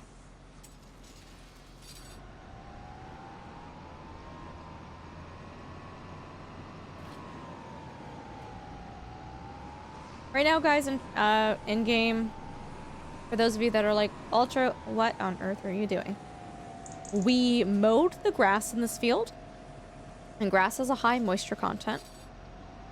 Then we sifted it into piles and then put it through our baling machine. Our baler turned the mounds of grass into these neat little squares called square bales. And now we're wrapping them. When we wrap bales of grass, it retains the moisture content inside, and you basically get this fermentation process happening, which turns the grass into silage. Silage is what you give to a lot of animals, primarily dairy cows. It is a really good source of nutrition for them, and it also, because of that fermentation process, it also provides a lot of good kind of bacteria into their gut and digestive system as well too. Silage, yes. This is how marshmallows are made? Correct. Why are we rectangle baling now? Hold on, there's a reason for it. Oh, ZX, it's because I kept getting distracted.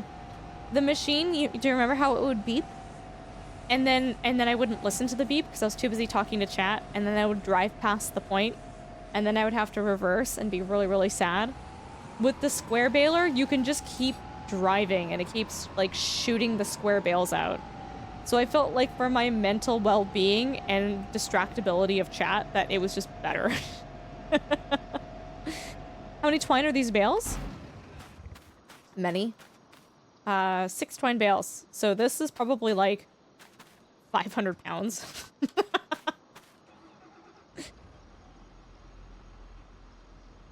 Ooh, a bit of pre-cooking.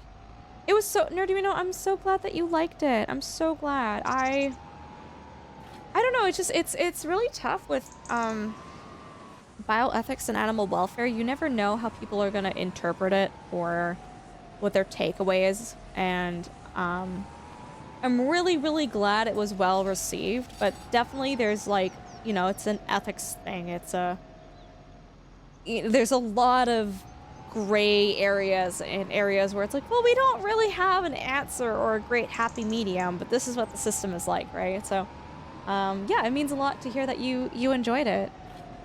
Are you Nerduino, what are your plans for Thanksgiving? What are you cooking up? Fun fact. I feel like Raz is also like me. I feel like Raz's fun facts probably aren't very fun. Here we go. Before a certain point in Earth's ecological development, there were no fungus that could break down dead plant matter. Trees and shrubs just died. Are you sure? They fell and accumulated without decomposing. It took time for the fungi to adapt and be able to break down the flora. Well, wouldn't you have decomposing bacteria, though? Like, maybe you wouldn't have fungus aiding in the decomposition of plant matter and maybe a lack of detrivores, but there would still be bacteria, wouldn't there be? The Forbidden Field marshmallows. Vanna, what did I tell you about eating these? No, it sounds good, Tagami. Have a good one. Happy bird dinner day. Happy last few days of November before Mariah Carey... blah, blah. Mariah Carey pops out. Have a good night, Tagami. We'll catch you later. Thanks for hanging out. Does this make you a wombat? Yes. Does the shape of the bale on a rail farm pretty much just depend on what machine you inherit? Yeah, Nerduino. So, with baling, you either have square bales or round bales. And depending on the type of farm that you have, or depending on the type of customers that you're selling your hay or grass or straw to, you would want a different size bale. Typically, smaller farms would want square bales because a person like myself could easily lift it. Each bale, here, let me show you what this looks like. For people who don't know for people that don't know what bales look like, flake of hay. Okay, that's actually not a bad photo. Ooh, that's a better photo. Hold on. Ooh. So basically, in these square bales, you get flakes. Yeah, we're talking about flakes.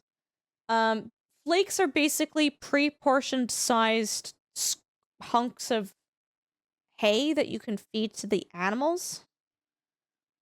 So at the farm that I work at, when I'm feeding the cows and the horses, The largest horse that we get gets 3 flakes of hay at every meal time. The cows and the smaller horse get 2 flakes of hay. And the ponies get approximately 1 to 1.5 flakes at every meal time. That's the actual name? Yeah, they're flakes. What did you think I was talking about? What are you going on about? Jeez. But when you have big round bales like this, you don't get flakes. And so square bales allow you for easier storage.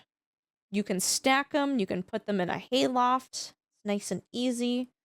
But if we do round bale of hay, there's a few things that you can do with it. So round bales are definitely better for when you have large herds of animals. You can do things like this where you wrap a net around it and they can just slowly eat it down. You can... Oh, God. Why? You can put them in these giant rings so that cattle and animals don't poop on them or step on them, but they come and they eat the hay, and it's a nice clean way to feed them. Additionally, some people, they will open up the bale on a hill and they just roll it down the hill, and it creates this big line of hay for animals to eat. So does the bale flake naturally, or does the machine creates that flake as it bales it? Yeah, exactly. Chris also says the machine does it. Yeah. So depends on the clientele you're trying to sell this to. Depends on, as a consumer, do you have a big farm? Do you have a small farm? Are you feeding a big herd of something? Are you feeding individual animals in stalls, right? So to answer your... Sorry, I gave a very long answer to your question. But yes, the machine that you use will change whether or not you end up with round bales or square bales. And then there's Nerdumino. Stop me if you already know this stuff, by the way. I try to explain this stuff assuming that people might not know everything about farming and hay and stuff. So what we did, again, we cut the grass and we didn't do anything to the grass. So it has a high moisture content. So when we wrap it, we wrap it and it ferments into silage, right? If we wanted hay, which is dried grass, we would need to run a tedder through the field. A tedder basically kind of spreads out the grass, aerates a little bit, and just dries it out a little bit faster. In Farm Sim, it's a one and done process, but IRL, you would probably have to wait a few days for the grass to fully dry out into hay. Hay is typically what you feed most animals because hay has a lower sugar content. Because of the low moisture, you can keep it stored for longer durations of time versus grass, which is very high in sugar, very high in carbs. It's actually not that great to be feeding to your animals for multiple reasons, but it doesn't keep as well. And so hay is what you primarily feed to most animals.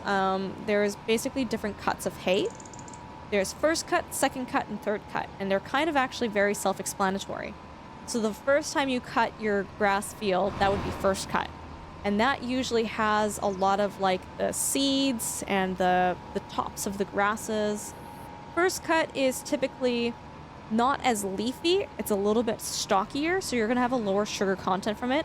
So first cut can also be sometimes called diet hay. Second cut is when they let the grass grow again and they cut it a second time. Second cut and third cut they're really similar. There's really no differences between them, but second cut and third cut compared to first, they're leafier, they're greener, and they also have a higher sugar content. The animals like it better because to them it tastes better. Yeah, no, for sure, Nerdu. If you have any other questions, like, feel free to ask. Absolutely.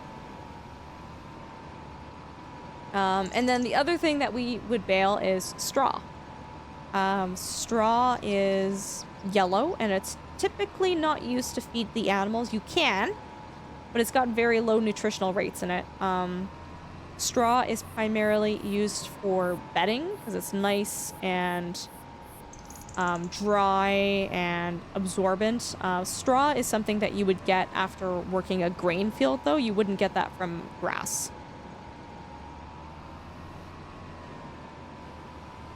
Oh no, Cristerio. So the drying process gets rid of the sugar? Yeah, not all of it, but some of it, yeah.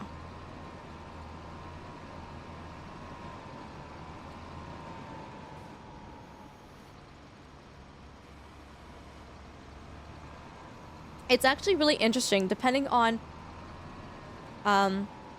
what time of the day you cut the grass at, it'll actually also have varying degrees of sugar. I believe earlier in the day, in the morning, grass will have a higher sugar content than later in the afternoon. No, it's okay, Quack Attack. You're more than welcome to answer, or sorry, not answer, ask any questions. Other than raising cattle, what else do you grow? I just take care of animals. I work on a small farm. I take care of horses, sheep, goats, cows, donkeys, chickens, and turkeys. We don't do any crops. And everything we do is by hand, so we don't have machines, so I have to lift and throw the bales around. Where does the sugar go in that hay as it dries? I actually don't know. I've never actually thought about that too much, ZX. If anyone else in chat might know the answer, or here, let's. I can also Google it. We can Google things. We're capable. Why does hay have less sugar than grass?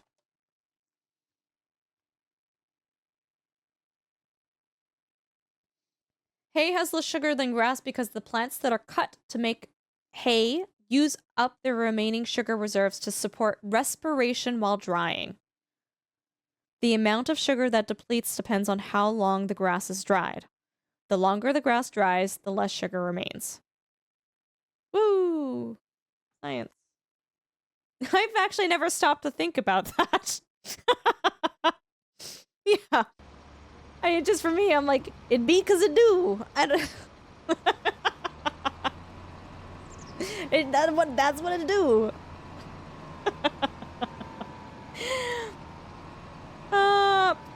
Prepper Jack? I don't think so. I think it would still continue to... It's like anything that you freeze. It never truly retains its properties. You ever tried to eat frozen spinach? Gosh, it's sad. Yeah, Quack Attack. But yeah, I just work on a small farm. I take care of the animals there. Giggles! They're flocking this way. Coming with a raid, Party 17. Welcome, welcome, Raiders. How are you guys all doing? It's so good to see you. I'm gonna shout out for the Giggles. I would appreciate that. Giggles! Hopefully that's good, friend. Sirius is going alright. How are you? Thanks for hopping in here and saying hi.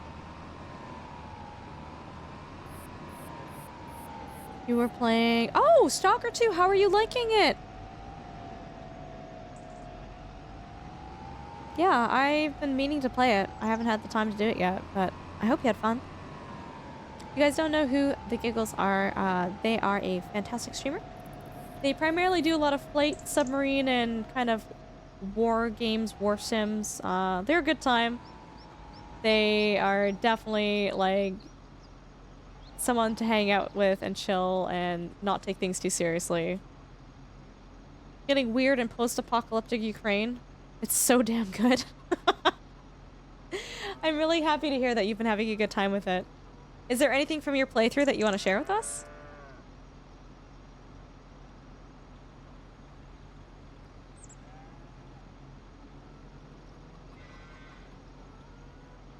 They ask questions that you never thought of? No, seriously, Chris. Absolutely.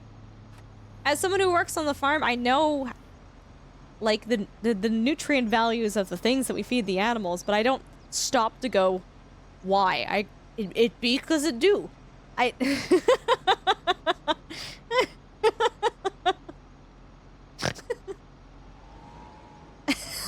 Sorry.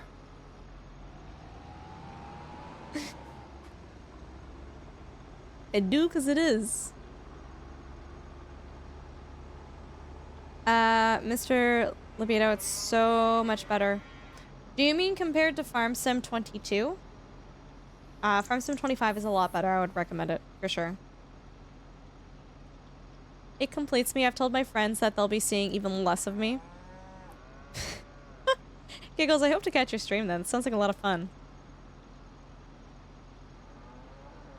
No, ZX, these are good questions. And I love that you're asking questions that, like, for me personally, as someone who is always around this stuff, I've never actually stopped and gone, huh, why is that? I'm just like,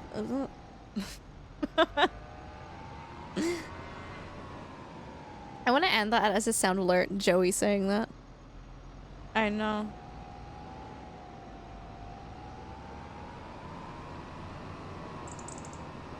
Serious. I feel like you've got like the type of brain where you enjoy problem solving like that though.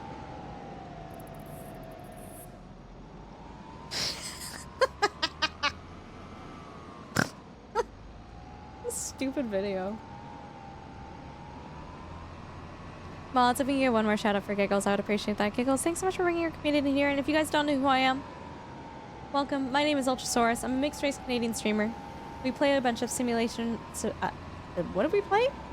Simulation, strategy, and survival games, and we're having a lot of fun with Farm Sim right now. Thanks, Bink. Did I do a laugh snort? Who did that? Did I just snort? What do you mean?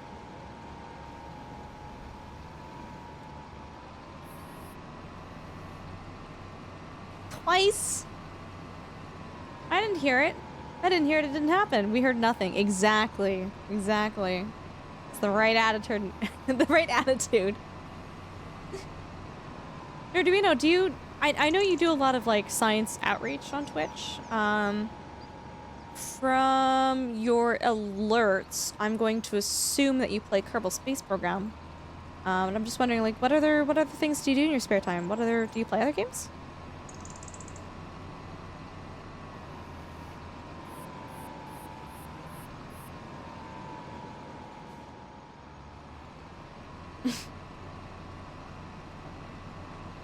I keep laughing because I just keep replaying that video in my brain, and it's the worst thing ever.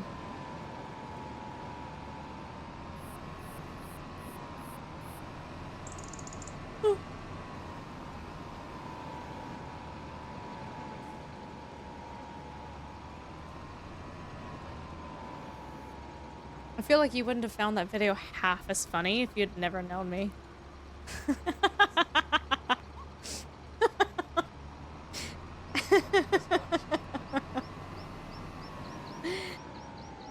Do we use Roundup? No, we don't grow anything on our farm.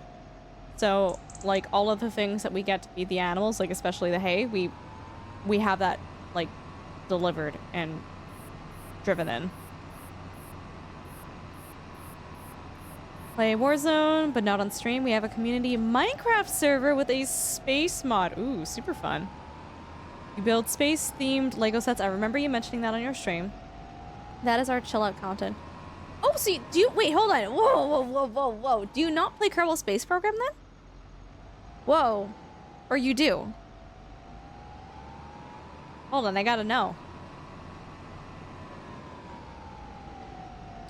Dunk, can you just not links in chat like that? You can't just do that. Okay, yeah, no, to be known, I was like, oh my god, stop. Yeah, guys, please don't click links from people that you don't know. No, don't click anything from stuff.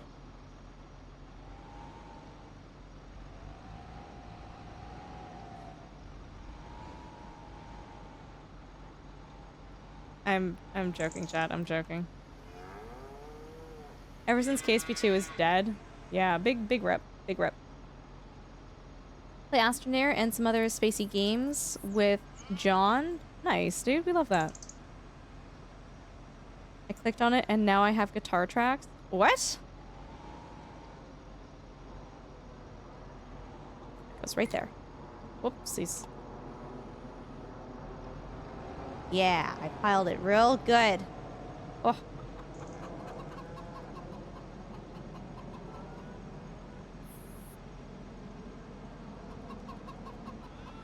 Remember how I said the new clip machine is annoying? Oh, just even for like clipping from the viewer side?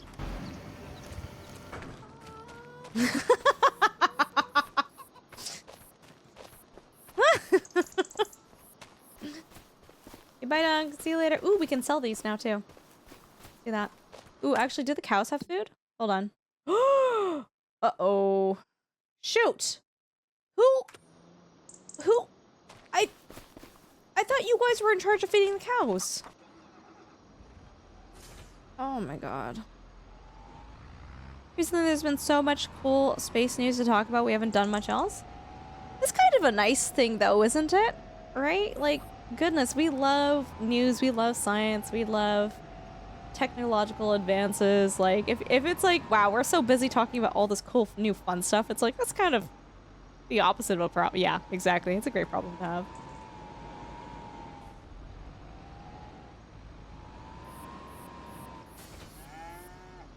Okay, we've got our total mixed rations here. Total mixed rations. It's a mix of... Excuse me. A little tired.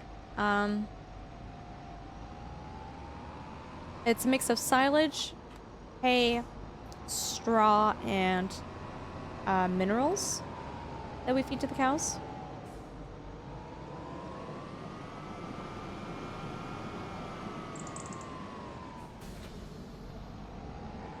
Actually, while I'm here, I might as well give them water too.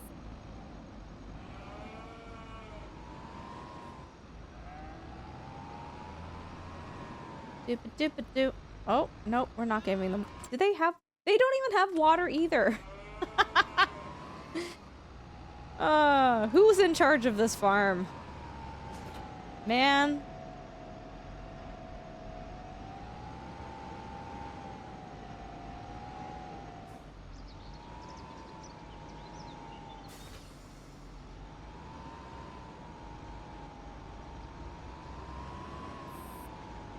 Ooh. This pro driving skills.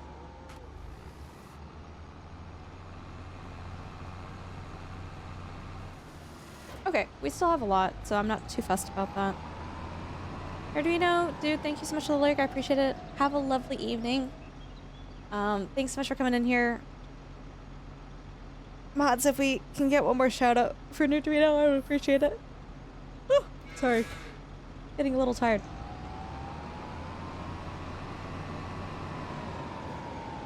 Thanks, Bing.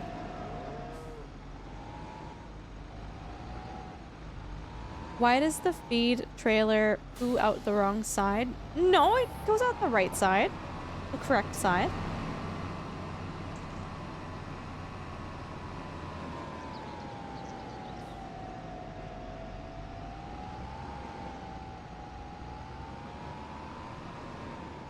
Okay, giving them their water.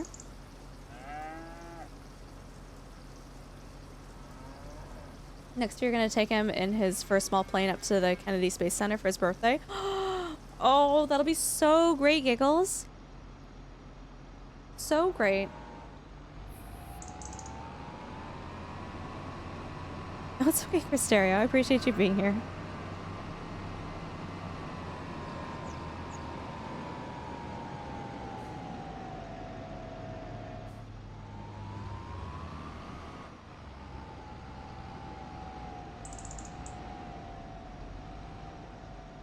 This is free now. Wow, this is free now. Neat. It just, you know, refills super slowly. Harem, we're doing all right. How are you? It's good to see you. Welcome.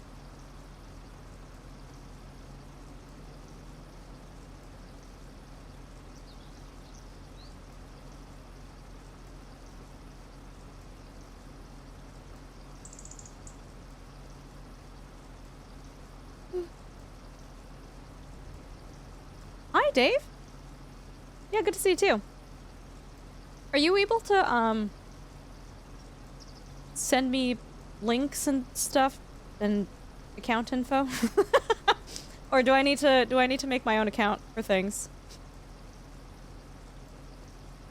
Guys, look, it's Dave from Pocket Host. Y'all know Dave. Say hi to Dave.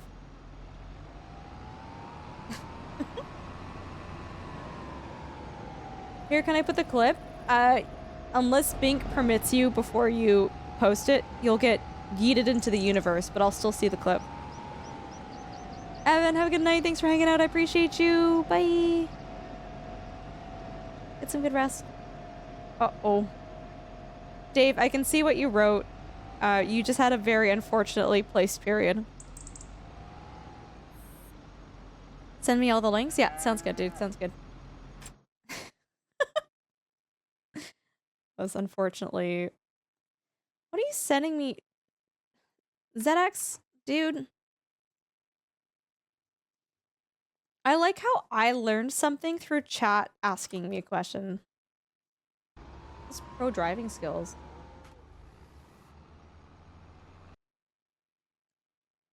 It'd be 'cause it do, ZX. Yeah, happy Thanksgiving, Evan. It'd be 'cause it do, okay? That is the theme of tonight, if that wasn't obvious.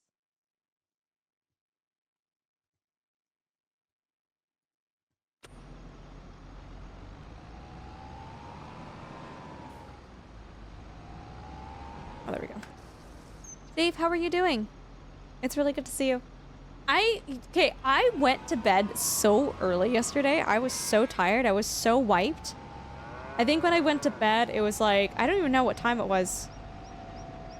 I think by now I was already asleep. It was insane. And I was hanging out in Sim's chat, and Sim is used to me hanging out there late. And I was like, okay, Sim, I'm going to bed, good night. And Sim was like, he flat out was like, oh. Oh, she's going to sleep? And I didn't see it until I woke up, but Dave was like, whoa, you went to bed really early. I was gonna like chat with you and you were gone. Dude, I normally don't get like I usually stay up until at least an hour from now for surezies. I was just so wiped yesterday, dude.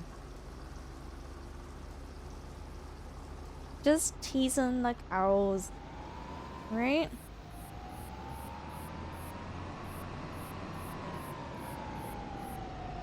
Oh, you know what it was? Now that I'm thinking about it, I was on some medication yesterday that makes me really fatigued and tired and not happy. I forgot about that. Yeah, that would probably do it.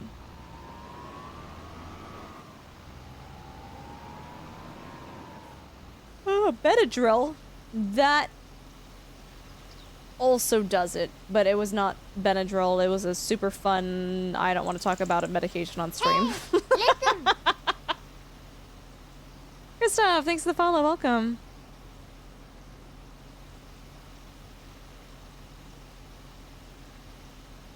That's actually, Dave, that's a big reason why I don't take allergy pills at the farm.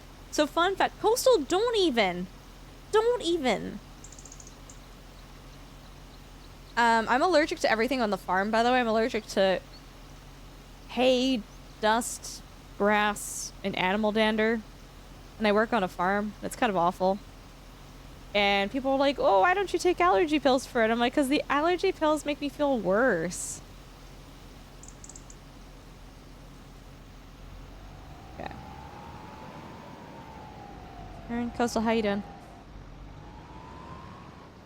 Yeah, dude, I get sleepy off of Benadryl. Seriously.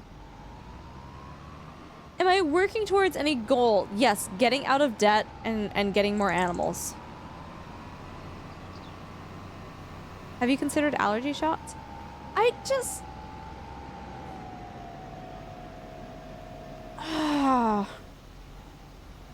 I'm not, like, on a generic level against allergy shots. Oh, I didn't realize I had the stance until you asked, and now I'm just like sitting here like getting all defensive.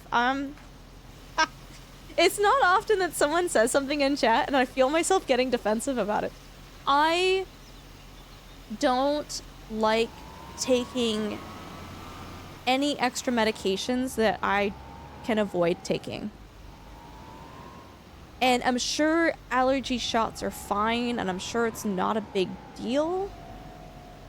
But I just, the allergies aren't that bad that I'm seeking to like find things to get rid of them. And so like,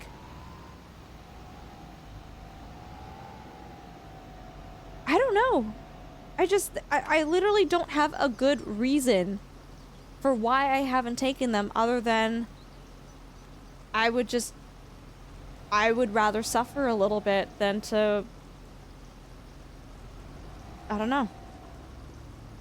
Like 14 vitamins and supplements. Oh, I didn't take mine today. Aw. Sounds like a healthy deal. Well, there's nothing wrong with allergy shots, though. That's the thing. I don't know. I just rather would suffer because I'm a crazy person.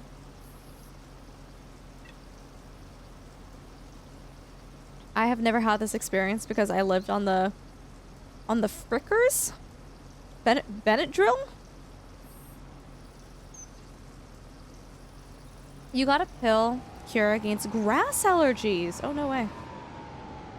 I didn't take my vitamins, no.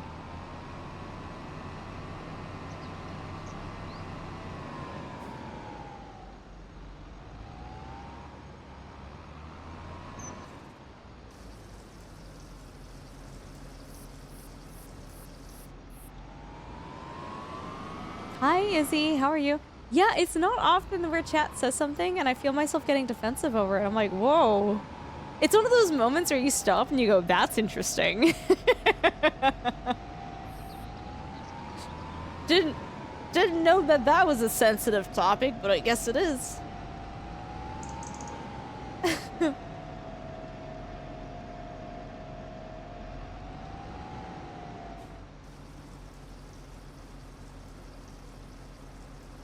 Okay. Ugh. What? Growing? We got, same stuff as last time. We have Napa cabbage, chili peppers, spring onions, and garlic.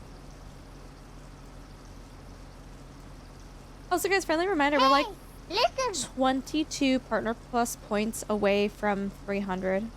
Hi, Ben. Thanks for the follow. No, Keelan, they changed that in patch 1.3. It doesn't cost you anything now. Hey, Yeah, they just changed that. listen. Wild Willie, thanks for the follow.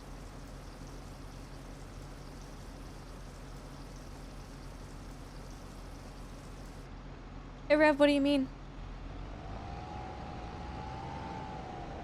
Hey, listen. Oh, right. Yeah, you know, you weren't here last time, right? Yeah, I can show you. Look at this. Look at the stuff. Look at the stuff we got. We got spring onions. Okay. And the garlic ain't here, but I promise you, it's growing. It's growing in here. And then we got chili peppers and Napa cabbage. Good stuff. Good stuff.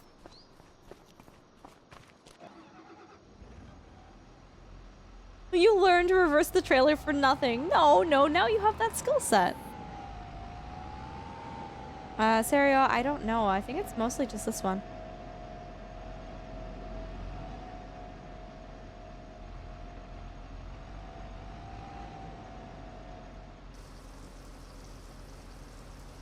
What's in the field?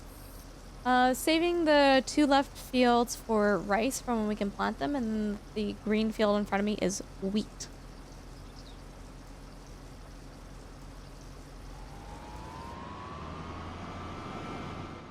Mm-hmm.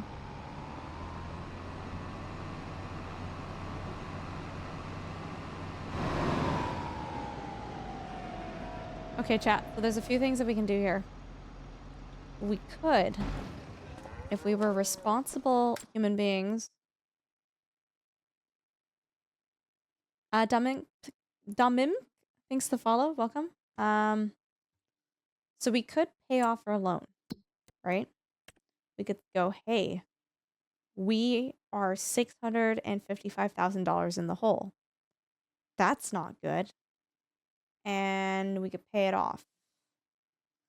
Oh, it won't let me borrow more money? No. Paying 2,100 in loan interest every day. Okay, we'll pay off the loan a little bit, chat. We'll pay it off a little bit. There we go. No, ZX, now it's $575,000. Jeez.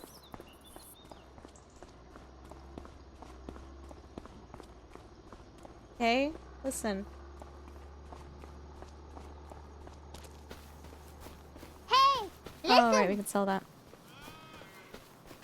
Does it peak? Does silage peak right now? Gen Micro, thanks for the follow. S for silage. SSS. Well, actually, the price is pretty good right now. So let's sell it.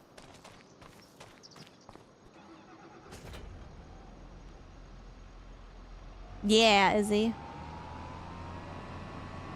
Ishari, hey, how you doing? It's good to see you. So ZX, what happened was we found out the game, I guess as your property grows and as you own more things and your land increases in value, the game goes, oh, you're actually worth more money. So the bank is like, oh, I guess we'll loan you more money. So at some point I discovered that I was able to take more money than like $500,000.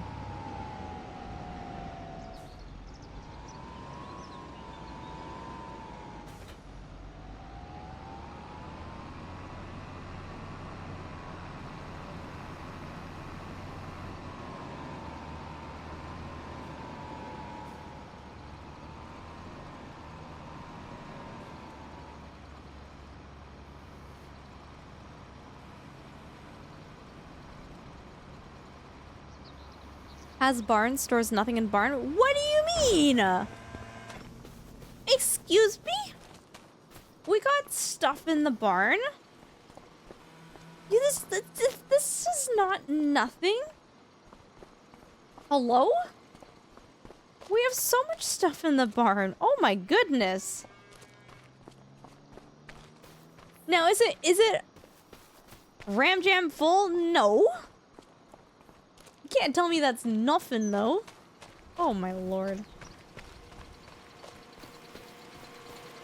can take over a $1 million loan? Oh my god, dude.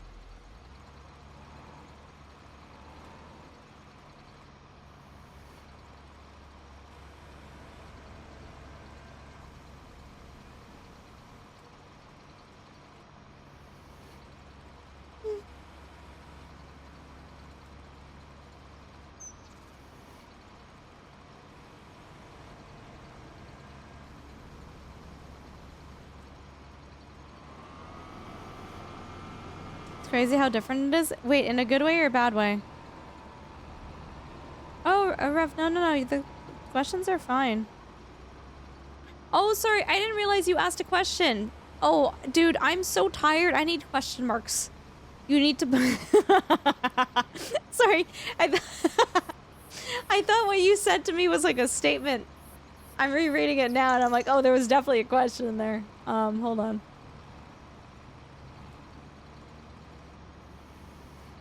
Question mark? Why don't you buy more trailers? Question mark, question mark, question mark. So you can store more things faster? Question mark? One of my first games was Farm Sim. I always eventually lost because I sold when things went sale. I didn't understand features. Now I do IRL. How does that translate to Farm Sim 25? It depends on the Wait, oh, ZX, you don't know the... Oh, God. Oh, you don't know the meme. Do you want to... ZX, do you want to in on the meme? So the way this works is I'm on the normal economic difficulty, which is, like, not that big of a deal. So this is per 1,000 liters of product. But essentially, the low of the low is 1,100... Or, sorry, 1,144. The high of the high is 1,182. So it's, like, a $40 difference. It's really not that big of a deal. It makes more of a difference when you're playing on the hardest difficulty, but like, for the most part, I realize now it doesn't make sense to actually save it for when it's worth more, because it's really not worth that much more. Did you hear what Crafton did yesterday? Something something felt was death like an idiot. Something something, right? Did I get it right?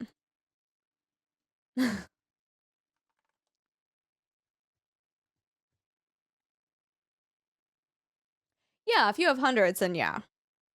He felt died 4 times or felt was death 4 times. Oopsies, actually, no, that wasn't the channel that I wanted. Uh-oh. Actually, wait, I need to show you guys this. This is like the best video ever. It's called Momentary Loss of Composure, and it's like the best video I've seen all week. You ready for this? Momentary loss of composure.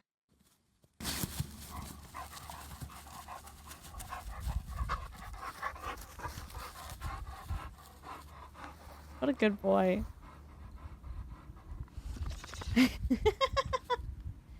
What a fat dog. But like just the beginning. Momentary loss of composure. What a happy boy. Oh, so good. Okay, hold on. It was I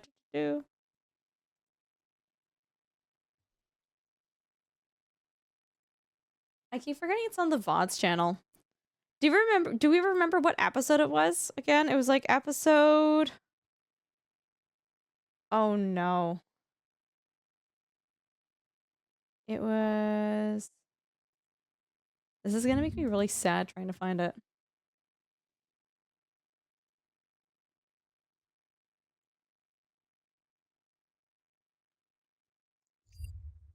Chat, which episode was it? Is it this one?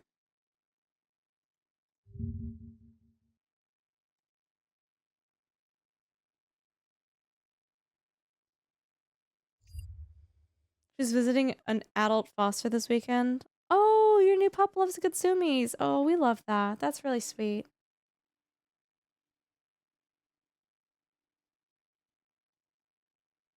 I wish I could just like view all comments ever on any of these videos. That would be a lot easier.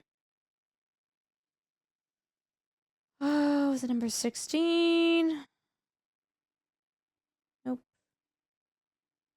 Chat, why don't you keep track of this stuff? I shouldn't be held responsible. Come on, chat. That was number...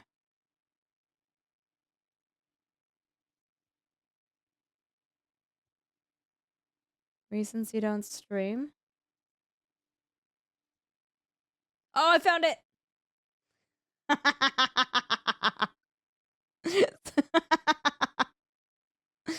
Woo! Okay.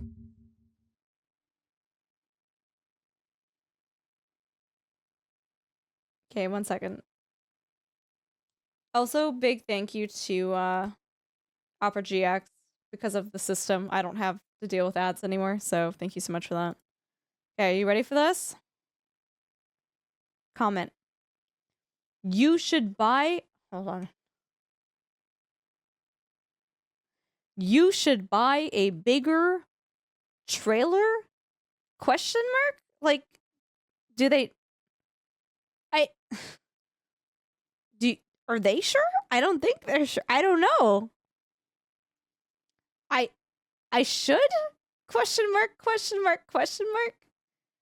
So you won't have to take multiple trips to the grain elevator? Does that make sense? Question mark?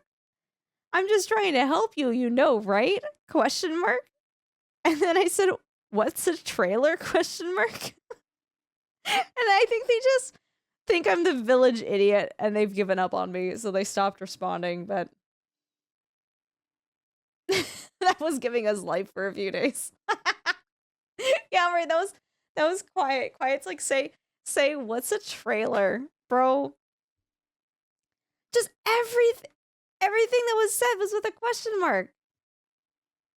Oh, it's so good. So good. Oh, I hope they're not in chat right now. I don't think they are. They also commented on another one of my videos. And they said, what did they say? You should correct your fields and make all 3 of them into one field. And I was like, correct them? What do you... Correct them? There's nothing wrong with them being 3 separate fields. You're a funny streamer, question mark? There's no way where I could say what's funny or what's a streamer, question mark, and it'd be as equally funny.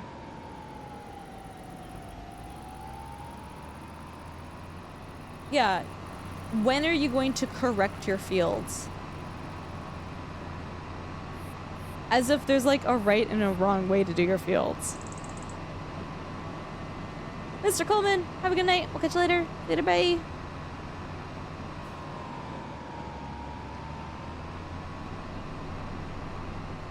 I didn't realize fields could be incorrect either. I think it's a matter of opinion, Salty. I think it's a matter of what personal preference. And I don't think there's a right or a wrong way. And just because people don't like the way I do my fields, default, stock, whatever, they're like, no, no, no. It must be corrected.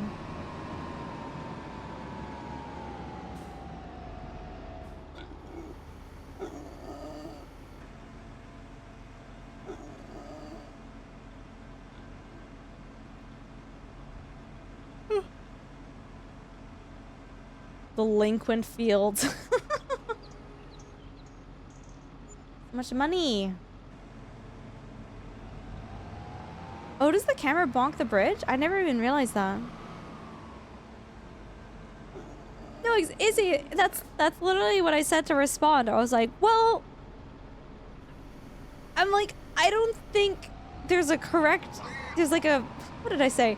There's a right or a wrong way to do this. It's up to personal preference. Just because I keep 3 separate fields doesn't mean it's incorrect.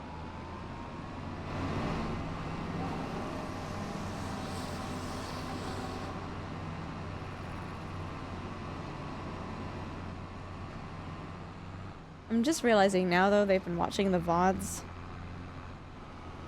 pretty religiously.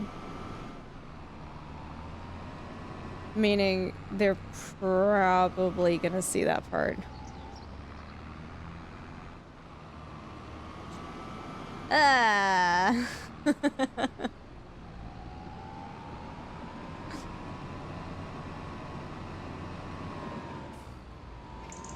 What's been said is said. What's done is done. We can't take that back. Hey, listen.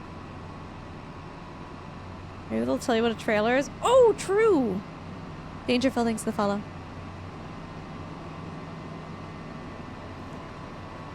Hey, listen. No regret. Oh, yeah, ZX, I see what you mean. Ooh. No, Brownie Bone. I basically said it's like, I have a really small farm, so it makes 0 sense for me to, like, merge them on seasons, because then I have 1 crop per 1 year then. Bassai, thanks so much for the follow. Appreciate you hanging out with us. Oh, no, no, no. Salty, I'll tell him. I'm not going to tell him his fields are incorrect. I'm going to ask him, when are you going to correct your fields? It's even better, you know? It's like what... It's like the level of... You're so wrong that you obviously are going to fix that, right? Like, when are you going to fix the...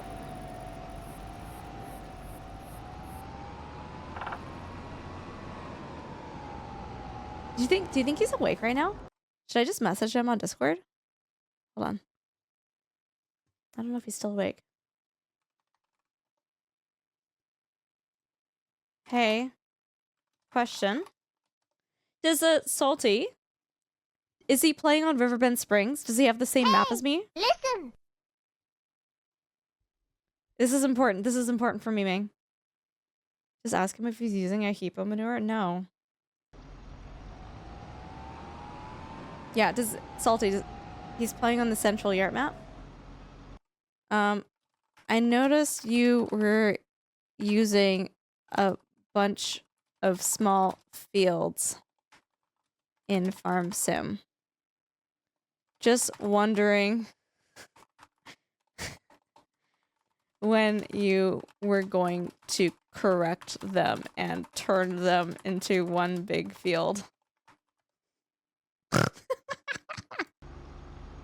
He's not dumb. He's gonna come straight. He's gonna see that I'm live streaming. He's gonna come into here.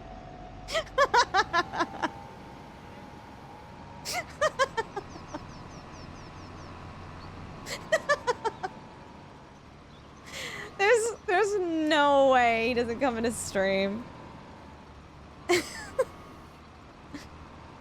Oh, did I snort?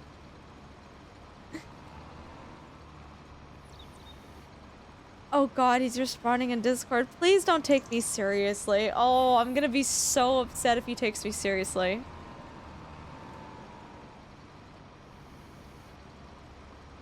No!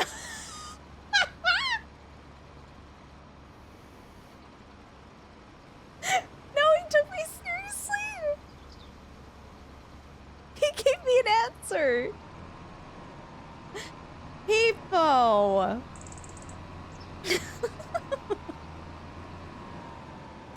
Get a shout out for Hippo, by the way.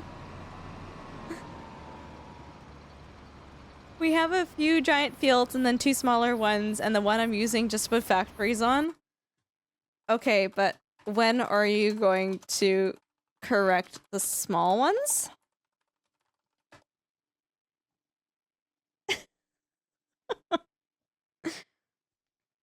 I feel so bad.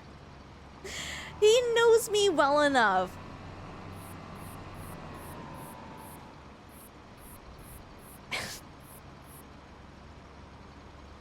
Hey, listen. Oh. I'm getting very serious responses and answers from him, and I'm hating this right now so much.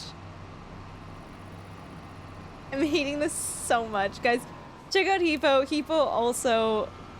I was not... Dude, when does anyone take me seriously? This is literally the only time, like this past month, that anyone has taken me seriously. Azrael, I swear to God. Oh, we take you seriously all of the time.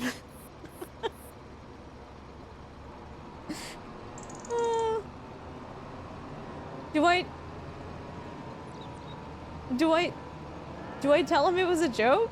Or do we just walk away from that conversation? I feel like I told him it was a joke. He's telling me the size of his fields. Salty, what have you done?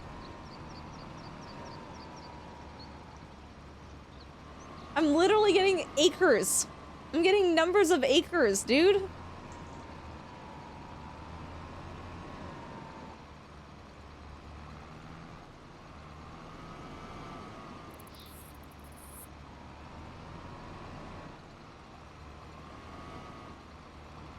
Okay, I need to grab... Oh my god. Ask what that is in Canadian? Oh my god, no. Can I press F? You want lights?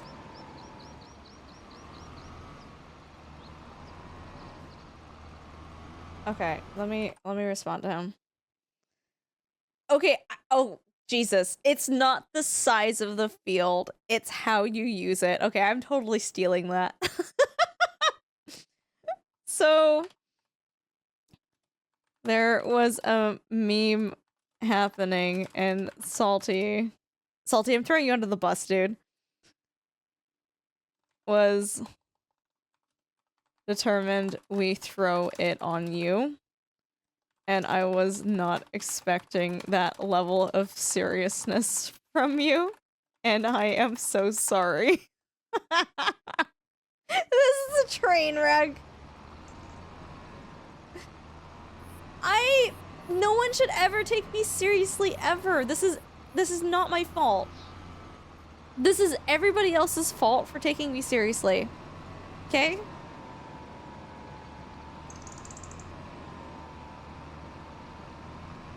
I can't be held accountable.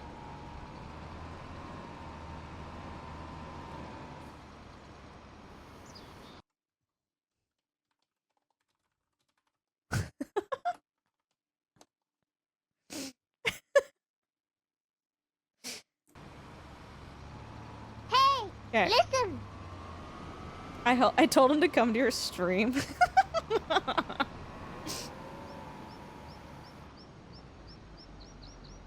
All those no. Fun facts are fun facts. Dude, I don't muck around with fun facts. I don't think I've ever said fun fact and then lied. Wait, no, hold on.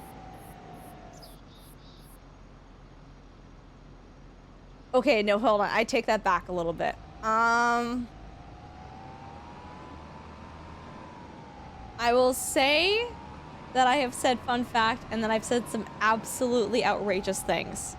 And it is not my fault if you believe me at that point.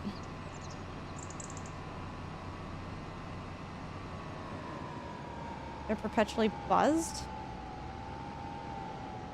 No, because it doesn't have alcohol in it.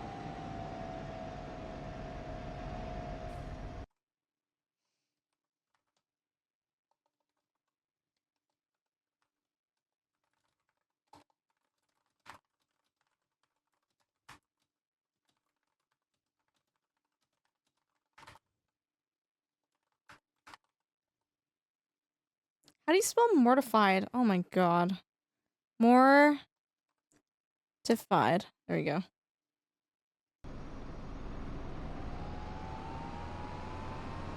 Elephants get drunk from eating fermented marula fruit.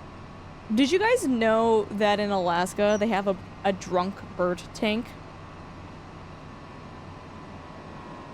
There's basically, like, they have cedar waxwings up there that eat fermented berries on the ground. And then they get so drunk, they actually, like, flat out pass out and can't fly.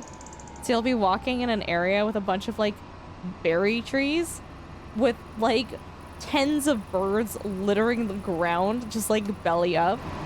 So people pick them up and put them in the drunk bird tank so they can sober up and be safe and not be, like, killed by cats or whatever. And then they just fly away.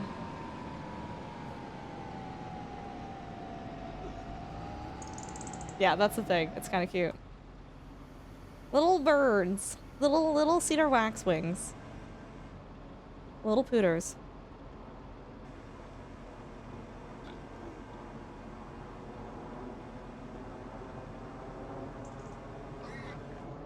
And then they started eating rotten fruit to cope. Oh, can it? Ooh, ZX. Okay, I didn't know that. Cool.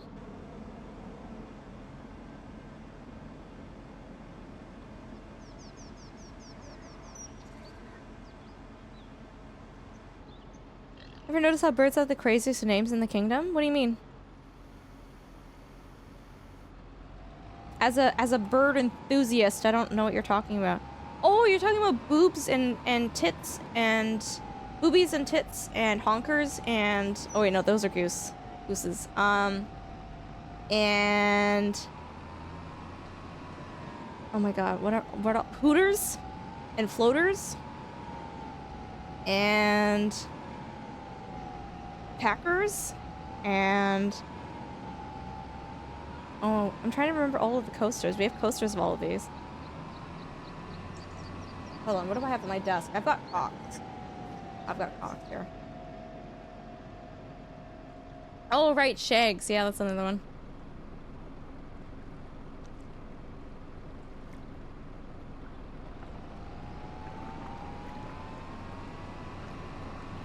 Blue-footed booby. Oh, God. I'm doing a jump.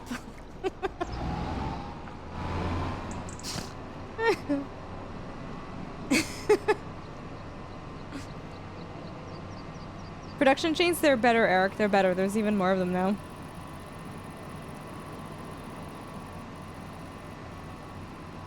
What? Romney potent. It's okay. I didn't have any Benadryl. Dude, if we went, like, for the full send, we could have done that jump. Absolutely. Good night. Okay.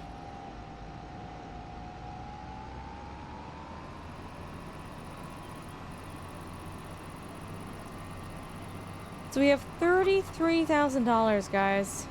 33,000. I'm curious to see how many cows do we have? Not the size of the field, but how you plow it. Dude, I was so worried up until you said that point. Okay, context. Hippo, listen. Context, okay? Context. Also, I only bugged you because Salty was like, lol, you should go bug Hippo. And I was like, I'm comfortable with bugging Hippo. Sure, let's do that. Hold on, let me see how many cows I have first. I'm very confused as to how many I can... Oh, 18 out of 25. Okay. So I had like a YouTube comment, right? And I have these 3 fields. 1, 2, 3. And I'm growing different things in them because I have a small farm. I've got a small little baby farm. And someone said, when are you going to correct your fields and turn them into one big field? And I was like, correct them? Like there's a right and a wrong way? This is how it comes default. Let me have fun. Oh my god. And I basically explained very nicely, like, hey, it's a small farm. I'm playing with seasons. If I made them one big field, I would literally be planting 1 crop per year, right? And so, yeah, Salty's like, haha. Message Hippo, tell him he should do that too. And I'm like, okay, yeah, that's really funny. Let's do it. And I was like, yeah, Hippo can see that I'm streaming. He'll probably, like, hop in anyways. And then you started giving me, like, very serious responses. I don't have small fields. The smallest one's, like, 12 acres. And I'm just like, oh my god, I'm getting numbers. And then I started getting mad. I'm like, he knows I'm joking, right? He knows I'm joking. And I'm like, no. He knows better than to take me seriously. This is his fault if he's taking me seriously. Like, I just went through so many stages of grief, dude. Is the Toby thing off? Oh, it shouldn't be. Maybe it turned off on its own. Let's see, Toby, Banan. Yeah, guys, check out Hippo. Hippo also plays Farm Sim on stream. Would highly recommend y'all check him out. He's great. He's fantastic. Hippo, thanks for letting me bug you. No, I didn't want to wait until the next time he streamed. I'm like, this is happening now or never. I'm not gonna remember.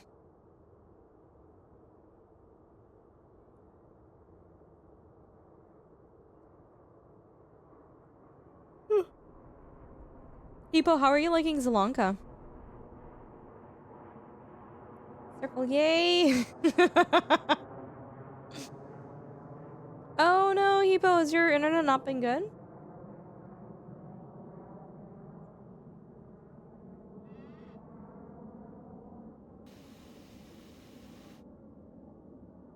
I'm sorry.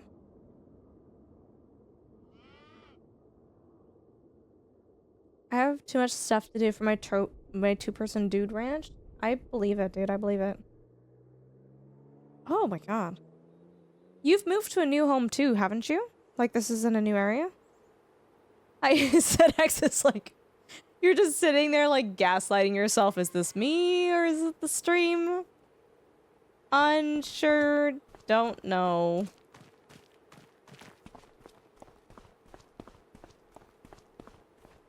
Oh, okay, Hippo, gotcha. Look at the cows. You EP.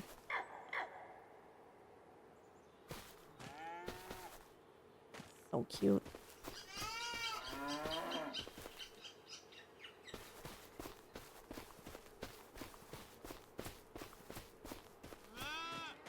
I thought Schnitzel was pig, isn't it?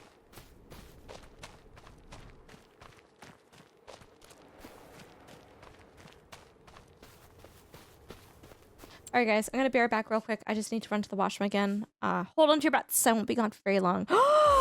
Shark Dog coming with a $1 sub for a year? Dude, that adds another point to our Partner Plus number. Thank you so much. I appreciate you. Morning. Oh. Guys, we are 21 points away from hitting Partner Plus. We've got like literally 2 more days to get this done. And it's super scary. Shark Dog, thank you so much, guys. I gotta run to the washroom real quick. I'm gonna be right back, okay?